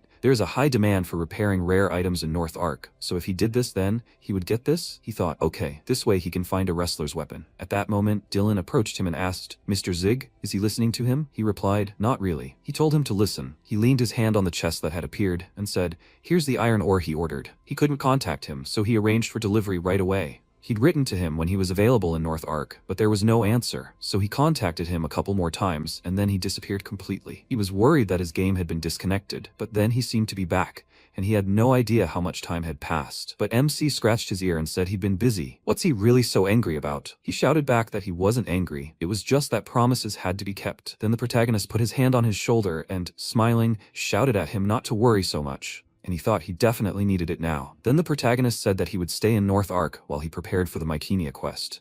He beat his chest and added, it's all because he's going to set up a forge here. At that moment, Dylan looked at him in surprise and shouted, what? A regular user wants to found a forge in North Arc? When even for him, Zig, it's impossible. MC smiled looking at him and told him not to worry. He was determined to succeed. This would all go according to his plan, unless God himself intervened. Then he looked up in fear, and the protagonist turned around and asked in surprise, what? A huge mechanical dragon appeared before them, and the protagonist thought, God's will. Rocks flew in all directions from its enormous iron legs, and Dylan, turning around, said he couldn't even believe it. He'd be crushed by the dragon twice in the same place. What a coincidence. What a terrible game. The next second, the iron leg actually landed on him, and the system reported that Dylan had died. MC, breathing heavily at that moment, said, Gali, you idiot, and he said everything would definitely work out this time. Damn swindler. Then he abruptly covered his mouth with his hands and sighed with relief. But the next second, the dragon turned sharply, looking at him, and the protagonist, sweating with fear, asked, did he hear him after all, huh? Meanwhile, Songsun Hansu-hee too was walking down the street and said, damn, this isn't fun at all. The game is terrible. It needs content. It's boring. He wants at least something interesting, exciting. And then he looked in surprise at the protagonist, who ran past him, a gust of wind lifting his skirt. He screamed, Hasn't he ever been taught to apologize? He turned around, noticing the dragon's toothy maw aimed at him. He asked, which one? The next second, the system reported that Sungsu Donghansu 2 had died. At that moment, the others ran in the opposite direction, shouting, he's there! One of the players pointed his sword forward and shouted, hurry. They have to shoot. This is their God-given chance. If it really is a dragon, they're gonna loot a ton of stuff from it. Several people charged at the dragon, firing arrows and striking it with melee weapons. A cloud of smoke rose up, and the protagonist asked, is he dead? But the next second, the head of a mechanical dragon emerged from the smoke, and the protagonist looked at it in fear. The dragon sharply pointed its maw at him, and he screamed in fear, backing away. He turned sharply and started running in the opposite direction, shouting, what the hell is he even chasing? After a while, he stopped, breathing heavily, and said, damn it. He's at a dead end. He looked at the wall in front of him, and at that moment, the mechanical dragon was behind him. He thought he was done for. He could break down the wall and escape, but with a level 4 mining skill, he wouldn't be able to build the North Arc. Then he smiled and said, wait, what the hell is he talking about? He's running away because his dragon scared him? Oh yeah. Then he conjured a pickaxe in his hand and said, he's the one who needs to run away from him. He'll show him the power of a former dragon slayer. The next second, he pushed off the ground and swung the pickaxe, shouting for him to take it. Then he struck and thought, damn, galley. He created a surprisingly strong dragon. Then he leaped forward and thought, damn, I should have tried to break through the wall after all. The next second, the dragon looked at him in surprise, MC, and asked, what? Then the creature fell to the ground, raised its paws, and started crying. And the protagonist, perplexed, said, what the hell is going on here? Then Endurus came up to him and said that he can't control himself. A newborn was given too much strength and a powerful body. And not knowing such a simple truth, the parent punishes him. Isn't that sad? Then the protagonist turned around and shouted in surprise, what the? Who the hell is he? He started looking around and asked in surprise, where did he go? And at that moment, Endurus rose to the heights and raised his hand, creating a huge magical symbol. He said, poor thing, it will calm him down. He frowned, and the system announced, Endurus, ancient dragon, level 200, ruler of the northeastern mountains of North Arc. He said, wait, Endurus? At that moment, several people were watching from a large screen. A man slammed his fists on the table and shouted, what's going on? Is this how the story is supposed to unfold? Another guy looked at his tablet and said that it wasn't. Originally, Endurus was supposed to go berserk at the sight of the mechanical dragon and destroy North Arc. But how did it all come to this? Sokjin smiled and said, most likely because of the dragon's purple heart. He asked, excuse me? He said that because the player brought a purple heart instead of a regular one, a real dragon was born. Endurus felt sorry for him, so he didn't get angry. Then the man slammed his fists on the table even harder and shouted, does he mean to say that another valuable event has gone down the drain? And again, because of this kid? Or what? He answered, exactly. Sokjin laughed and asked, but isn't it great that everything doesn't go according to plan? How will the story of Arpedia unfold now? Meanwhile, Endurus approached the protagonist, holding a mechanical dragon, reduced in size, and told him to take responsibility for his child. The protagonist asked in surprise, what? He looked at the cute little creature in his hands, and then the dragon said, Popo. MC picked it up and asked, is it his child? Endurus replied, yes, that's right. He understands the meaning of his words, doesn't he? He screamed. He doesn't understand anything. How can anyone understand anything when he's spouting such nonsense? He's a human, and he's a dragon. They're not even the same species. Then Endurus looked at the system window and said, except for ancient dragons. Regular dragons are born after life force and mana have been poured into their hearts for a long time. More often than not, no living creature is capable of producing the same amount of life force as a dragon, so it's obvious that the dragon becomes the parent. However, the protagonist said it works. He said yes, he was there when the child was born, and therefore the responsibility is his. MC looked at Popo and shouted, he's making fun of him. Who is he even to force him to raise him just because he witnessed his birth? He's a dragon too, so he should be the one to babysit him, he thought. So who knows when this thing will go berserk again? He can't handle this alone with a ticking bomb. Then Endurus concentrated energy in his hand and asked, does he mean to say he refuses? Then he aimed several ice shards at him, and the protagonist hugged Popo and said, no, of course not. He was just lonely. What luck. He would take full responsibility and raise him. Endurus then said that he was glad he was a responsible person. After some time, the players were walking through the city, and the guy said that he was sure he went to where he hid. Stupid dragon? He must go out and fight them. They must kill the dragon. Forward. Just then the protagonist noticed this group of people and asked anxiously, Lord Endurus, what should they do? People. Then he was surprised, not seeing the dragon, and asked, what? Lord Endurus? After some time, the protagonist pinned a note to the tent and said, done. In the note he wrote, dear galley, he thinks he's already on his way, so he's leaving a letter. This bipedal lizard is his mechanical dragon. So it's only fair that he raises it, right? He should take good care of it. Postscript. Meeting him was the worst thing that ever happened to him. He hopes they never see each other again. Then he put the box with Popo on the ground and smiled and said, well, this is his home now. Does he understand? Then he looked at the creature's cute face and said that he was sorry, but he was not leaving it because he was bad. People were looking for the mechanical dragon now. If he took it with him, who knew what he would get himself into? And he didn't want to get into trouble. Besides, it was none of his business what might happen to him. Then he thought for a minute. After those words, he really did look like some kind of villain. At that moment, people pointed their weapons at him and shouted, "They are here! He's Zig, Galley's successor and accomplice, right? He's under arrest for extremism and attempting to overthrow the North Arc regime." MC turned around in surprise and shouted, "What?" People ran towards him and shouted, "Grab him." But he ran in the opposite direction and shouted for them to wait. It wasn't him. After a while, Legis was walking down the street. Then she called up a system window and said indignantly, "Zig, you idiot. Why isn't he answering her messages? What's the point of adding him as a friend if he doesn't even look? If this asshole is making money behind her back, she'll kill him." The next second, the protagonist ran past her and she asked in surprise, "Zig?" She shouted, "Listen, where is he running like that?" Then she turned around, noticing a crowd of angry people, and screamed, "Oh my god." After a while, they ran into the forest and the people were shouting, "Where did that idiot go? Maybe there? This way. The tracks lead this way." At that moment, the protagonist peeked around the corner, noticing that the people had moved on, and sighed with relief. The next second, Legis, standing next to him, asked, "Are they gone?" She was holding a few branches of a bush, and the protagonist screamed in fear, looking at her. He screamed, "Where did she come from?" The next second, Popo jumped up to them and MC screamed, "What's this following him?" Popo hit his chest and he said, "What's that babbling about?" The next second, Legis grabbed Popo in her arms and screamed, "How cute. What's the baby's name?" "His name is Popo? How cute. He was looking for Zig too, right?" Then the protagonist said irritably, "Two parasites, but it can't be helped. Even if he asks them not to follow him, they'll still come." Then he walked on and said, "Hey, Stalker and Lizard. They need to get moving if they're going after him. We need to get out of here before the dwarves come back." The next second, Legis lifted Popo above her and screamed, "She's told you 100 times that she's Legis, and the baby's name is Popo." He replied, "Yes, yes." Then she followed him and asked, "Where are they going this time?" He replied, actually, he wanted to establish a forge in North Arc, but since that was no longer an option, he was thinking about the kingdom of Aberon. He would open a forge in the local neutral zone. After some time, the kingdom of Aberon, the province of Nambarine, the Nambarine market. The man approached the blacksmith and was indignant. 1,200 gold for repairs? Is he kidding me? He replied that he was the only one kidding here. They won't take less than 1,200 from him here. He has the cheapest shop. If they don't like it, they should go find another place. People gathered around and the man shouted, "The cheapest? Yeah, right. Prices are like that everywhere here. That's why 1,200 is the minimum, okay?" Then the man started flexing his fists and said, "He's an idiot. Did you decide to play with the wording?" The next second, Fox stopped him with his hand and said that this blacksmith was from the Blue Dawn Guild. "Did you want to fight with their team?" He replied negatively and added, "It was some kind of misunderstanding.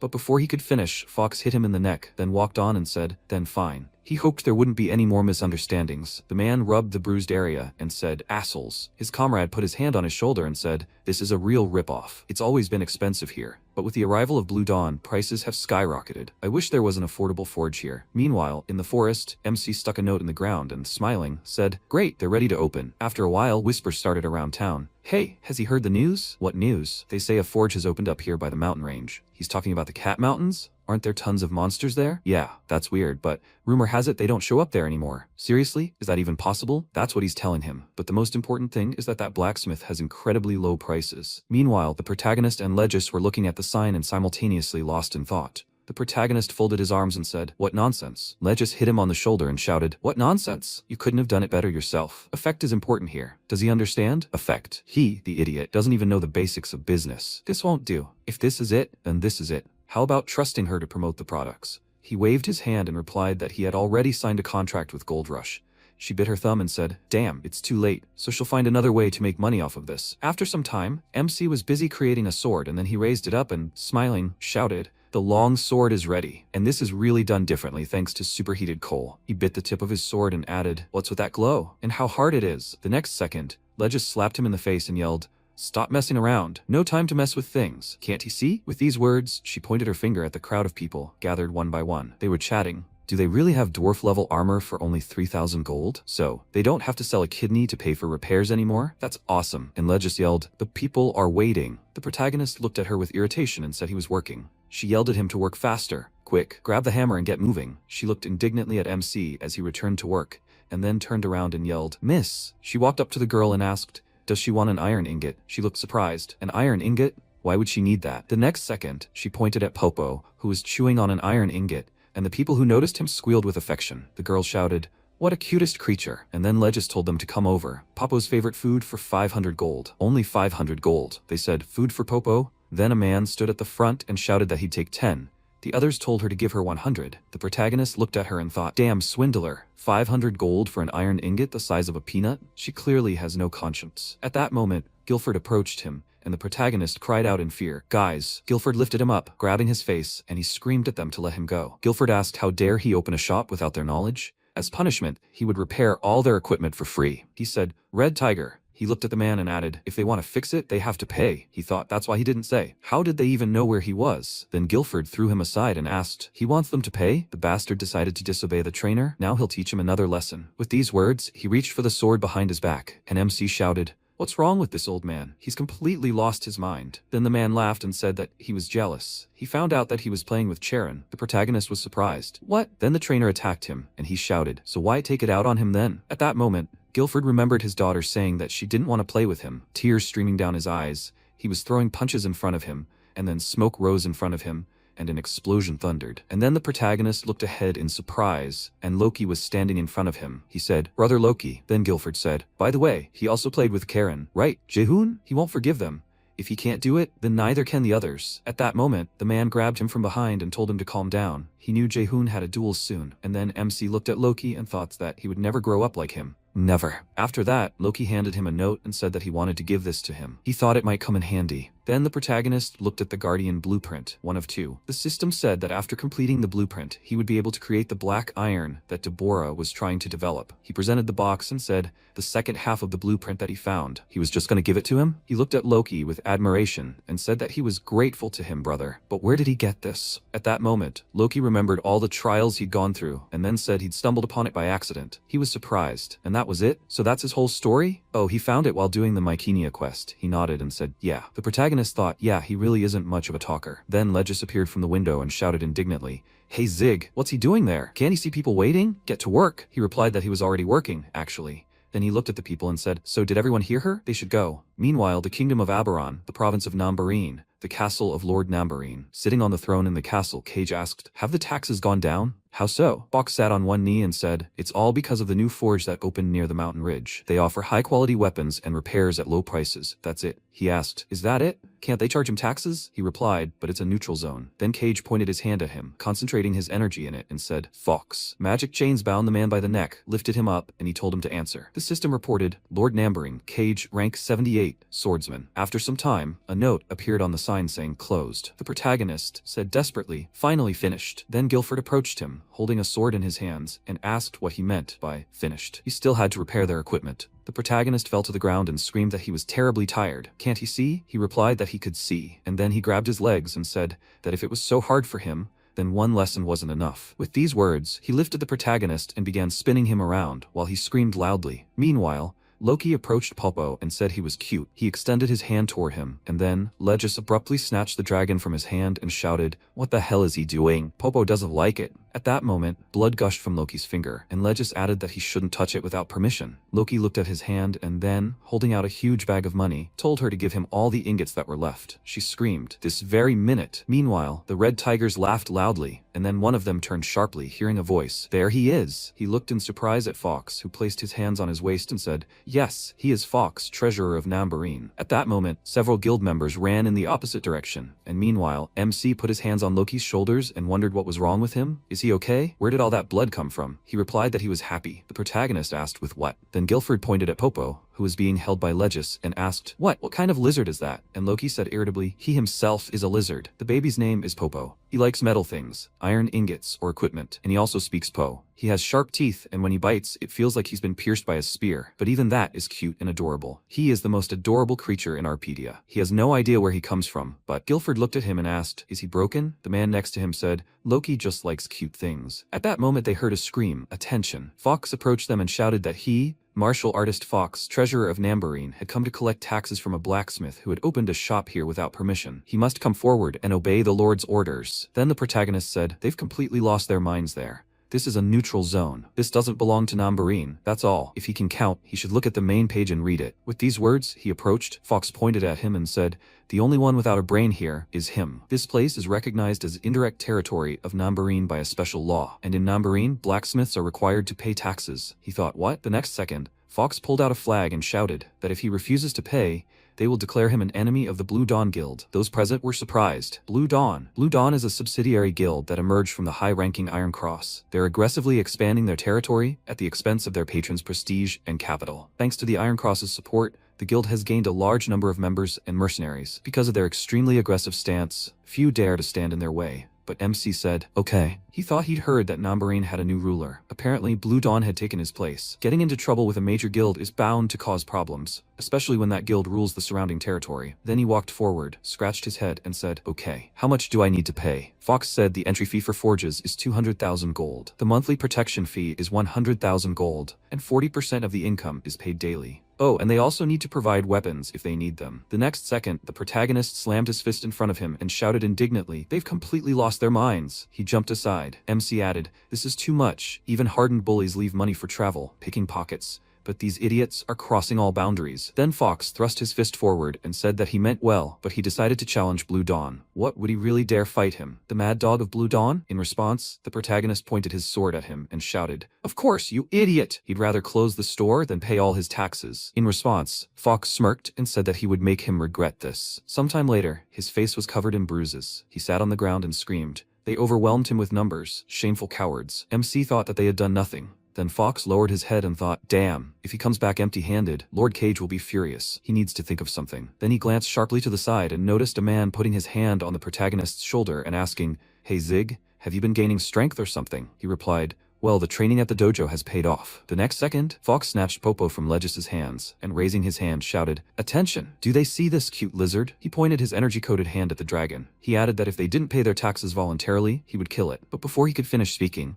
a sharp weapon flew into his face, severing its head. The system reported that Fox had died. Loki had become a murderer. Loki said, do you want to die, you bald dog? It's not enough to gut him and feed his insides to the mongrels, you idiot. He'll smash his stupid skull and crumble it into fish food. Those present thought in surprise, oh my god. Then the system reported that Loki from the Red Tigers had killed Fox from the Blue Dawn Guild. Blue Dawn has the right to challenge the Red Tigers to a guild battle. After a while, Cage asked, so he returned empty-handed? Fox, sweating with fear, sat on one knee before him and answered, yes, he had no choice. Even he couldn't defeat a crowd of people at once. Plus, he was killed by a member of the Red Tigers. He asked, Red Tigers? He answered, yes, sir. It seems they are protecting this forge. He thought they were on friendly terms. Then Cage said thoughtfully, he says a red tiger. Okay, he's free to go. He answered, yes, sir. He then headed for the exit, and the Lord said, well, this is getting interesting. Meanwhile, a fist flew past the protagonist's face, but he abruptly pulled back, then grabbed the trainer by the leg and threw him over himself. After that, he smiled and said, oh shit, and yet he has talent. Yuhan, does he really not want to be a professional athlete? He asked in surprise. What? Then he imagined the training of professionals and answered, no, no way. He said, really, he needs more time to think? Okay. He was surprised. No, he said no. By the way, where is everyone? The coach pointed a finger behind him and said,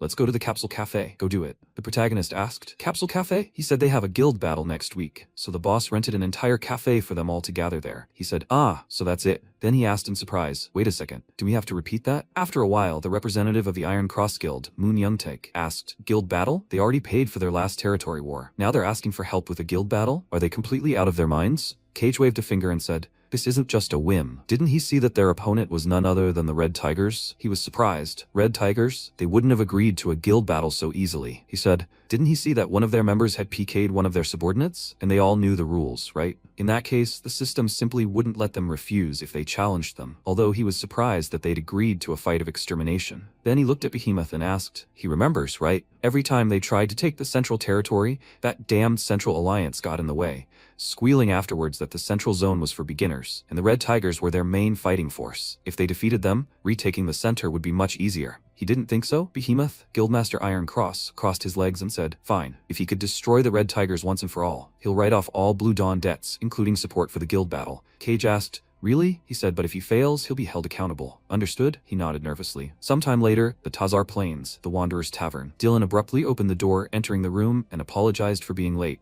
The work had taken longer than expected. He smiled awkwardly and the protagonist, looking at him, said, whatever. What about the information? Before he could finish, Dylan sat down next to him and said he was delivering goods to a principality located between the Serene Desert and the Kingdom of Aberon. There, due to a defeat in the war, there had been a change of government. He spoke. Yes, he understood. He was full of information. Before he could finish speaking, Dylan spoke up. and something interesting happened. Doesn't he know about the news in the group? But it all started with the military festival. The protagonist shouted indignantly, but he wasn't interested. He had to give him what he asked for. He noticed that he was very impatient, and he shouted indignantly, "What is he talking about?" He handed him the documents and said, "Here." So why did he need information about Blue Dawn? The protagonist began to read the contents and said that a guild battle was planned. He was surprised. What? A battle? He joined the guild and didn't notify them. He replied, "That's not true. Nothing special. Just." Then he began to read the document with great interest, and Dylan asked, "How then? Why would someone who isn't a guild member get involved in guild squabbles?" He remained silent in response, and Dylan, irritated, said, "Mr. Zig, does he know what two things are the most annoying in the world? The first is when someone stops mid-sentence, and the second." Mr. Zig? He put his hand on his shoulder and asked if he was okay. At that moment, MC pursed his lip and started shaking. He said, "That freak." He remembered the events that happened before and asked, what was he doing here? The document said, Cage, Swordsman Mage, Guild, Blue Dawn, Leader. Location, Nambarin, Ruler. Rank, 78. Not long before that, MC asked in surprise, "A guild battle? A guild battle as well? With whom? And because of what?" The coach folded his arms and asked, "Didn't he say? He remembers Loki killed that fox or whatever his name was? He said he should wait, but he has the right to choose the format of the battle, right? Why agree to a fight to the death? They're wearing the Iron Cross. They can't win." And the coach said, "You little brat, what's wrong with him?" Naturally, they'd done their research before making their decision. Blue Dawn is already deeply in debt to the Iron Cross, so they won't get any significant support. And without their mom, Blue Dawn is no match for them. The protagonist thought, not everything is so rosy in life.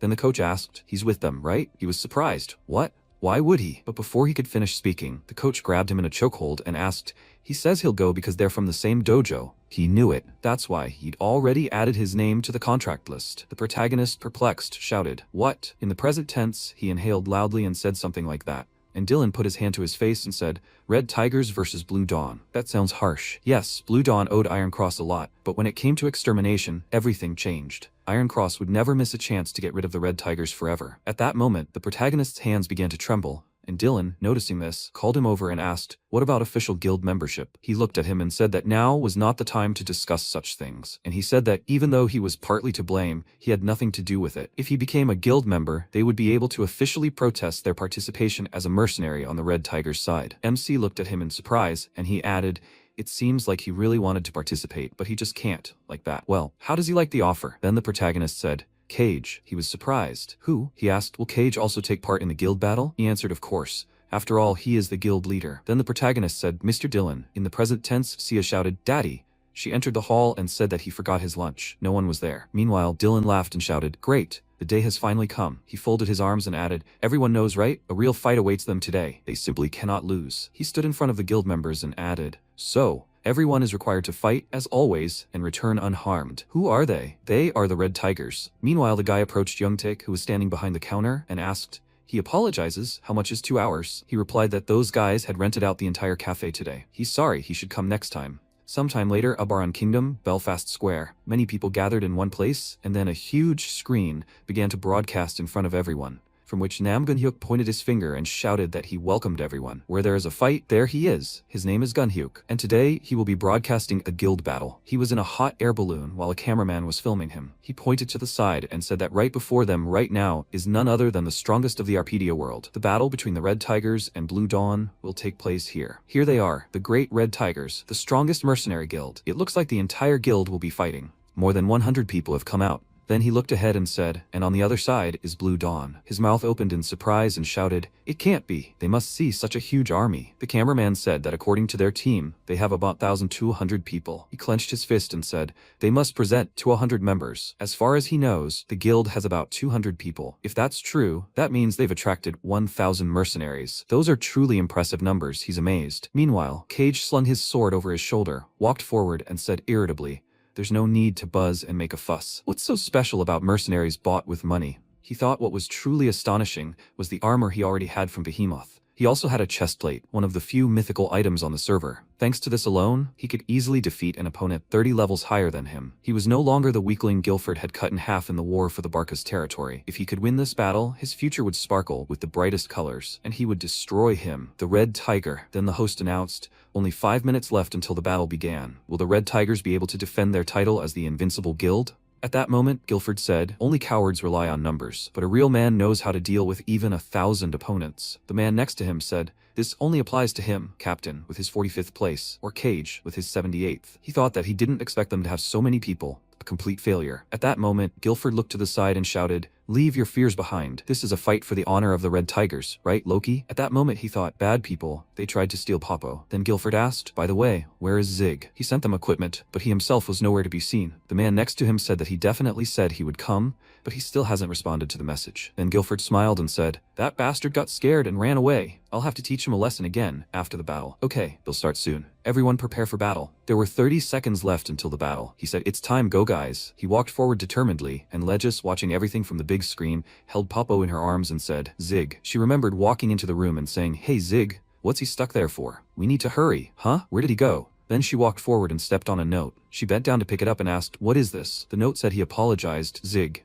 There were only 10 minutes left until the guild battle began. The legendary event was about to begin. They were closing soon. All the spectators and the assembled crowd raised their hands with bags of coins and shouted loudly, 100,000 gold coins for the Blue Dawn. Someone bet 200,000. The event host asked if anyone would bet on the Red Tigers. The return would be tenfold. The people around them suddenly fell silent, as no one wanted to bet on them. The host was also surprised by this silence, and the head of the third-rank merchant guild, Millions, the money dance, said, what difference does it make? Even 100-fold. Let them look into the distance. The difference in the army's size was visible on the field. They definitely couldn't overcome such a crowd. The people believed Millions was right, as the difference in numbers was too great. It looked like they would witness the Red Tiger's funeral today. They had been very foolish to accept a battle of extermination. At that moment, Lizzie clenched her fist in anger and started yelling loudly that they were stupid noobs. The battle hadn't even started yet. They wouldn't know the outcome until it was over. People turned to look at her in confusion, and one of the guys approached her and handed her a box, saying, so she wants to bet? She looked questioningly at it, and also at the box, which only contained a few coins. This really scared her, and sweat began to pour down her face in horror. She turned around and replied that gambling wasn't her thing.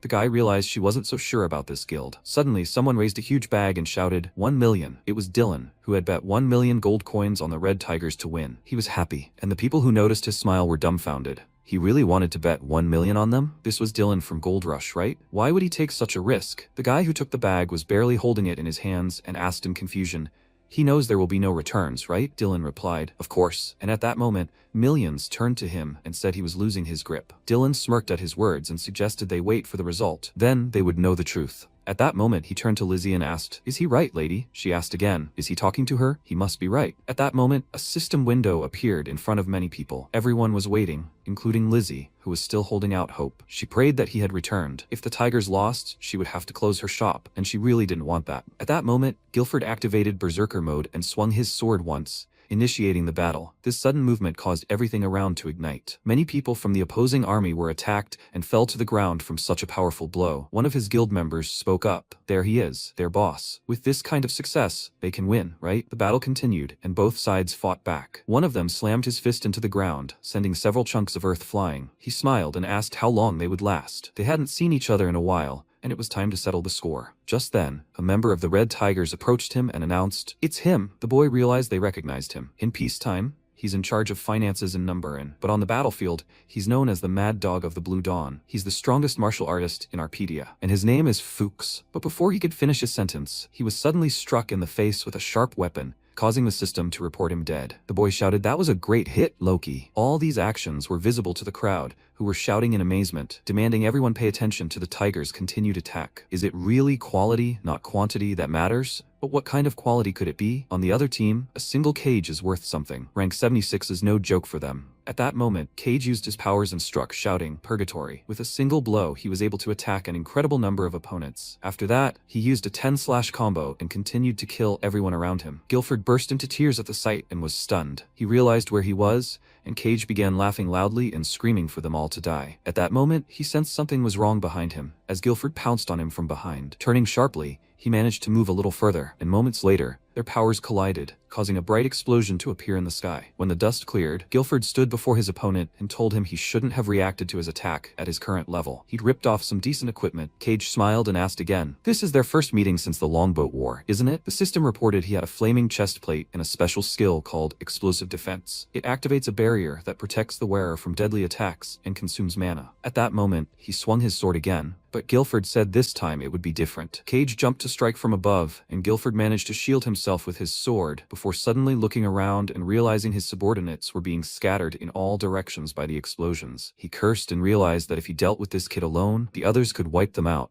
Meanwhile, the protagonist stamped his foot and, looking into the distance, with a joyful expression, announced that this was the Tazar Plain, the site of the guild battle. He wanted to turn everything there upside down. At that moment, he and his army began to help. A week ago, he was in the Wanderer's Tavern. Dylan approached him, and they discussed the ongoing battle. Zig frowned and mentioned Cage's name. Dylan asked again, what was he talking about? Cage would also participate in the guild battle? Of course, he was the guild leader, after all, but he remembered that this terribly terrible person decided to get him even in the game. Dylan approached him and offered him something special, causing Zig to thank him silently because he had given him a chance for revenge. He was no longer the Yuhan who endured their beatings. He would more than repay everything they had done to him. But to achieve revenge, he needed to think with his head, not his heart. Even he could overcome the level difference. Guild battles weren't one-on-one. If he brought an army of mercenaries, the opponents had no chance of winning. First, he needed to figure out how to deal with the difference in units. What should they do? His hands began to shake, and he strained his thoughts. Zig realized he wouldn't ask Dylan for help, but suddenly he froze and realized Dylan was right behind him. Dylan asked again, what's wrong? He saw his earring and asked where he got it. Guilford continued his fight, not giving up, but he knew any strong attack would be smashed against this man's chest plate, and the weakling was just stalling. At that moment, Cage realized he was cornered and was trying to overcome Guilford's defenses. At that moment, he approached his opponent, landing close and saying that he was impressed. He was holding his own well against his breastplate. That was exactly what he was going for. If Guilford focused on him, they would overwhelm everyone else with sheer numbers. Millions shouted with incredible satisfaction that at this rate, the Blue Dawn would emerge victorious. He continued laughing and said he was right. Dylan lost. He'd wasted 1 million gold coins. Serves him right. He'll learn to strut the peacock. Dylan replied that he was very noisy. That's why the money dance always came in third. People continued to watch the battle between Guilford and Cage, but he became distracted and asked Dylan again, what is he talking about? What does ranking even have to do with it? Let him just take a look. The difference in numbers is huge. The Red Tiger's only hope is Stormy Guilford, who is straining against Cage, and they can't attract additional troops. Any new, unregistered player who kills someone on the field will be judged, and he knows it, doesn't he? At that moment, Lizzie, who was watching the battle, was dumbfounded by what she saw, and her mouth dropped open in shock. The journalist shouted that the field had suddenly become more lively. At that moment, a very loud sound rang out across the battlefield. It was a deafening noise with a shaking air. Maybe it was an earthquake? It turned out to be Zig, who had arrived on the battlefield and started waving his hand,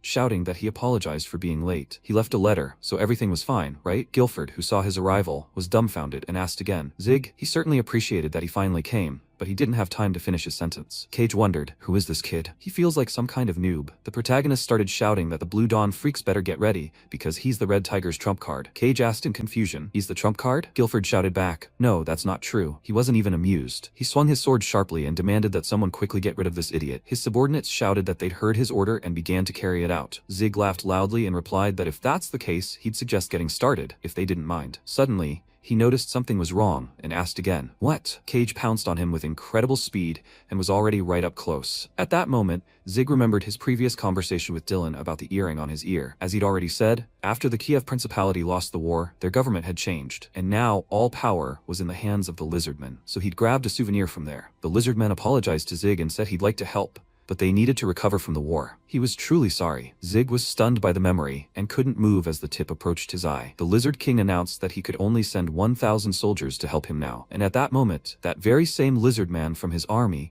attacked the enemy right in front of the protagonist's face. He realized there were another 1,000 soldiers behind him. That would be enough to destroy their opponents. Zig shouted, everyone, attack! The lizard men rushed to destroy the Blue Dawn. The bloody battle continued with even greater interest. The presenter shouted, what's that? The operator realized it was the Lizardmen. He shouted back that he knew, but he was wondering what the Lizardmen were doing here after capturing the Principality and why the unknown player was leading the entire army. He had no idea what was going on while the protagonist had dealt with all the previous opponents. They were discussing how, judging by his appearance, he was a blacksmith. The presenter realized it was Zig. Zig was smiling, and people were asking, so this is the same Zig, the blacksmith from the Sia family who discovered the aerial fortress? They couldn't quite comprehend what was happening, but the blacksmith Zig appeared on the battlefield with a huge army of lizardmen. The situation changed radically. Everyone clutched their heads and began screaming in bewilderment. The Blue Dawn was in danger of being left with nothing, their victory literally slipping through their fingers. Lizzie was overjoyed by what was happening and exclaimed with joy, the real battle was just beginning. At that moment, the journalist captured Cage's displeased face, frowning and staring ahead in bewilderment. When he slammed his fist into the ground,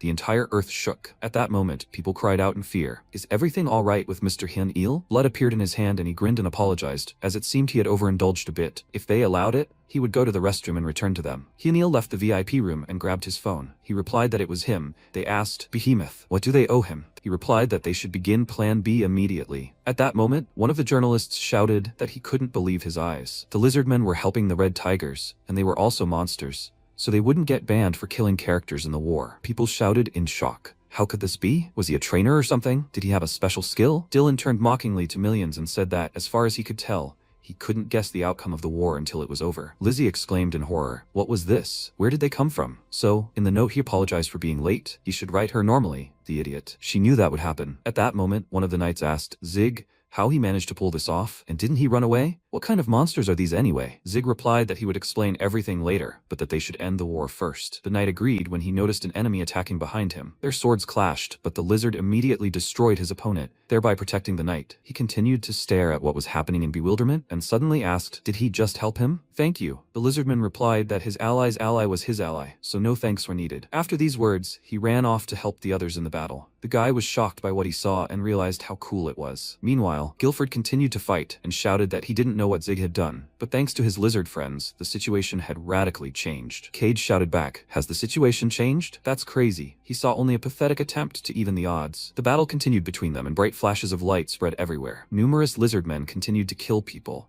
and Cage realized that the situation was dire. Why were they attacking them? It was dangerous to be here now. He needed to quickly deal with Guilford and get to the others. But at that moment, Zig appeared behind him and struck him with his sword. Cage realized the boy was nearby, but he didn't have time to escape the blow and gritted his teeth in pain. Could this really be the blacksmith? When he began to scream loudly, the system reported that the flaming breastplate had been restored and its strength had increased by 1. He was dumbfounded and asked himself again, what? The durability continued to increase by 1 while Zig was beating him, causing Cage to ask again, what was he doing? Zig frowned and didn't answer. Cage became enraged and shouted. He asked, what is he doing? He told him to get away from him right now. At that moment, Zig exclaimed, right now. He shouted that he understood everything and jumped up to pounce on his opponent. Cage realized something was wrong and realized it was a pathetic distraction. At that moment, a bright beam of fiery light emanating from Guilford's enormous sword approached their enemy. Cage exclaimed, what kind of stupidity is this? Have you completely lost your mind? His chestplate deflected all attacks. Zig shouted back, not all. The flaming chestplate has a special characteristic, a skill called Puma's Secret. To break through it, you can unleash a series of weak attacks and wait for its durability to decrease. But there's another way to trick Cage. He still couldn't figure out why his skill wasn't working. The protagonist used repair. During repairs, the chestplate skill didn't work due to a system bug. Cage realized what had happened and became extremely angry, and a moment later, the entire area was illuminated by a bright fiery light. Zig had told Guilford in advance that he should attack him while he was repairing it. But how did he know about the armor's weaknesses? That's right, this is what Bartz wore before he captured the Dragon of Light. It was his. When the guild battle ends, he'll force him to confess who gave him this armor. At that moment, the system reported that Guilford had logged out. An awkward silence fell between them, and no one understood what had happened. The protagonist and Cage were dumbfounded by what they saw. Jackal also logged out, as did Loki, Dasik, and Jacob. Many people started dropping out, and Zig didn't understand what kind of joke this was. Cage frowned and was also scared. What was going on? Why had Guilford disconnected? At that moment, a system window appeared in front of him, informing him that the behemoth had given him one last chance, so he mustn't screw up. Cage realized what was going on and mentally thanked Hyun-il for it. It was all just a coincidence. The owner of the capsule cafe where the Red Tigers gathered was absent for some reason. Behemoth, as instructed, activated Plan B. The Red Tigers wouldn't be able to connect for a while. Instead, the Sun, also Moonantek, the guild representative and Iron Cross, was looking after the cafe. All these coincidences came together, bringing Plan B to fruition. At that moment, the protagonist was dumbfounded by what he saw and realized the gravity of the situation. Cage asked, how dare a freak like him force him to die like that? Did he want his brain to heal? The guys watching the broadcast reported that the Red Tigers were once again at a severe disadvantage. Another journalist asked, what is he talking about? Looking at the numbers, it was only the lizardmen that gave them more brawlers. While their numbers were different, Blue Dawn had a ranker, Cage.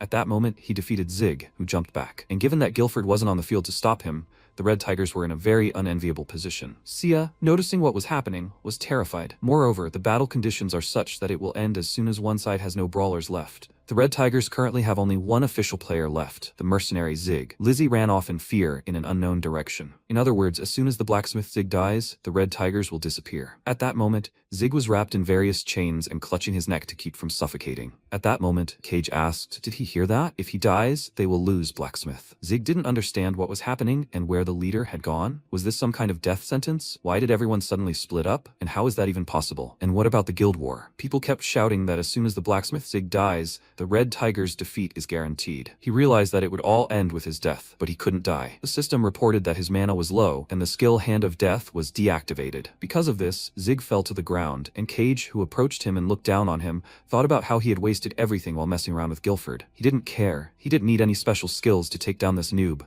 It was time for him to die right now. Cage frowned, surprised by something. He told himself to stop and realized this guy was as thin as a herring, and he had a nerdy face. He recognized him as Yuhan and asked, so his name is Yuhan? After a while in the city, the guy came out of the room and told the captain that everything here was also occupied. Guilford replied that everything was clear to him. They didn't yet know how long Zig would last. They had enough of wasting their time. Everyone had to log in as fast as they could. The guys asked him in bewilderment, what? Today was a day off. They wouldn't be able to get anywhere because of the traffic. What could they even be talking about? At that moment, Guilford picked up a bike and asked, what do they even need legs for? They had to grab their bikes quickly. Whoever logged in last would have to spar with him all weekend. At that moment, the guys were dumbfounded by this condition and rushed to their bikes to get home faster. Guilford was first among them, and in an incredible hurry. Zig, meanwhile, was unsure what to do, and Cage asked what was going on. He was the same in real life. Had he really decided to be a blacksmith in the game? He pressed the tip of his sword to the protagonist's head and said, true, the ways are inscrutable. He was amused to see him, but at that moment he swung his sword and threatened to die. At that moment, the protagonist exclaimed,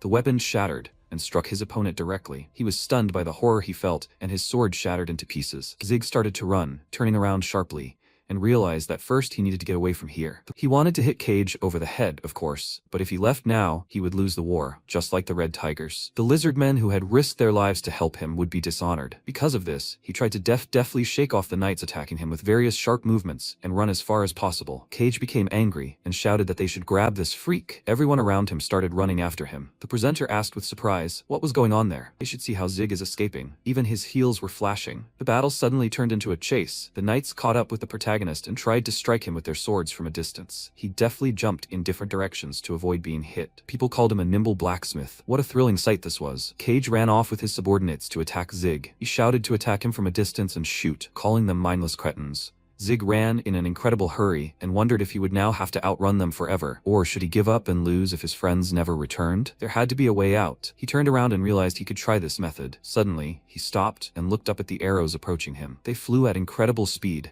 and Zig knew this was the end. Suddenly, he began to scream, great earthen wall. After casting the spell, he exclaimed, arrow barrage, guardian saint. Everything around him lit up with bright multicolored lights, and the protagonist realized he was saved. Cage wondered if this was magic. What was even going on here? The entire earth crumbled into tiny pieces, and at that moment, the Sia family rushed to the rescue. The entire team had arrived to protect the protagonist, who was dumbfounded and asked, how did they know about the battle? Irene turned to him and asked, is he even asking about this? Does he even know how many people are watching the online broadcast? They came to thank him, but he'd left immediately after the quest. Sia, terrified and tearful, asked if he was okay. Why hadn't he told her about participating in the guild war? No, why hadn't Loki and Dad told her? He didn't know what to say, and at that moment, the journalist shouted that more players had suddenly appeared on the field. Was that really allowed? He didn't quite understand why they were doing this, but they weren't breaking the rules. Users had simply decided to rush in during the battle, but neither Sia's family nor the lizardmen were officially registered in the battle. This meant that the Red Tiger would face defeat if the blacksmith Zig died. At that moment, Cage turned to his subordinates and shouted, why are they frozen? All they have to do is catch this freak. They had to grab him before the Red Tigers returned. At that moment, his team rushed towards the arriving assistants, who held their swords and staves out in front of them. At that moment, the system reported that Guilford had logged in. Sia asked, everyone loses if Zig gets killed, which means he can't be allowed to die, right? Zig replied that was spot on, saying she'd have to run around until the Red Tigers returned. The guys replied, no problem, and they'd buy him some time. At that moment, Cage shouted at his subordinates, why are they frozen? They should catch this bastard. They need to do this faster before the Tigers return. All the knights returned to the battle with the new group. Afen shouted, using his magical air, a blast of energy. A bright beam of light approached his opponent, and the system reported that he had killed a player. He received the PK mark. At that moment, 3 opponents approached him from different directions, causing him to try to use his staff again, but his opponent shouted, "Wind Spear." As the bright beam of light spread throughout the area, the system reported that Sia had killed a player and received the PK mark. At that moment, Irene also raised her sword and shouted, "Holy armor, holy weapon, the lizardmen must protect Zig." At that moment, all the lizardmen glowed with bright sunlight, and Cage shouted, "What are they doing, you brainless idiots? They should grab Zig quickly. They must attack." Zig was left alone, unsure what to do. Sia noticed what was happening and shouted that she wouldn't let them do this. She aimed her magic arrow in his direction and shouted for him to run. A bright beam of green light immediately destroyed several opponents, allowing the protagonist to escape some distance further. He shouted his thanks to her, and at that moment realized they would definitely return. The question was, would he live to see that moment? As a team, they would have won long ago, if only the leader were here. At that moment, Guilford appeared again on the battlefield and shouted for him not to be afraid because he was here again. Let those bastards attack him right now. At that moment, he found himself in the game space, but not on the battlefield, and he asked himself again, where is he? The system reported that Guilford had left the Tazar plane, the site of the guild battle. He would be automatically eliminated. Guilford was dumbfounded by what he saw and screamed, "What?" The protagonist continued to run, thinking that he needed to hold on a little longer. Just a little longer. He was already tired, but through clenched teeth he knew that if they left, everything would be fine. Then suddenly, several knights were easily attacked and sent flying in different directions. The lizard man shouted that he had come to help Zig. He thanked the lizardman warrior, calling him the king of the lizardmen. He had come to their aid and shouted for Zig to run. He thanked him again and broke into a run. Several knights ran after him again, but one of them leaped into the air,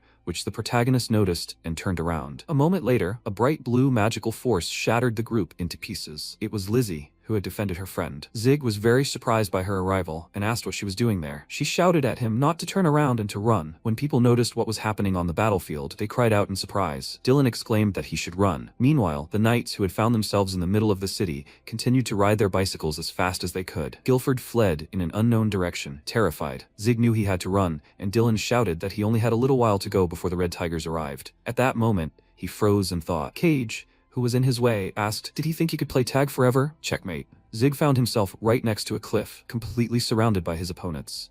Cage came closer and closer to him, saying that he had really gotten on his nerves, but victory would still be theirs. The ground beneath the protagonist's feet had already begun to crumble, and he realized he had nowhere to run. At that moment, he picked up his sword, and Cage looked at him questioningly. Suddenly, Zig leaped into the air and swung the weapon at his opponent, asking, "Who said that?" Cage didn't know how to react, and at that moment Zig exclaimed, "Pray!" When he slammed the heavy object into the ground, bright, lightning-fast beams of light pierced even the ground beneath Cage's feet, and the very cliff they were on began to become translucent, only to explode into tiny pieces a moment later. The guys continued fighting, aided by the lizardmen. Suddenly, many players began to disappear right before their eyes. Sia wiped sweat from her face and exhaled in relief, asking, "I think they figured it out? I wonder how Zig is doing. Did he escape?" At that moment, Lizzie screamed loudly at Sia. When she ran up to her, Sia shouted her name and asked, "Is she here too?" Lizzie shouted at them to run faster in that direction, because they were in danger. Sia was dumbfounded when she heard this. Meanwhile, the protagonist was opposite Cage, who decided that he was about to attack him, and victory was still theirs. Zig asked again, "Who said that?" He didn't know which Yuhan he knew, but he personally never gave up. At that moment, he pushed off the ground and leaped into the air, shouting,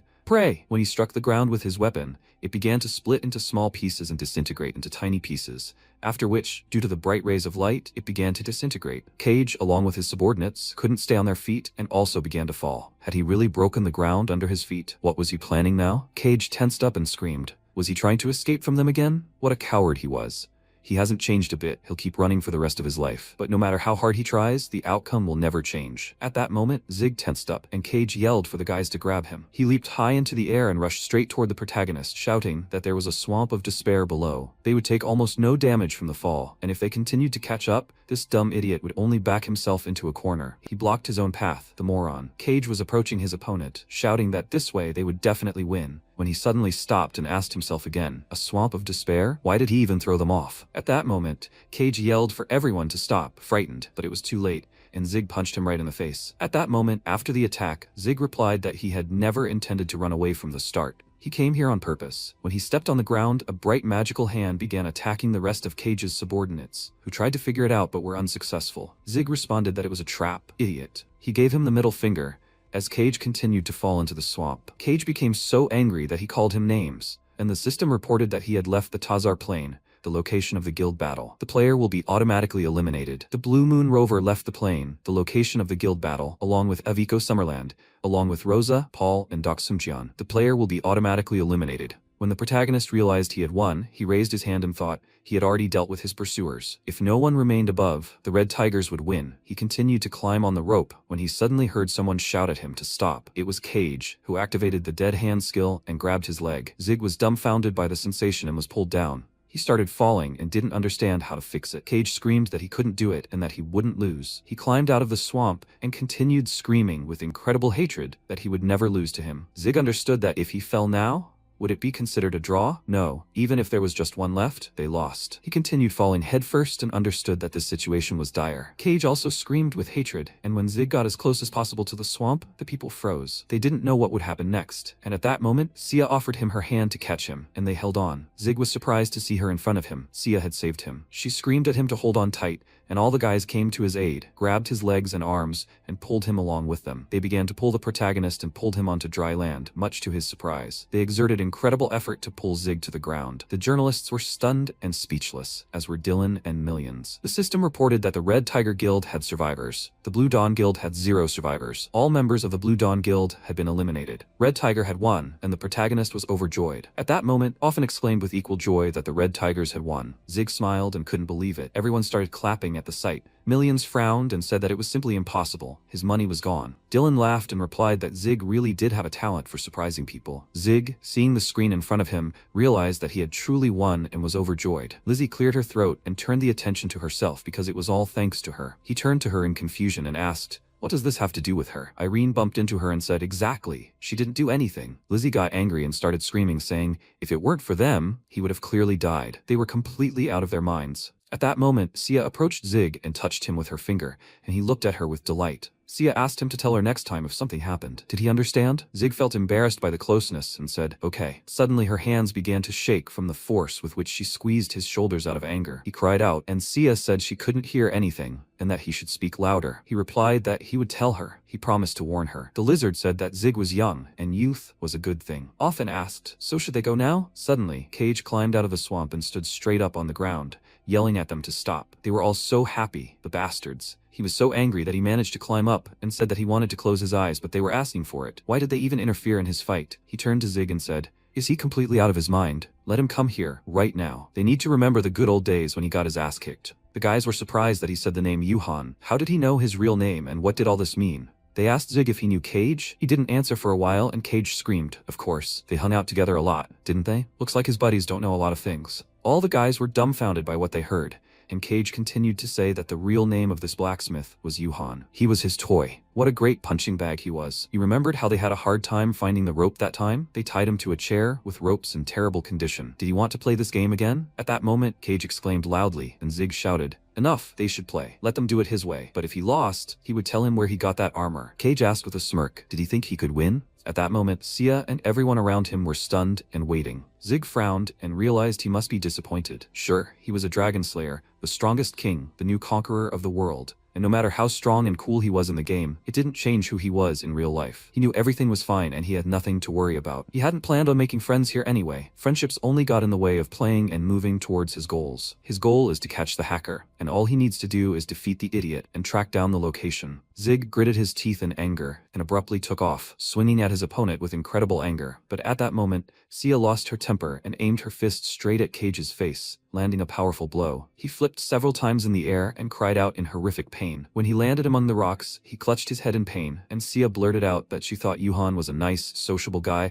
who smiled a lot. It all happened because of him. He was the one who made him this way. Cage asked, "What did she just say? That idiot should stay out of their fight." Lizzie got angry at his tone and asked him again if he even knew who he was talking to. She hit him right on the head from behind with her hand and called him a moron with incredible fury. What would he even think, talking about such nonsense? Ofen covered his face with his hand and said that he understood everything, despite his age, and that he had no sense of shame at all, and he needed to be taught a lesson, put in a cell and behind bars. One of the lizards didn't understand, but he really wanted to kill this man. At that moment, they all gathered around the cage to destroy him, but Zig shouted at them, "What's going on?" Sia exclaimed, telling him not to move because they would sort this out themselves. Cage asked in fear, Are they coming at him in a crowd? Cowards. They were having a one-on-one showdown with Yuhan. At that moment, Guilford finally arrived on the battlefield and asked, "What's going on here? Is the battle over already?" Sia exclaimed. "Dad, Cage did all this." She pointed her finger at him and screamed that he bullied Yuhan at school. Cage covered his face with his hands, and Guilford adjusted his mustache and muttered, "Did he really dare do this to his student?" He moved closer to his face and asked, "So he was the one mocking him?" At that moment, he pulled out several sharp weapons, and Cage asked them to wait. "What are they doing?" "Blue Dawn." "What are they doing?" "Blue Dawn." He waited for someone to come to his aid while Guilford swung his sword at him, and a moment later the system reported that the behemoth had ordered the disbandment of Blue Dawn. Cage realized the gravity of the situation and realized, no. At that moment, all the guys started beating him from different sides, right in the crowd, while Zig stood to the side, bewildered. They shouted that he was a freak, and if they saw him bullying Zig again, they would kill him for good. Who was he, and where did he live? Give them the address right now. A moment later, Cage died, and the system reported it. Sia straightened her hand and said that nothing special had happened. All the guys turned to Zig with smiles on their faces, and he was dumbfounded by what he saw. At that moment, he remembered the conversation with the man from the past who asked why he wanted to be alone. He remembered the expressions on Sia's face, Lizzie's, as well as the moments when he was grabbed by the crowd and tied with ropes. And now the guys picked him up and started tossing him above them. He smiled and didn't understand. Really? Why? Why did they do that? The guys continued tossing him and shouting with joy. Zig didn't understand what was happening, and a week had passed since his victory in the guild battle. If it had been an ordinary battle, the commotion would have long since died down, but the field between the Blue Dawn and the Red Tigers was no ordinary one. It was all because of the Blacksmith. He led the guild to victory thanks to his army of lizardmen. At that point, many players already knew him, but after the guild battle, he became a real star. Everyone shoved microphones in his mouth and demanded an explanation. After all, he was the king of repair,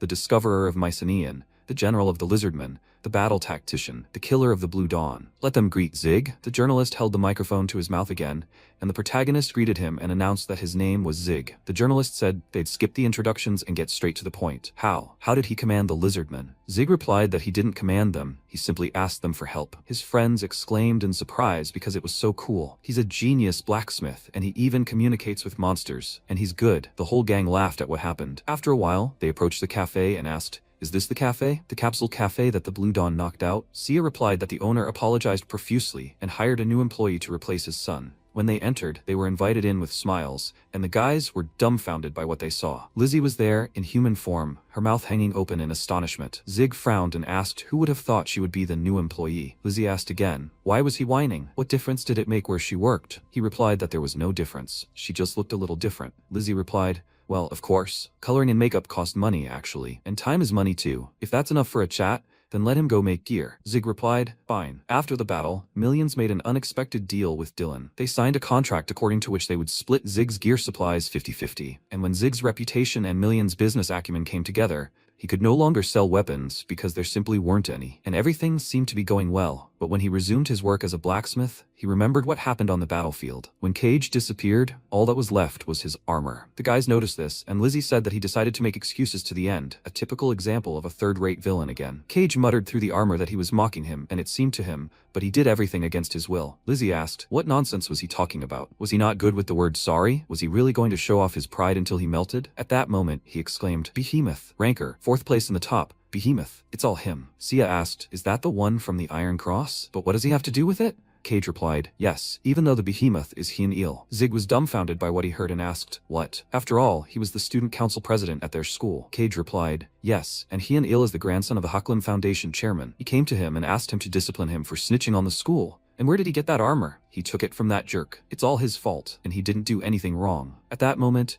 bright flashes completely destroyed Cage, and he disappeared. A Bart's tablet appeared in Zig's hands, and he asked where Hyun-il got the Bart's equipment. Had he accidentally bought a stolen item, or had he? He remembered what had happened some time ago. Guilford had asked his subordinates if they had logged in from the wrong devices. They had answered, yes, right during the fight. They continued training, and suddenly Guilford grabbed the MC and shouted that if it weren't for the bug, they would have returned in a flash and smeared the Blue Dawn. He was incredibly angry and continued to hold him. He thought, wait, a bug? So something went wrong. The guys noticed what was happening and shouted to the director that Yuhan was about to die. He should stop right now. Zig wondered if Hyun-il could be a hacker. Then that explained everything. If he was a hacker, then it was quite possible that he had summoned the item. But why would he do that? To create it from himself? Did he know he was Bart's? No, that was impossible. How could something like this even happen? Suddenly, someone came into his shop and pulled back the curtain with his hand. Zig noticed and asked, "Is this Zig the blacksmith's shop?" He covered his face with his armor and replied, "No, he's in the next shop, Not here. Besides, it wasn't even business hours. The man grabbed his armor, opened it, and threw it down. Zig was dumbfounded when he saw the man in front of him, and he said, yes, they haven't seen each other in a long time. Zig couldn't react to this, and the guy came closer and said his name, Bart.